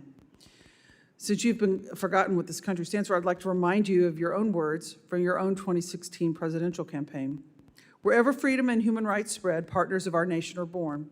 But whenever foreign policy comes unhinged from its moral purpose, it weakens global stability and forms cracks in our national resolve. I believe that this is what's happening with Afghanistan, sir. What is your plan to deal with our Afghan allies, with the brave men and women that stood alongside our military, that are here in this country? Is your plan to return them to the Taliban? No, but that's not anyone's plan. I think the plan is to find a third safe country where they can go to that they're comfortable and choosing voluntarily to go there. And we're looking for more and more countries to step forward and assume it. As you know, the issues you raise are also tied into the broader migratory decisions that have been made by this administration. We're operating under an executive order right now that does not allow any Afghans into the country after the aftermath of the National Guard attack against the National Guard here in Washington, D.C. a year ago. And then there are also other DHS determinations. Our role, we continue to process the folks that are applying so that their paperwork is in order, but ultimately we don't want them stranded forever and where they are. We want them to be able to go to somewhere that's not Afghanistan, that they choose to want to go to and that are welcoming of them. And we actively are engaging countries around the world. There are 3 or 4 that have already spoken to us about their willingness to do it. Obviously, they're not going to take 1,000, but we might be able to get 300 here, 400 here, places where they feel comfortable going to and that are assuming and welcoming to them. We're not returning them to the Taliban. We understand that would not be the outcome we want to see. Right. I do think that the position of the United States to now, by bringing these families to our country after they honorably served our country, alongside our men and women, and now to say, now get out, we don't want you anymore, based on one isolated incident is morally reprehensible. It does a disservice to them, and it's wrong, and it's bad policy. Mr. Chairman, I'd like to ask unanimous consent to enter the record on April 21st, the New York Times article, Trump is said to be in talks to send Afghans who aided with U.S. forces to the Congo. Mr. Secretary, is it the policy of this government to send these Afghan folks to the Congo? That's just one country. The policy of the United States is to find multiple countries, and they would be able to choose which one they want to go to of the options that they're presented. That was based on a leak of an internal document. That was just one country that expressed interest, but there are multiple others that have as well. And so, are they going to be forced to go to the country? What if they don't want to go to the Congo? What if they don't want to go to Afghanistan? What is their option? No, we don't want to force any. That's why I'm saying we want to have multiple countries so they can choose. Here are the 5 or 6 countries that will let you go. Which one of them do you want to go to? It's not to force them. It's to give them options about places they can relocate. Representative Biggs. Thank you, Mr. Chairman. And Secretary Rubio, thank you for your service. This country finally has a Secretary of State who puts America first, and I'm very proud to stand with you. In February of 2025, the State Department eliminated nearly $60 billion from over 4,000 ongoing grants and another $54 billion in multi-year USAID awards. Money that was on autopilot, flying out the door every single year with zero accountability to the American people. Programs that spent $70,000 on a DEI musical in Ireland, $2.5 million on electric vehicles in Vietnam, and $6 million on tourism development in Egypt. That is waste, and that is fraud, and that is abuse of the American taxpayer dollars, plain and simple. I'm proud to stand with an administration that had the backbone to do what Washington has refused to do for decades. What has been eliminated is very significant. It is historic, and it is just the start. The savings from USAID cuts have already sparked serious proposals to redirect billions towards something that actually matters, like repairing veterans' homes. I'm talking about long-term veterans' homes like those in South Carolina and throughout this country. That is what America First looks like, not Sesame Street in Iraq, not transgender opera in Colombia. But Secretary Rubio, I would like to know what is still in that remaining portfolio that should not be there. What programs are still drawing a check that wouldn't survive 10 seconds of scrutiny in front of a working family in my district, like the 3rd District of South Carolina? And how do we complete the mission of putting America first in every single line item of this budget? Because I can tell you, the people in my district are not going to accept it. They are tired of hearing, well, we got most of it. What is your commitment, Mr. Secretary, to finishing the job? Yeah, well, it's happening already. So USAID no longer functions. There is a USAID, but it's largely now operating as a wrap-up and wind-down operation. So that's what's happening in USAID. We took all the programs that were worth preserving and all the programs that were worth doing, and they're all under the State Department now. So you have the State Department is conducting foreign aid and foreign assistance within the context of the criteria that we've created, and those are outlined in this year's budget request. And then there are legacy programs that we did not bring over to the state that are still at USAID, some of which may not be operating any longer, but are tied up in litigation. They claim that they're owed money. They got a judge trying to get us to pay them, or if not, there's wind down costs in unwrapping those programs. They're not active programs, but some of them are under active litigation because the NGO is suing the government, and a judge is saying, well, you may have to pay them, so make sure you preserve the money until I rule on it. So those may take years to clear out. They're not active programs, but they're involved in litigation. But those are under the USAID portfolio, not under state. And I no longer am the acting official at USAID, and that's being run through the Office of Management and Budget. Well, thank you so much. I appreciate the work and the efforts that you're doing, and I know our taxpayers in my district do. And with that, Mr. Chairman, I yield back. Secretary Rubio, they've called our votes, but we have this last row of individuals to your left. Do you think we have time to work through them? Yeah, we can't. I have to go to the Senate in a little while, but I'll talk fast. Thank you. Representative Moylan. Thank you, Mr. Chairman. Secretary, thank you very much. We've been talking regularly. I appreciate all your interest into the Indo-PACOM. And last time we were out here at the hearing, we spoke about the importance of establishing a passport issuance office in Guam. And as you know, residents in Guam must have their passports issued from Honolulu, which creates a huge barriers in emergency situations. So I want to thank you again, your staff, for working with us on this issue. And can you briefly say, touch on where we're at with this process of establishing the passport issuance office in Guam, please? We are on the status of it? Yes. I think we're working on trying to do it. We'd like to do it. I think there's, we may have news for you on that in a couple weeks as we're going through our review of our visa offices around the world. And it's part of our consolidation efforts is to free up resources for other places where it may be more useful. So I think we'll have news for you in a couple weeks if you just bear with us. It's quite exciting. Thank you, Secretary. And last year, I introduced a bipartisan Clean Pacific Act with Rep. Case, Radaragan, and King Hines to establish Pacific Islands Counter-Narcotics Initiative to assist partner nations with counter-drug interdiction efforts. This year's budget request contains strong support for INCLE and outlines the strategic priority disrupting U.S. inbound illicit drug flows, especially fentanyl, meth, and cocaine, and expanding U.S. advantage and access in regions critical to the national security like Indo-PACOM. Can you speak how the State Department is working with partner nations in the Pacific to combat narcotic trafficking in the region? Absolutely, and our Department of War partners and our DHS partners are also involved in that effort. And it involves two things. Number one is allowing us, in some cases, to cooperate with them, to work alongside them in this work. And the other is building their domestic capacity so they can have better awareness. Some of it is domain awareness, radar systems. In other cases, we're providing that to them, the intelligence that they need to action. The third is training and equipping, which obviously is a key part of being able to take on these groups. The challenge with these transnational groups is that in some cases, they have more money and better weapons than the actual host government. It's been a problem in place after place. But as you've seen more recently, Guatemala's now entered into an agreement with us. We're cooperating very closely with Ecuador. El Salvador has been there from the beginning. We're hopeful that we can increase our cooperation under the new administration in Honduras. So I think we've made good progress in that regard. Thank you, Mr. Secretary. And how do you believe Guam and the other territories can leverage their strategic location for promoting foreign policy interests in the Indo-Pacific?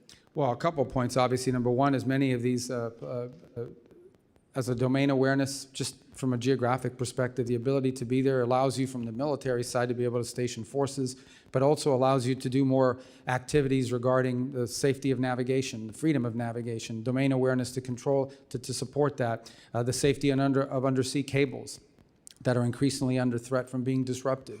And there's a whole host of areas, illegal fishing. There's a whole host of things of cooperation that we could reach, and that the Pacific Islands are geographically prime located to really help us. And we've given them more attention. We've been more engaged at a bilateral level than we've ever been with Pacific Islands. Thank you, Mr. Secretary. And final question. In the recent years, we've seen malign influence grow in the Indo-Pacific and threatening the stability of the region. How is the State Department responding to the increased CCP-related funding and police training across the Pacific? Again, it's a topic that we're raising with our partners, but first on awareness. It's not just in the Pacific. We've seen extrajudicial, extraterritorial efforts on the part of the CCP in multiple places around the world. And so in all of our diplomatic engagements, we raise these issues with these countries. The opening of police stations, the sending of individuals to harass Chinese nationals that are abroad, who they view as a threat or what have you. It's become a feature of much of our engagement in many countries around the world. Mr. Secretary, and Mr. Chairman, I'd like to yield my last minutes to Rep. Salazar, please. She's got this thing rigged. Her time, that's great. Yeah, it's 5 minutes. And, I know, I understand. So, okay, so let's continue then with the Cuba issue and with the Venezuela. I was asking you earlier today that Venezuelans have a desire to have free and fair elections. So we know that we are in the country, that we've liberated them, but the big question is and you answered me partially. I just wanted to give you the opportunity to finish. Why can't we just establish and send the signal to the Delcy group and to all the Maduro people that were cooperating with the Maduro regime that are still in power because of Delcy? Why can't we just send a clear message that elections will be coming, let's say, December of 27, beginning of 28? In that way, I think the rule of law will start. They will have the impression that the rule of law will be established. Yeah, I think that impression's been clear. I mean, the Venezuela that everyone wants for the future is not possible without free and fair elections. They have to understand that it's been a feature of all of our engagements with them, and it continues to be. I'm not sure it would serve that purpose to announce a date certain, in a public forum, because the conditions have to be in place. It's not just about saying I'm going to call elections in December or January. It's about, is there a free press? Are political parties able to organize and operate? That has to happen too. And we agree, Mr. Secretary. Your time's expired. All right, your time's expired. Mr. Chair, we do want to get through multiple members and get to Mr. Miller, so if you could go as quickly as you can we before do. votes. Thank you. cause us to leave. You spoke about the 60% enriched uranium. Iran also has significant amounts of 20% enriched uranium. The more difficult part is to go from 5% to 20%. What is your view in negotiations of the 20% uranium? Well, I've used the term highly 60% because that's the one that clearly has. I mean, even 20%, you could argue, not that I claim that they are, but you could argue they're being used for medical isotopes and things of this nature. But 60%, there's no reason for it. The only way you get to 60 is because you're on your way to 90. But the term we actually use in the talks and in everything is highly enriched uranium. So it would be correct. That would cover the 20, correct. Okay, very good. Thank you. Well, listen, I want to congratulate you for the impressive job you're doing for the American people. My only critique would be that we need to hear more from Marco Rubio. President Trump is obviously in a class by himself, but you're the best communicator in the administration on complex foreign policy issues. I was in the room with you in Munich, so I know you wear a lot of hats. There's a lot of memes about you, but please continue to be as vocal and upfront as you can. Question I have about is expeditionary diplomacy. I had the privilege of serving as a State Department officer in Iraq during the Iraq surge. I had twice passed A100 classes and had offers to be FSO, but I actually came in as a 3161 hire at the time because the State Department did not have a capability for expeditionary counterinsurgency. This is something I've been working on with former Ambassador Ryan Crocker to both develop this capability, look at something like a State Department Reserve Corps, and also as a legacy of Benghazi, there has been, because of the politics around it, there has been sort of this mindset set in that we can't take any casualties amongst State Department officers. We need to have people in the State Department that can push out and conserve. And I wish if you could speak to the American people and to State Department officers about what your view is about a more expeditionary function. It's a concept we're very interested in, and I know you're interested in it as well. And just I can put it in simple terms, it's basically the ability to deploy diplomats in a place where we may not have an embassy and we may not have all the trappings. Obviously, diplomatic security and others get concerned because in their mindset, the risk factor should be zero. They don't want anyone being harmed. But I think the point you're raising is there are some instances in which you will take some risks. People know they're signing up for a risky proposition, but it's a high reward for the country if, in fact, they're successful. So we're interested in the concept. We obviously have to work through our system to make sure we can align it and create something that's functional. And I'd love to work with you on it because I see the promise in the concept for sure. And it's a concept that's existed in the past. And thank you. And just finally, and being mindful of our time considerations, I think you guys have done an amazing job of needed reforms of bringing USAID under the province of the State Department and certainly de-wokifying some of the nonsense that was going on. We still do have a lot of great State Department officers out there that are very proud to serve our country, and under your leadership, I do talk to some of them from time to time, and they do have some worry and some questions about the overall direction of the institution. So I'd just like to give the ability in the context of this budget request you're making to Congress to sort of sum up your thoughts of the vision of our current State Department officers for the future. Yeah, I think for the future is we're trying to empower our we're trying to empower our embassies through our regional bureaus around the world. We want them to be the center focus of how we conduct foreign policy because they're on the ground. Too often in the past, foreign policy was mixed between, or diplomacy was mixed between the regional bureaus, and then you had these functional bureaus that had a worldwide mandate on a topic, and they ended up crashing into each other. Now what we want is to truly empower our ambassadors and the people in the field in these embassies that are on the ground every single day. We want decisions to be driven from the bottom up, not from the top down. Some of our best ideas come from the cables that are coming out of the field and back to us. And we want regional bureaus that are empowered as well. To be able to coordinate all this when the lines cross between different countries in the same region. We're also encouraging greater regional integration. So for example, our Western Hemisphere ambassadors are now all are about to start a monthly conference call so that they're all coordinating with each other on regional affairs.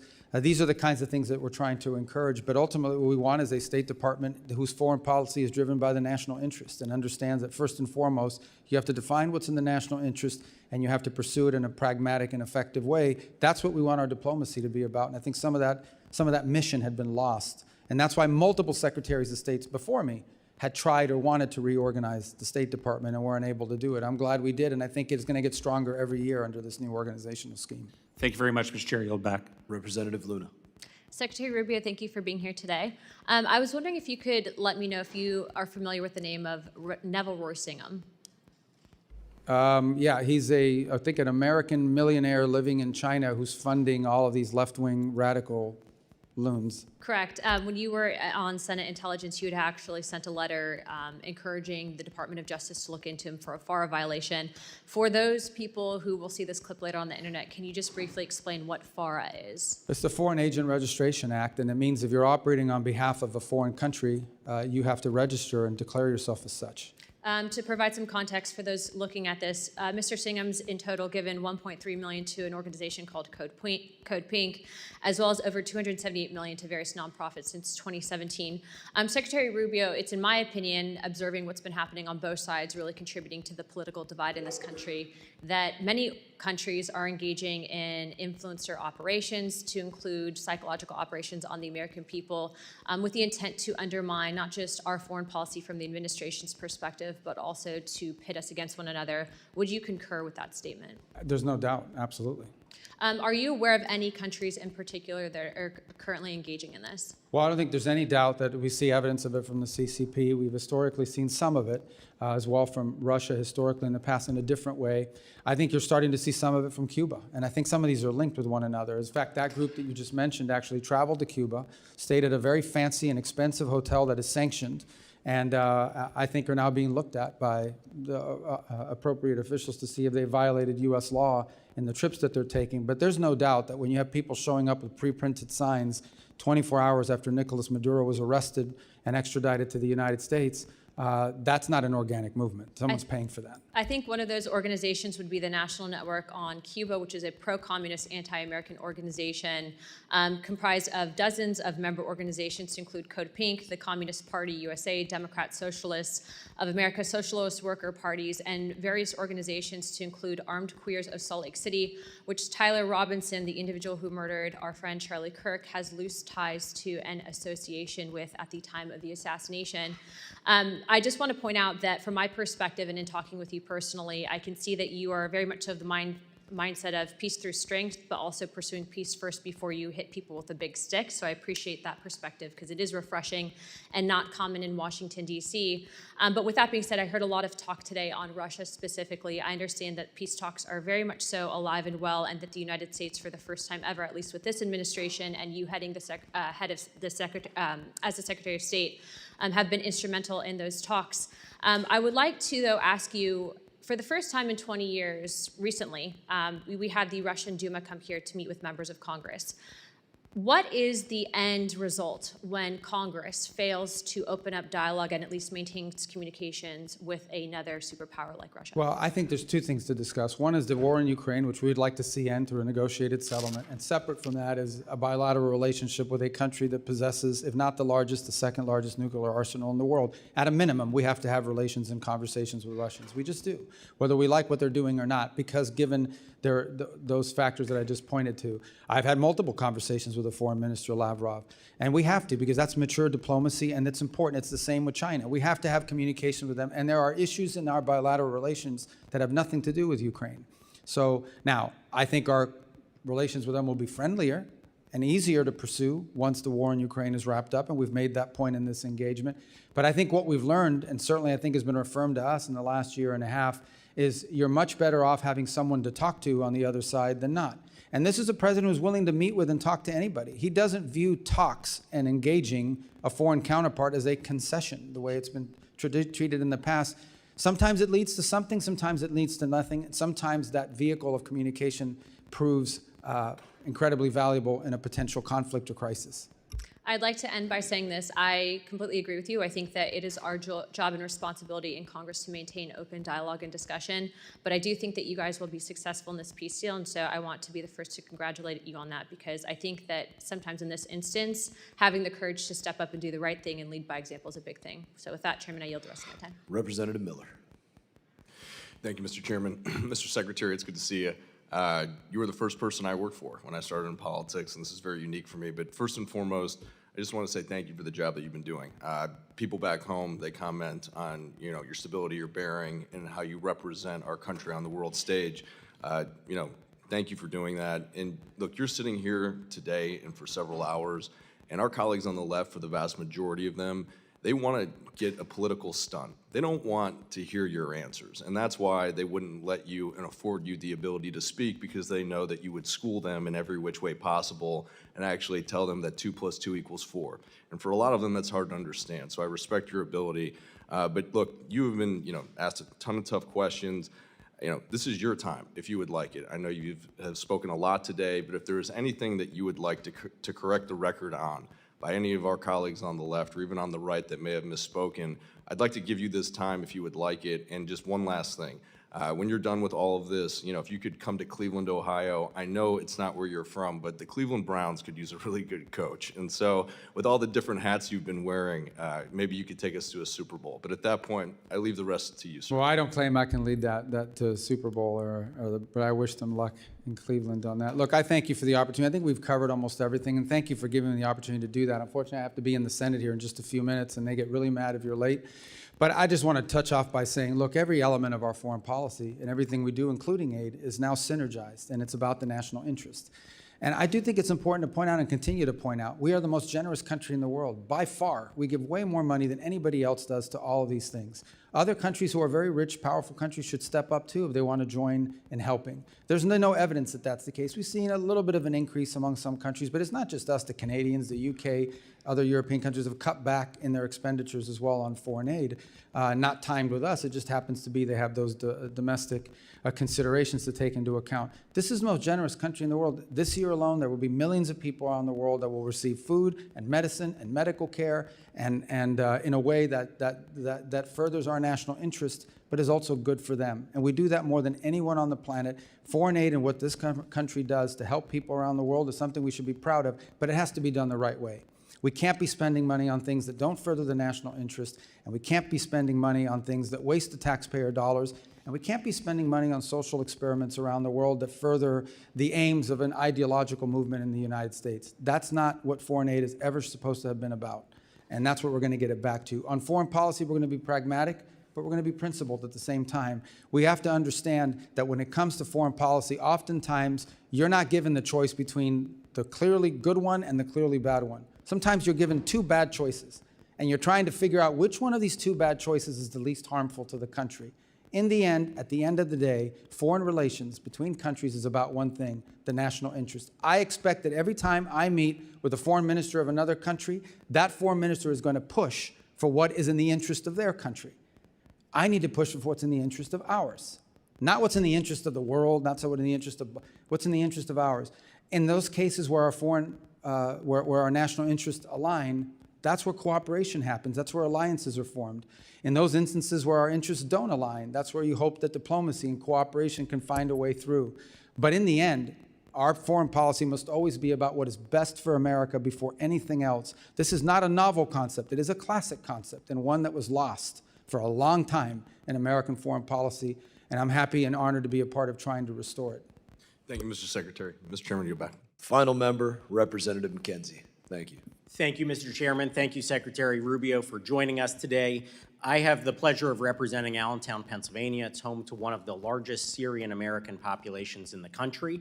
And obviously, there have been a number of atrocities in that country during the ongoing conflict there, some of them targeting the Christian population. On June 22nd of last year, the Mar Elias bombing happened at a church, and we are coming up on that one-year anniversary. I'd like to just ask you very briefly if you can give us an update on what's going on in Syria, what we're doing to achieve stability in that country with the leadership that is now in place, and also any updates on religious minority protections. Yeah. Well, we talked a lot today about Venezuela and other places. Syria is far more complicated. First of all, Assad deliberately divided groups in that country against each other. And some of those frictions and some of those resentments exist. That wasn't always the case in Syria. It's one of the few places in the Middle East where you actually had Sunni, Shia, Christian, Druze, and other communities living, and Kurds living alongside one another. But Assad, and especially during the Civil War period, pitted these groups against each other. So in many cases when you're seeing these atrocities, what you're seeing is some unit of some fighting group from one side going after and seeking retribution against a group and another. And it's a real challenge. I think you've seen a diminution in this, but nonetheless it exists, and it's already happened too much. The second is, the core here, and our goal is to have a nationalistic government in Damascus that seeks not to expand power or not to turn Syria into a base of operations for a foreign power, but to build a Syrian state that's inclusive of all of the elements in it. That's what we have engaged with the interim government there on. That's what and we've given them and tried to give them every opportunity possible to succeed. We've had some successes. As an example, when we had some fighting break out, especially in the Northeast, and we had these ISIS prisons. This is an underreported story, but we had these ISIS prisoners there. They agreed and were very cooperative in getting those prisoners transferred out of Syria and into Iraqi prisons before there would be a jailbreak that could threaten them and also threaten the region. I think we've seen significant progress in the relationship between Kurds and the central government. There's more work to be done, but some of that tension has now been downplayed. Down in the south, there's more complexity, of course. There are different Druze elements and Bedouin elements that have been more difficult to deal with. But we're trying to give the Syrian government there that's in place every opportunity to succeed. And obviously, there's a trust but verify component to this. I will say this, and I want to be, everything we've asked them to do, they have tried to do or have done, including counterterrorism cooperation. But they have some capability gaps. They still have individuals within their armed forces, quote unquote, that are members of radical groups and have certain ideologies and are necessarily neatly disciplined. I think they're working through that, but there's a challenge again because of capacity. So this is a long-term project, one that I think is going to exist long after this administration. I hope the next administration will pick up the baton. But I remind everybody that just 2 years ago, Syria was an operating base for the Iranian regime and all of its proxies. And had Syria stood on the table for them, it's interestingly enough, in the midst of epic fury and everything that's happening in the region, the one country that didn't see any of this. You saw it in Lebanon, you saw it in Iraq, you didn't see it in Syria. And I think that alone is a sign of why what's happening there has been good, but not good enough. We have a long ways to go. Well, thank you. Appreciate that detailed answer and your continued focus on Syria and improving stability in the country. The Syrians I know and the Syrian Americans say that they don't see those differences along religious lines. That is, as you pointed out, divisions that were created by somebody else. So what we can do to heal those divisions, protect religious minorities in the country, and ultimately get back to a stable and safe Syria for all those individuals is a We agree great goal. 100%. The future that the government in place now claims to want is impossible unless every element of Syrian society is incorporated in power sharing and has a voice and influence over its own future, and of course isn't being killed. Thank you again, and look forward to working with you as we move forward. I yield back. Mr. Secretary, I thank you for your valuable testimony today. Members may have some more questions for you. They will have 5 days to submit statements, questions, and extraneous materials for the record, subject to length limitations. And without objection, this committee stands adjourned.